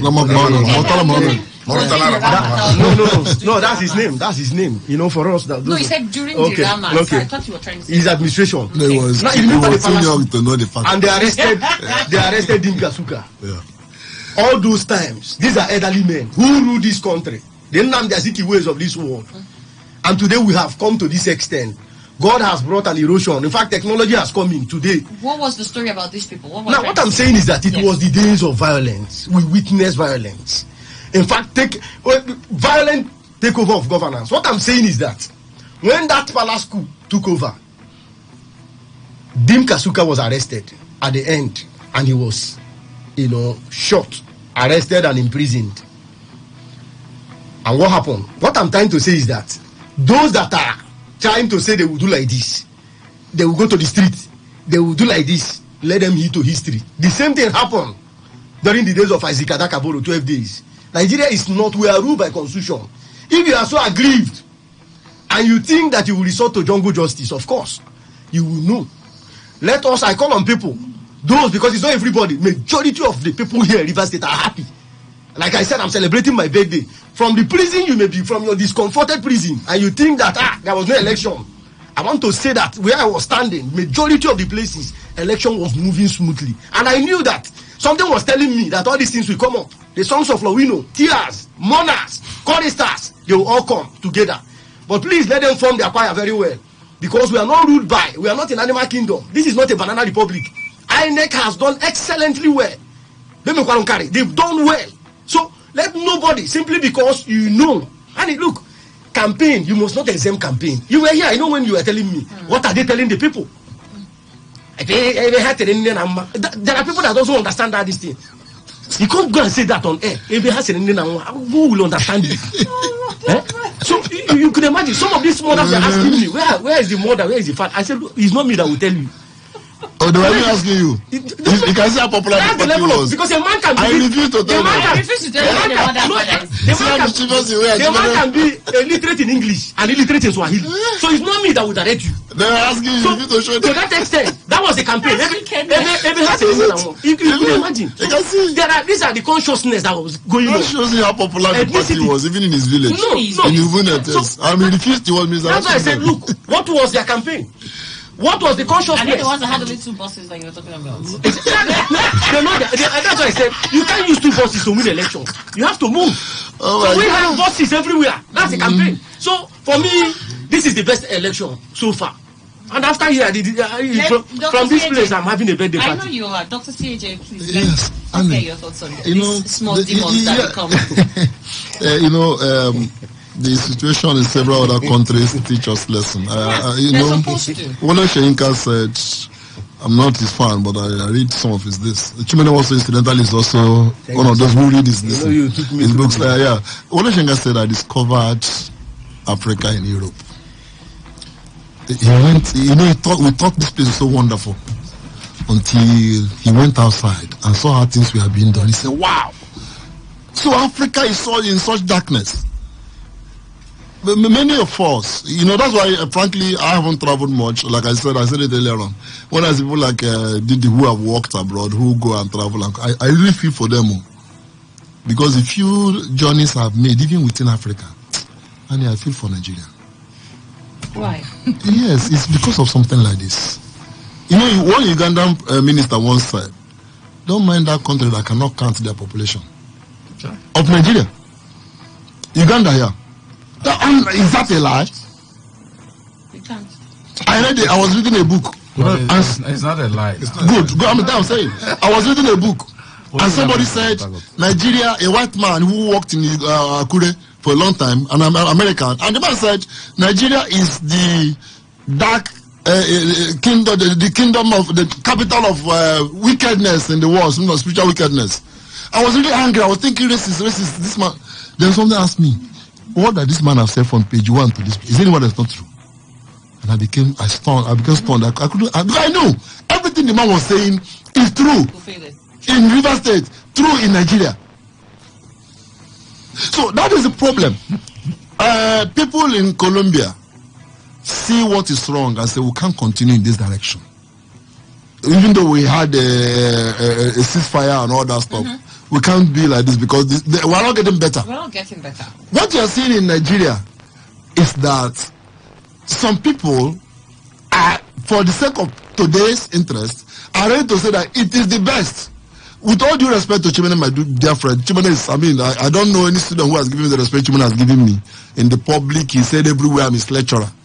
But one of the things I did as a lecturer, and still do as an intellectual, a person involved in the academy, is to urge our youths. Sometimes I used to tell them, Annie, in school, I would urge students in my class, all these refugees people have, you have to pick them and put in there before I teach you. Okay. And I'll tell them, please, pity Nigeria now. Pity Nigeria. Let us just have mercy on this country. So the problem is, a lot of people don't understand what it means that we should have mercy on our nation. It is not whether it suits you now. Like Peter B has said, it's not desperate to be president. I joined politics, Annie. I'm in a conversation with somebody now. I didn't join because I want to be commissioner. Because I want to be governor. Why did you join? Because I joined because let's see if we can help to raise leaders that can bring transformation. The reason why I maintain a column in newspaper, I come to radio and all that, it's not because I want to be popular, but because I realize that our leaders need to hear the other voice. And sometimes they get there, they are completely repeatedly that's all. They are in darkness because people that come to him is let's say Didi is the governor. Your Excellency, you are in short, after God is you. Some women say you are in short, God just told us that they are next to him. So the man is confused. So he doesn't hear any truth. He wants to hear the truth. And some of the people who are even doing this are people that he wanted to listen to. So the psychophancy. The psychophancy. I read a statement by Napoleon Bonaparte. The man said that those who did him the greatest ill are those who saw him doing wrong and never told him that they made him to go as far as he did. So when we come here to talk about INEC, it's not because I hate INEC. The work they are doing is onerous. Like a judge, I was offered to be a judge, I refused. So I respect the work of a judge. It's a very onerous responsibility. But does it mean when the judge does wrong, we should tell you are wrong? No, we should tell him he's wrong. Because the reason is that we want it to be better. And every responsible judge, for instance, in this country I've known, have admired those who criticize them, and even all judges to go, please write it on the, what is it called, journals and all that. We want to be criticized. INEC should be. So I'm saying this to say, my friend Chimenem, you are not helping INEC. When INEC itself admits that there are certain flaws, we made certain mistake, we want to correct that. You now come and say that did excellently. If INEC goes home, by next election it would perform 20%. Chimenem said we did excellently well. So let us do, like I come here, where Wike is wrong. Annie, I have said it because I'm one of the people who have praised Wike more than Chimenem can praise Wike. But we must help leaders and institutions in this country be better. So that is what we're talking about. INEC has failed. And I told you here that if it is from the time they came, even they came late, until the people casted their vote, the technology of beavers, and not until the entering of record results, I won't have blamed INEC. It's a marked improvement over what we saw. That's even what I did say earlier on. Why they didn't see people fighting. But the problem now is that where it matters most, students have struggled to read all that I told them to read as a lecturer, and written the exam. And then when they submitted their results, the person who should have been number 40 is now number 1. Annie, will you call me a good lecturer? No. Or a good examiner? No. That is the problem. Chimene won't be proud of me to call me his lecturer here if I did that. If I saw the person who failed and say he passed, he won't be proud to identify me as the lecturer. You even use this your public media to say that this is a very terrible lecturer we had. I don't know why you're bringing him here. So that's what we're talking about INEC. We want INEC to be better. So, and let all of us help them in that responsibility. Whether you won now, however you call it, win. Because I know, one thing I've known about people who win by the wrong way is that when they go home, they laugh and say, don't mind these people. Yeah. They don't know the politics. We know that, we show them. And that's it, they call it politics. They call it politics, unfortunately. They'll tell you, oh, this, if you don't know how to play politics. They play politics. So they'll even tell me, don't worry, you're a church man, you can't play politics. What is the thing? If politics was go campaign, if it was like you went with 30 vehicles and we went with 2, no problem. And if you won because you went with 30 vehicles, no problem. But the problem is that you went with 100 vehicles, 200 vehicles, we went with 2, and people preferred us to you. And you said they must take you. Because you came with 100. And that's the only problem we're having now. Because people are not voting for vehicles, they are voting for ideas. They are voting for the real governance. And you couldn't offer it. You only offered vehicle. And you get their rights. The people know that the ones that have eaten before, they are suffering. So they want a change. But now impose yourself on them. Whether you like it or not, equally people will call on here. Whether you like it or not, it's me. And the state is going down. And the same people will go back. You understand me? Go to the communities. You see, Uchimene comes from Boloro Nibo. Annie, you know how Boloro Nibo suffered there? This community that's close here. For 6 years, you couldn't enter that community. And there is a state government. Yeah. Federal government. Which federal government? Go to the federal. As I was coming this morning, look at community primary school, secondary school, It just let one rain fall now, the student can't be there. And there was a governor. I have criticized Wike. I said, you have Robia, but people even say I do something. I criticized him and I can't where he went. And this one, happily, he has started work at Coronado. Yes. Good work. And I say he's doing a good work there. He said he will start at I don't know when he will start. But all of us see it. Will you see that place now when rain is falling as a symbol of a good governance? So we criticize him, say he will do better. I don't want him to fail. Because if he fails now, if he fails, it's going to affect you. Equalist done for being governor in Rivers State. I may have become, I won't die because I still have another 60 years. I may have become too old to even go and vote. To enjoy. Exactly. Before he goes to Equalist. So it's my son and the children and the younger ones I'm thinking for. So that's what I'm saying. Let's help Nigeria. I get your thoughts. Real quickly, I'm just going to bring this in here and then we'll wrap up. Blame political system, not beneficiaries. It's in the Punch newspaper. Blame political system, not beneficiaries. I begin this article by congratulating Asiwaju Bola Tinubu, declared President-elect of the Federal Republic of Nigeria by the Independent National Electoral Commission after the February 25th, 2023 presidential poll. A national election is not a one-day event. It's a rigorous process. Over the years, issues have been raised over the process of emergence of political leaders in Nigeria. The process includes membership of a political party primaries involving aspiring candidate screening of party standard bearers by INEC, political campaigns, and the eventual general elections. This process takes months and years to conclude. How do members of a political party select and present candidates of their primaries?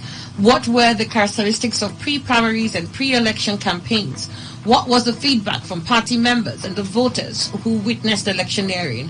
What were the factors that guided voters in their choices on election day? What were the electoral guidelines provided by the electoral body for the electoral process? What were natural structures or deliberately positioned structures to ensure rigging of the elections? What was the performance or level of compliance with the guidelines provided by the electoral umpire, by the umpire itself?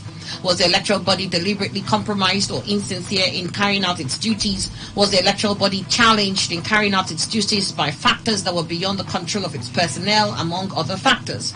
These and many questions, which are not new, are questions that usually surround the emergence of political leaders in Nigeria.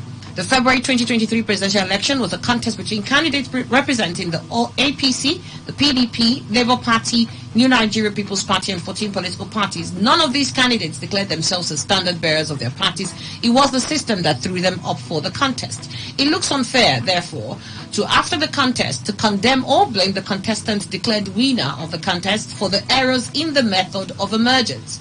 Tinubu did not declare himself as the president-elect after the presidential election. He was the referee for the contest. INEC declared him president-elect after the system threw him up.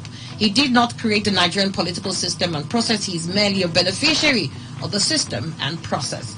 Presently, other candidates in the contest do not agree with his victory, and they've gone to court to challenge the victory. The law court is expected to uphold or nullify the victory of the candidate declared as president-elect by INEC. Let me state here that if the Supreme Court eventually nullifies the victory and declares another candidate as winner, I will be quick to congratulate the person. Experience, they say, is the best teacher. It does the flogging before the lesson. There is no intellectually exposed, globally enlightened, sincere and patriotic Nigerian with a sound mind, an understanding of systems, processes and their implications who will be happy over the conduct of the 2023 presidential election. It's okay to be angry with a bad system. Such anger, however, should not be channeled as beneficiaries of a system. Rather, the bad feeling should produce a resolve to initiate and contribute efforts towards improving Nigeria's political systems and processes of emergence of leaders across this potentially great nation. The takeaway from Nigeria's recent political experience should be the urgent need to review the entire processes of emergence of our political leaders. I think it's not right to blame the beneficiary of a process. This is the time to address the flaws in Nigeria's political system and processes. For instance, is it not laughable and childish to see a political party's members sit down to draft their party constitution, only to rush to courts during a minor disagreement, asking the courts to interpret to them the meaning of what they wrote for themselves? This is a simple reflection of individual self-certitude and insincerity. Again, considering the age of Nigeria's democracy, it is not proper for Nigeria to be tilting towards having the judiciary determine the winner of general election. It is time to outgrow that scenario. Democracy is a government of the people, for the people, and by the people. Political actors need to grow up into maturity, exercising sincerity in their activities surrounding elections. The voters also need to develop a sound mind in judgment of choice of candidates. Such judgments should be devoid of mundane, petty, and selfish consideration. So his caption is blame political system, not beneficiaries. Albinus Chiedu. Blame the system, political system, not the beneficiary. And the political system is extended. He went all the way till even before the primaries and what the individuals within the parties were doing and trying to show up themselves before the political parties have their primaries, and then all the process that leads them to the final day of election. And if any of that is flawed, if any of them does not allow free, fair and balanced processes, then obviously you're going to find perhaps an individual who will emerge that might not truly be the people's choice. But he says rather than blame the person who has emerged, is the system that threw that person up. That's what we should be querying. That's what we should seek to fix, and not the person who has emerged. But I can understand the angst Nigerians do have in these things, because we believe that the person who has emerged helped to manipulate the process. And so the anger is also shared. The process is flawed, but because it's flawed, you also benefited from it with your influence. It's usually financial or promises of what you give whoever aids you when you eventually become the winner. So I can get where people are angry with the candidates who eventually emerge. But do you agree with him, Emmanuel, that what we should focus on at this point here is not the winners? The winners just also are beneficiaries of what a flawed game it is. What we should look at is fixing that process and making sure it is tight, it's clad so tightly that we can't have any of these errors that we've witnessed. And in doing so, I mean, is it that we're not intelligent enough to fix that problem, to make sure that the electoral process from beginning, when a primary starts, to when we have elections proper, is that where it is seamless enough and fair enough and free enough for each and every one of us to understand the process? I mean, in the United States, let me just use that for example, even though Trump and a few others continue to talk about the election that is flawed, most of that argument is hinged on the votes that came in by mail. The argument was that, they extended it to other countries and other places, and usually they wouldn't do that. There was argument that, because of COVID-19, we had to do it that way. We had to ask more people to vote from where they were voting from. If, even in the United States, the system already rolls on its oiled wheels, once this guy emerged, what's his name? Is it Trump or Biden? Once Biden emerged, the processes were already moving towards Biden as president, and then Trump was out, whether he was arguing back and forth or not. And I didn't see him running to court to say, well, I have to go to court and let's count this, even though they did recounts in several places. The recounts they did still came up with Biden winning. But there was no court process. Everybody just moved on along with the new president because the people are more secure in the process than anything else. They believe what that process throws up. But here we'll continue to have court cases because we know that the system is flawed. We know that those who are coming in will manipulate the system. We know that even the managers of the system understand that it is flawed. And they're ready, in most cases, to be compromised. And that's why whoever emerges, sometimes we might even think there was a lot of corruption going on there. And it might not be. Maybe the person truly was that popular enough. But because we already queried the system, we think everybody who comes up through that system must have manipulated it. So are we not intelligent enough to say, look, we've got to fix this now and then do the right thing instead of, keep beating this drum every 4 years? Annie, Chiedu tried to make very salient representation in his piece. I cannot agree with him completely. You see, the system, first of all, is to be blamed. However, if Emmanuel Ndukwe should enter that system and continues with that system, because I have my brain to know that this system is flawed, and I continued with the flawed system, then I should also be blamed. Why? But it's flawed. You're not the initiator. No, I'm coming, Annie, because it's only those in government, including the legislators, including the executive, the judiciary, all of them that could collectively right the wrong in the system. The system did not create itself. It was created by humans. And it also humans that could wake up and say, gentlemen and ladies, let us think about these particular flaws we're having in this our system. For posterity, let us right them. But where humans keep quiet and continue, the beneficiaries of these positions of government should also be blamed, and in effect, should be blamed more. That is the way I understand it. Take, for instance, Annie, if the legislators that have come in, you remember when political parties were going for their primaries? Yes. I particularly said, you don't expect anything good to come out from these primaries. Because what happened now also happened in those primaries. There were also dollars that crossed the hands and all that. And people had it and voted who they didn't originally want to vote. A lot of people stepped down for candidates because they have received the honey they were looking for. So the original people that were going in to vote became, what do they call them? Wormwood. They were very, very bitter to them because honey has entered their hands. So for me, where that kind of process took place in the primaries, all the people that emerged wouldn't ordinarily have been, at least to some extent, all the people that would have emerged. And now, these people also came in, having known the processes through which they came in. They continued as if they didn't know that from day one, this system that brought us is flawed.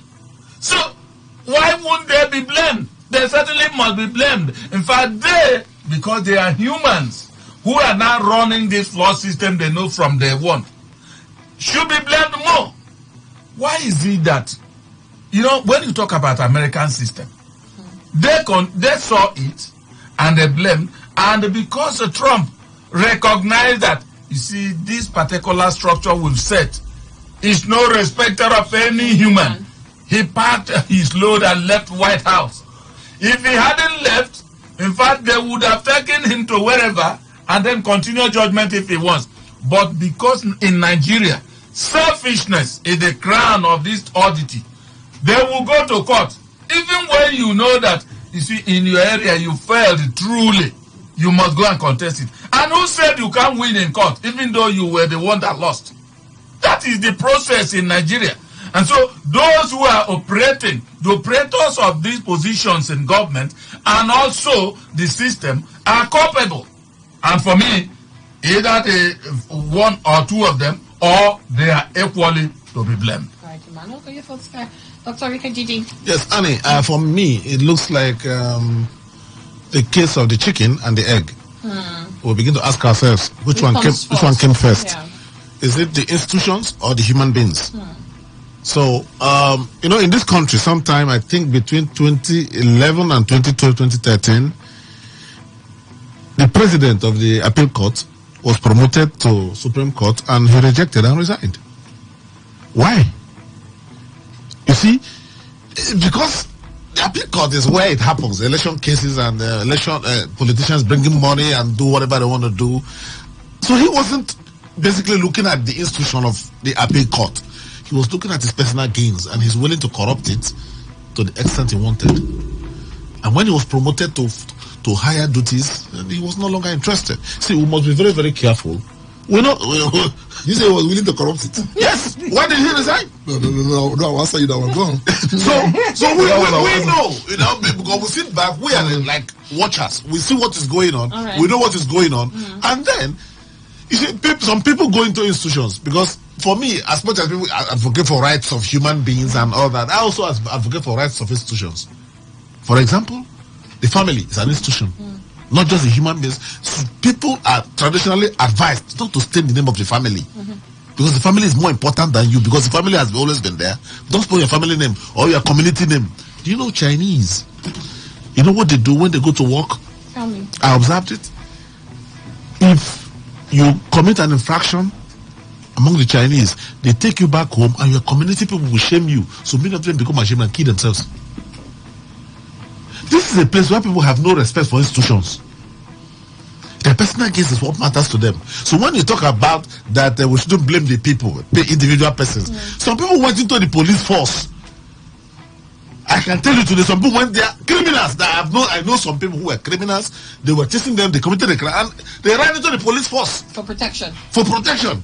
And what do you expect such people to do? To continue crime and then dent the image of the police? Just like when people criticize the police.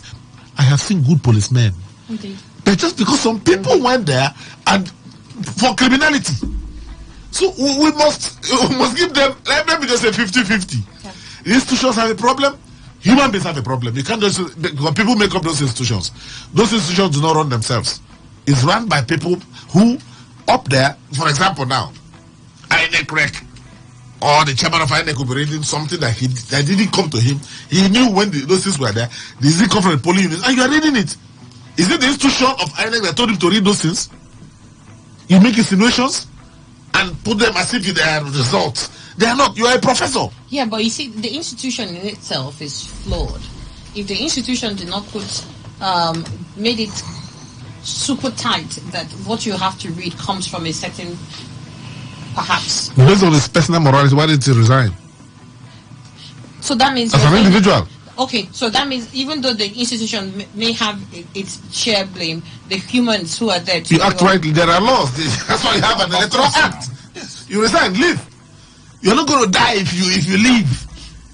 You were somewhere before you joined. I want to remind you something real quickly. Remember when we spoke about how part of what we need to do when we're talking about what was this push for these people to occupy this position, we said, well, it's a very lucrative job, really. Yeah, it is. There's a lot of money at your disposal. It's juicy, right? Yeah. He knows he's in the system. He knows it's very juicy. It's after the and when we talked about the need to take away the juiciness, and we said, unfortunately, it seems as if our hands are clad. Because we need to get to the legislators who will propose what should be available and how certain things will be done that will take away the juiciness. And these people are already there. They don't want it gone. Right? Yes. So in the system that is already corrupt as it were now, if I come into the system, it's already bad. If I perhaps said, I didn't want to be part of this system and I want to go out of it, the next person who comes in will still come in and do something.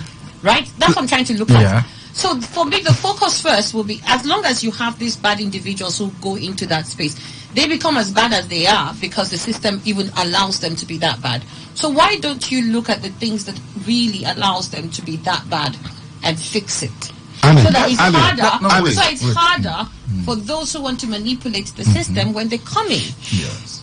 Annie, you see, that's what we are talking, Annie. The people that are there, you know, when we talk about institutions don't make themselves. They don't set themselves up. It's human that set them up. Even this one, Dr. Didi said, chicken and egg. Chicken and egg, which comes first? Emmanuel Ndukwe says that it's chicken. Because it's chicken that will grow to a hen to lay egg. That is it. Where did chicken come from? Well, no, from creation, of course. No other thing. No, so If we believe in creation. So why not the egg? Then the egg will hatch. No. Egg is something that must be laid. Egg does not produce the hen. A chicken must come out from an egg. No. Annie, understand very well. There must be one. And there must be two. I just want to remind you. I want to remind you of something. You know, in this country, there was a time the electoral body's chairman resigned. Emeawa. Yes. When Babangida was telling him what to do, he said no. Yes, he did. Yes. There were people in this country. No, of course, he just resigned. I'm a professor of political science. I know what I'm doing. I am an umpire. You can't give me directives. Yes. I'm independent. Because he sees what happens in other countries. He has taught it in his class. He was a professor. But unfortunately, these days, professors, I don't understand. So the point I'm making is, people should try to carry on some level of morality into institutions. If the institutions want to kill your morality, resign. People will say that, okay, this is what is going on. Then gradually the institution will change itself because people are no longer accepting to work with it. Okay, so your thoughts said. What did you mean?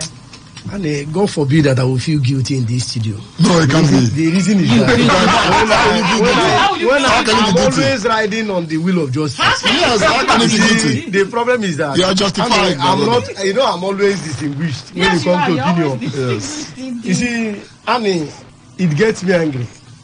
People begin to, have restitution. We begin to, become penitent during election. Especially when we lose, you see people put on the apparel of, becoming so decent. God would have come. And you see one thing, you see, if we can carry this value system, some of us in our families, there are people that their family has designated them as evil. And when you see them in this election, they are they are saintly, acolytes, Jesuits, walking close to the bishop because they have failed election. You see, God forbid.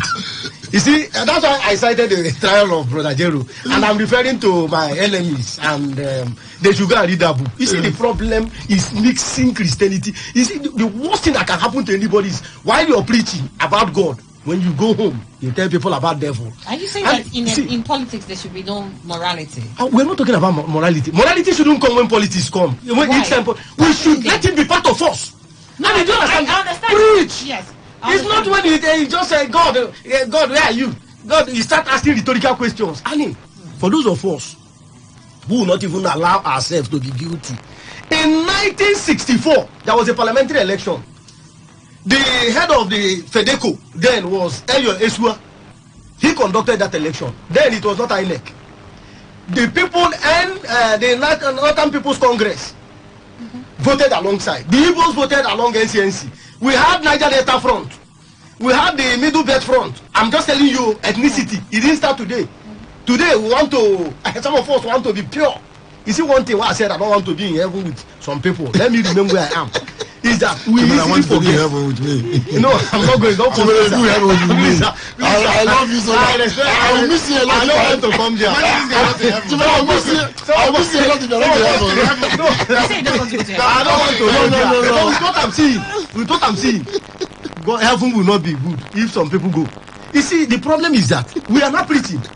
After now, we will go back to our cocoon. We have lost our candidate. No, this time our candidate did not lose. And let me tell you, see, the facts speak for itself. If you look at from the inception of this election and how it started, like I cited 1964, they all voted along like MPC won close to how many seats? It was 300 something seats.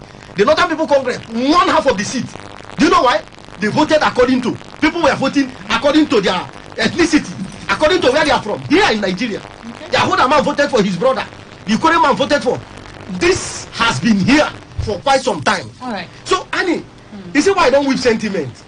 Each time you see me, I don't have deep. To understand the system. No, what I'm saying is that you're saying talking that we should try and ensure morality and all the rest. I didn't say morality. I said fix the system, the institution. Thank you. Do we blame the people who benefited from the institution? Annie, we will not blame them if the institution is very strong and the people. If in the west of Zimbabwe in 1876, say sovereignty rests on the people. If sovereignty belongs to the people, what has the people done? And you see, when it happens here today, it's like if this election had gone the other way around, it would have been righteous. No, even if you had gone the other way around, the other group who has lost out will definitely cry. Thank you. Yes. That's why I said, look. That's what I'm asking here. That we are the reason why we both cried the way we are crying. I'm not crying, no. No, if it was, if you, no, if you I'm not crying. If you didn't win, no, to cry. If you didn't win, you'll have been crying. Me, I've never cried before. You have cried. In this studio, you have cried. Please, but baby, let's not go there. Annie, please, just be. I want you to remain. That's why he left the APC and came back to the dead party. I want you to remain silent, please. That time he was crying. The point I'm trying to say is that yes, if the system is that bad. And then the people who go inside there, some of them are clean, but they go inside there and the system messes them up. Why don't we fix the system? Fix it. Okay. Yes. Why is it difficult to fix that system? Because that system is what is making me feel that if I fail, I didn't fail well. If you win, you didn't win well. Annie, what you call the political parties today in China was not made by people. It was not made by the God. It was made by party. You see corrupt fellows. Even those that are crying now. These are the same people. Some of if you look at their emergence, I remember a party called me to come and be their governorship candidate. I looked at myself. I looked at the robe of men there. These are corrupt fellows. So when they called me, they were looking for somebody that will, be their flag bearer. Sometimes you look at your flock. If you can flock with some people, I look at them. I say, you can't flock with them. I said, no. This the form was. Do you know what they are looking for is somebody that will fight for them. And at the end, that we are not going to win. No. But that what I will do is that if they pay me, they know that I will go to court. But if they pay me, we will share this. You see, I just want to tell you that some of them went there to make money. And if you look at the system today, more than 3 political parties. At the point I say, why? When I know that I'm going to fail, and I ask the person, say, what if I take this home? I now start now to fail. Will I come back? Because there is a man in River State, I don't want to call his name. He has contested many times. In fact, his name is now failure. He's in one of the political parties. I don't want to call his name. Now, so I have been part of opposition. And if I had gone to take funds from that party, and I know how the system is, of course you don't have a decent system. Even in the Communist Party, there are wrangling going on. So, but what I'm saying is that it is only the people that can make the system strong. And I said in this 1964, immediately after that election, winners were declared. The parliamentary election in 1964, winners were declared. Nobody shouted because it was alongside ethnicity. So I don't know. People are coming. People shouted now. People. What happened? The Northern people collected all the seats. That was even the foundation. That was what led to the crisis. Now, but what happened? No, what I'm saying is that there is a foundation already. Established. Can we fix that? We can fix it. And what I'm saying is that there is nothing wrong with the foundation of INEC now. For those of us, yes, there is nothing wrong. That's why, look, if you take demographic, for the simple, those that are crying now are those that already joined this. They are aware, like I cited. See, my problem is that you've decided to remain myopic with the issue of people who are crying now. And we've moved away from people who are crying now or people who cried yesterday or who will cry tomorrow. And we're saying with the system that is flawed in the way it is, yes, people who will emerge will always be queried. So should we blame those who emerge when we know that the system is flawed? We will not blame them, Annie. Like I said, we will not. Okay, thank you very much. And we cannot even get angels to come and man the system here. Thank you so much. I was angel. Yeah, making too many people. Speak Igbo today. Don't be French. The president of the Northern. Emmanuel Macron, they speak. North Korea, the same thing. And the point is that, and quite unfortunately for Nigeria, people create system. System don't create people. When you hear United States, I have a book of American presidents up to George Bush, up to Bill Clinton. George Bush came after Bill Clinton, and I saw how they started. You could see a determination by every president to raise men who will build the institution, and that's how it starts. In Nigeria, unfortunately, one of the most disqualifying factors in Nigerian appointment process, and I remember I told Chimene in their class, is this man, is he loyal? Is he committed? What is it? If the loyalty is not to principle, or if it's to principle, they say this man is too straight. I told you about magistrates. That the magistrate that is from this place area. We have voted for him as lawyers since 2001 as the best magistrate. Yeah, promoted.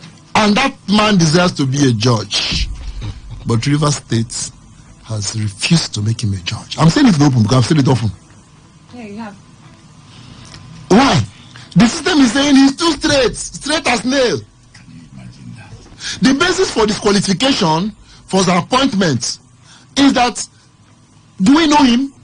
As a matter of fact, Jega escaped in the sense that when Jonathan was swearing him, he said, I've never known you before.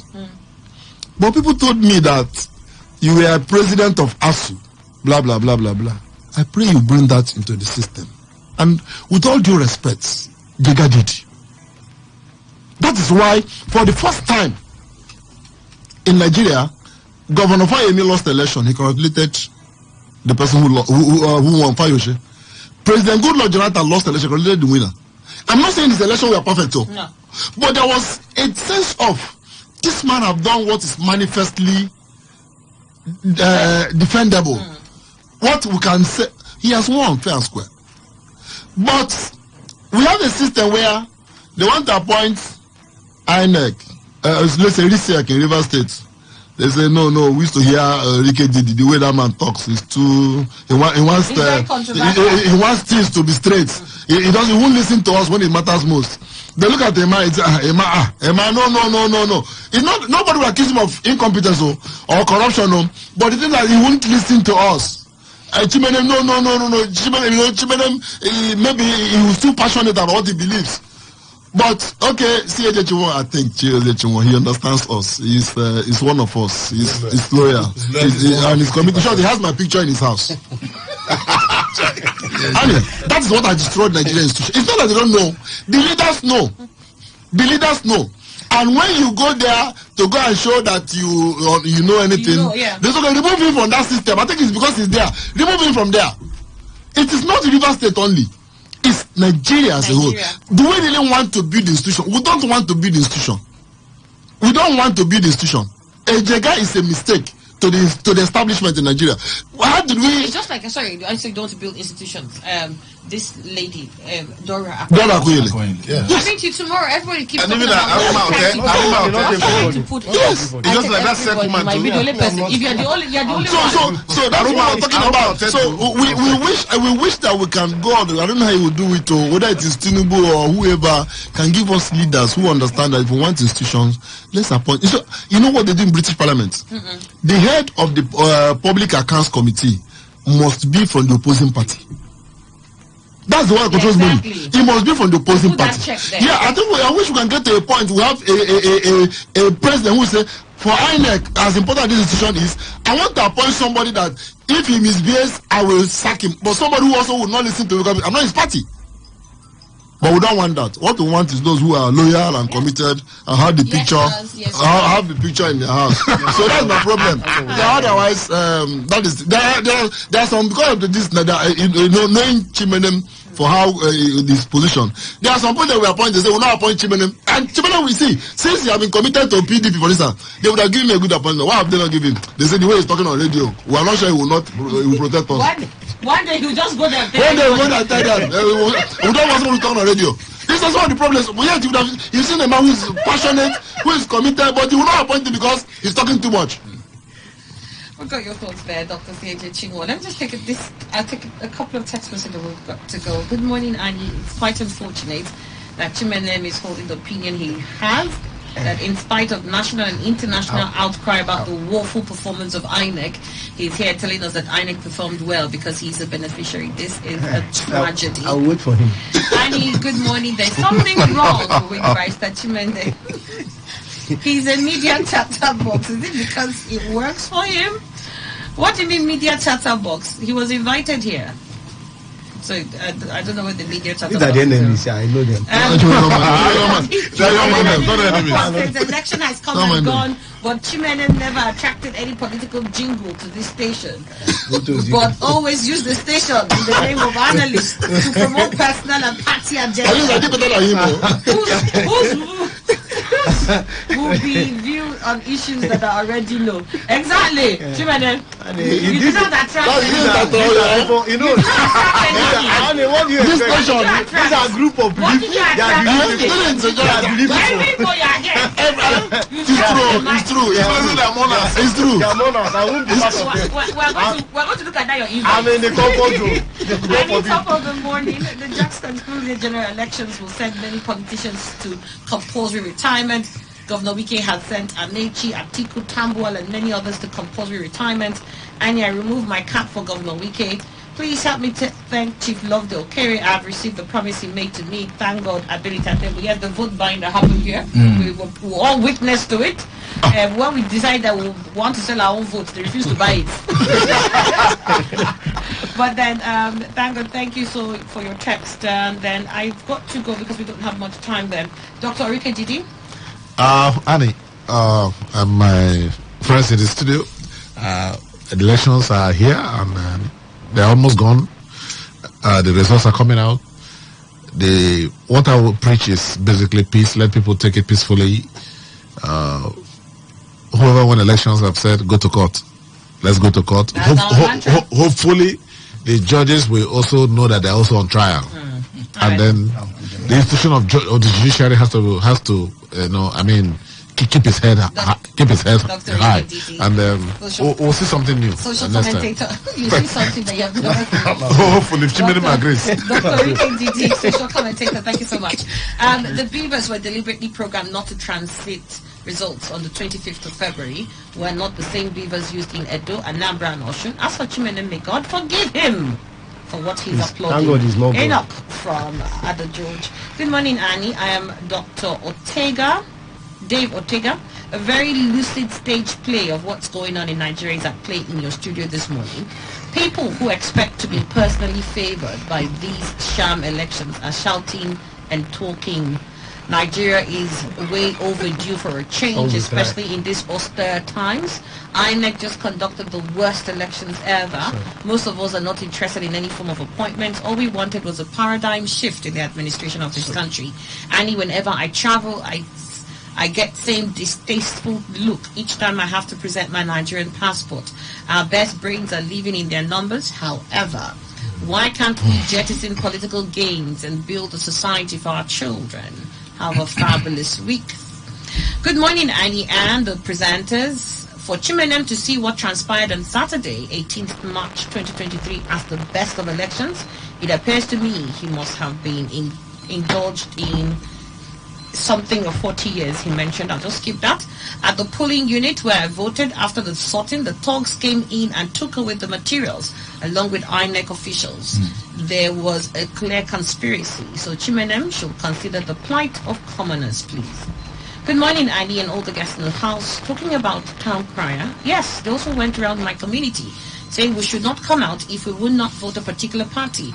I have not seen such thing before. And all I think it's just a strategy to get votes. Governor Wike knows how to use power. Excellent. From School Road in Mogu, Omagwa, is that. Annie and all of you in the studio, what shall it profit the PDP in River State if they cause irregularities in this election by disrupting and cutting away with election materials and refusing INEC staff of uploading and transmitting results where PDP don't win? God is on the throne watching. Note, there shall be overturning and overturn at the right time. Hence, there is no peace for the wicked, says the Lord. This is from Mr. Sam. Dr. Chinwa, may God bless you. This is sent in by Uche. Annie, good morning. My name is Walu. Anything it will cost me to make sure what the Chimenem comes to studio every day, I'll be paid. Amen. Because he talks well, he paints him. He is a man, the real Aquarian man. Who is the fake Aquarian man? Thank God you let it to it. Please repeat it back again. It costs 10,000 every day. Every day. No problem. We are going to. It's open. After you're in the media, we're in the media world you're now. inside the same So media you can see I've been promoted. We've got to go. Dr. Rike Didi, please let me introduce myself. What did you make Very inspire? important. Really, you've got just 20 seconds. Well, for those that are in videos, I will advise them that they should understand that for those of us that are not mourning, that election is not a win-win thing, it's a win-lose thing. And I'm speaking from a comfort zone. This election was contested keenly, and the winner emerged. Next time, let them know that at least let them do their work. All right, we're equally doing now.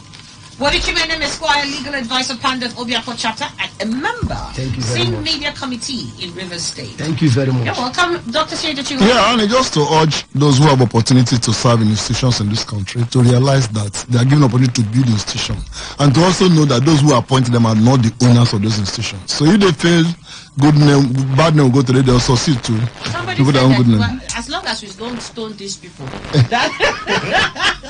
they'll continue to be regurgitated. Maybe one day we'll be good to stone them.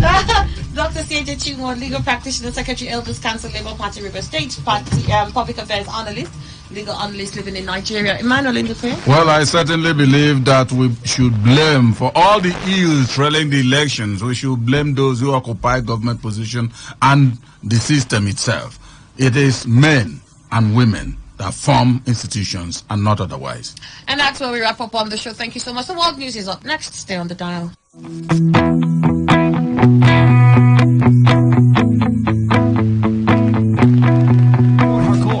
South, Nigeria, or around the world, we've got you covered. On air, online, delivering balanced news and unbiased analysis. Today, 95.1 FM.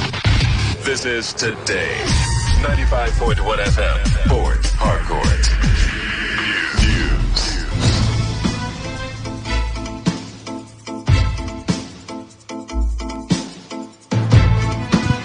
Thank you for joining us. Good afternoon. This is World News on your premium talk radio Today, 95.1 FM. In the headlines, All Progressives Party loses Kano State to New Nigeria People's Party.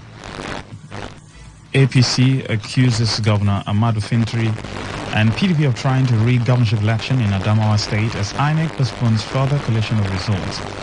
People's Democratic Party in River State mocks opposition parties calling for cancellation of Saturday's governorship election in the state. South African police arrest 87 people in connection with nationwide opposition protest. I am Lucky Maxwell. Now the details.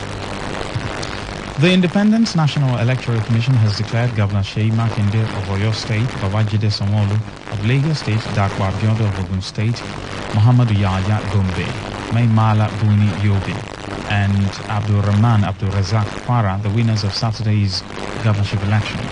Also, the People's Democratic Party candidates in Akwa Ibom State, Umoeno, Diko Rada of Katsina State, All Progressives Congress and his counterpart in Jigawa State, Namadi Damodi, emerged as the governors-elect.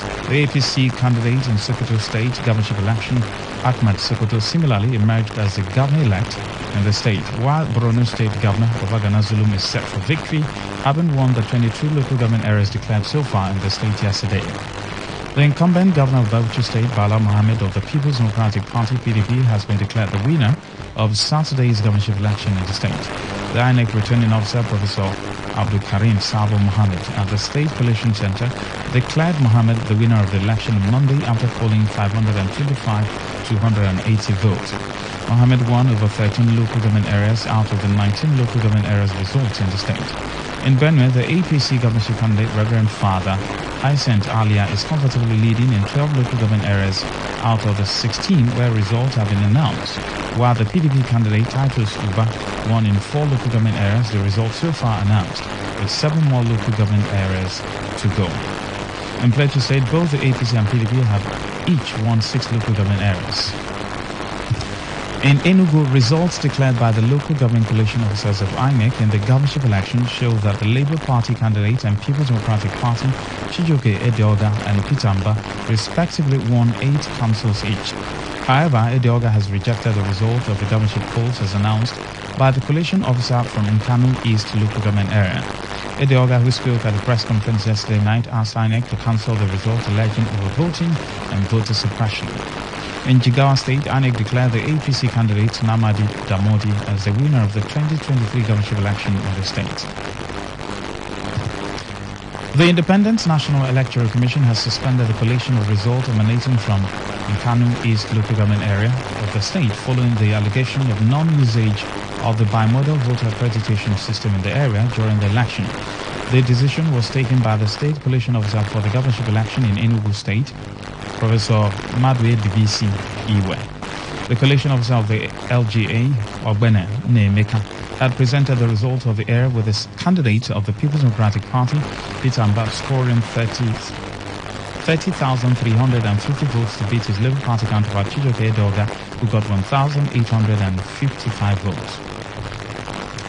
The new Nigeria People's Party has defeated the All Progressives Party to win Saturday's governorship election in Kano State. Abba Kabiru Yusuf of the NNPP was declared the winner with over 1 million votes against his closest rival, APC's candidate Nasiru Gawuna, who polled just over 890,000 votes. The Independent National Electoral Commission returning officer, Professor Ahmad Doko Ibrahim, announced Yusuf as the winner of the Kano gubernatorial election earlier today. Meanwhile, the Kano state government has announced curfew to calm post-election tension. The Independent National Electoral Commission has declared the governorship election in KB as inconclusive. The election was keenly contested by the two giant political parties, All Progressives Congress and the People's Democratic Party. The coalition and returning officer of the election, Professor Yusuf Saidu of the Usman Danfodio University Sokoto, announced the position at the collation center situated at INEC headquarters in Berenin, KB. He said there were cancellations in 20 of the 21 local government areas of KB State, cutting across a number of registration areas in different polling units. The Independent National Electoral Commission has postponed the collation of governorship election results from local government areas until noon. Professor Mohammed Mele, the State Coalition Officer, and Yakubu Ari, the Adamawa Resident Electoral Commissioner, announced this earlier today after collating results from 20 out of 21 local government areas. The exercise was postponed to enable verification of the result from the Fufore local government area, which were snatched. Senator Aishatu Dahiru is trying to wrest power from incumbent Governor Amadu Fintiri to become the first elected female state governor in Nigeria.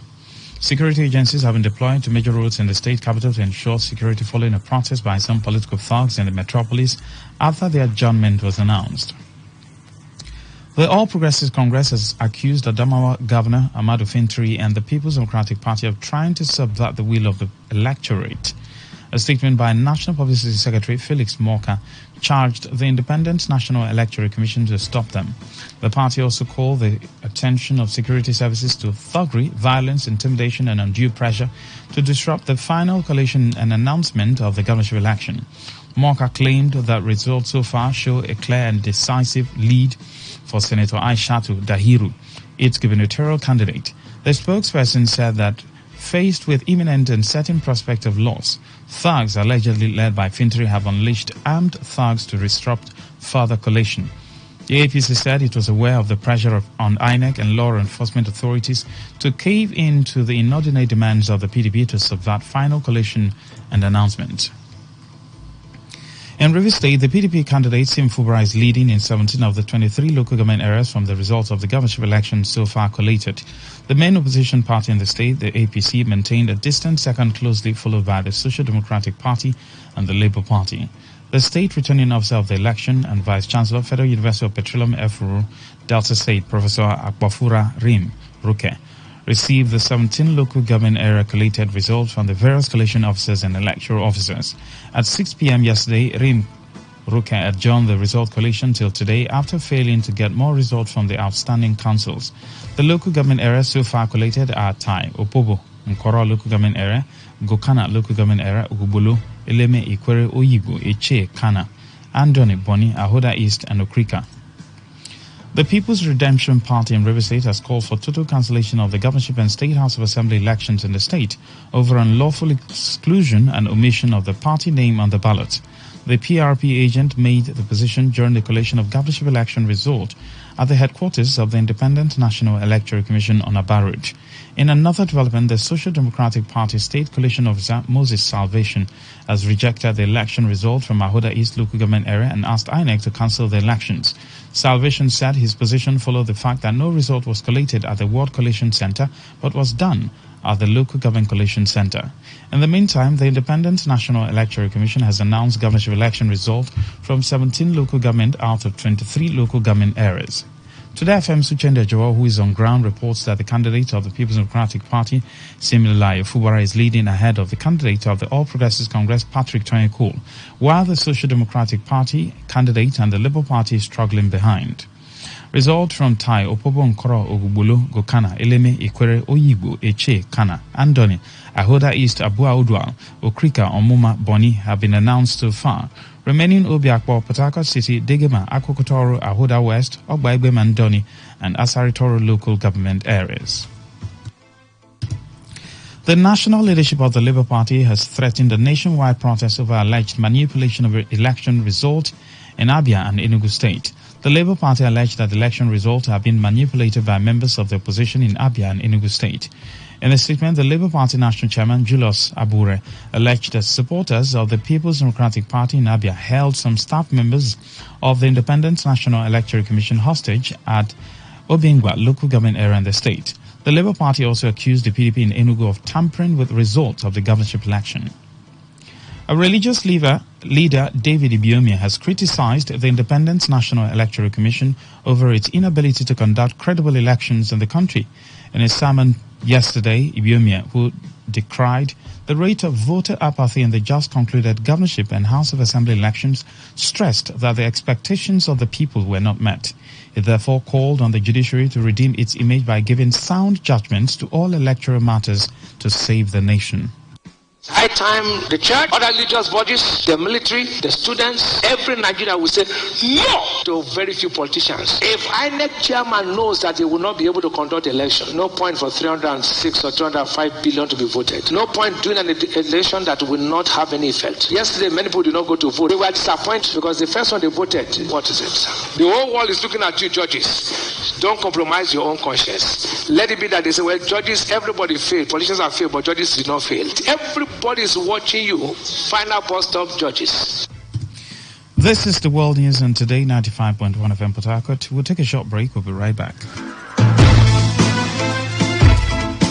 Every day, every hour, when the big stories break, depend on our 24-hour news team to bring you the latest. Today 95.1 FM.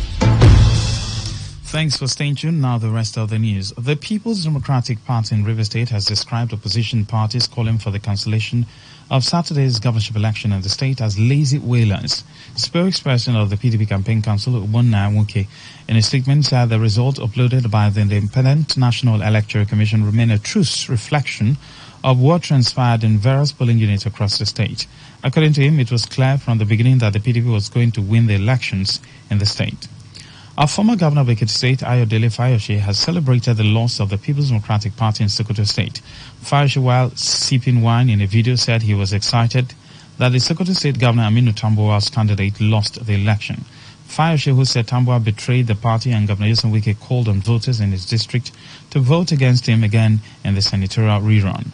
Recall that Ahmed Aliyu of the All Progressives Congress defeated the PDP with 453,661 votes, whereas PDP's Saidu Umaru scored 404,622 votes. In the meantime, the Independent National Electoral Commission has vowed to address proven irregularities in the just concluded governorship and state assembly elections across the country. The INEC National Commissioner Festus Okoye, who gave the assurance in Abuja, noted that circumstances beyond the Commission's control impacted some of the processes.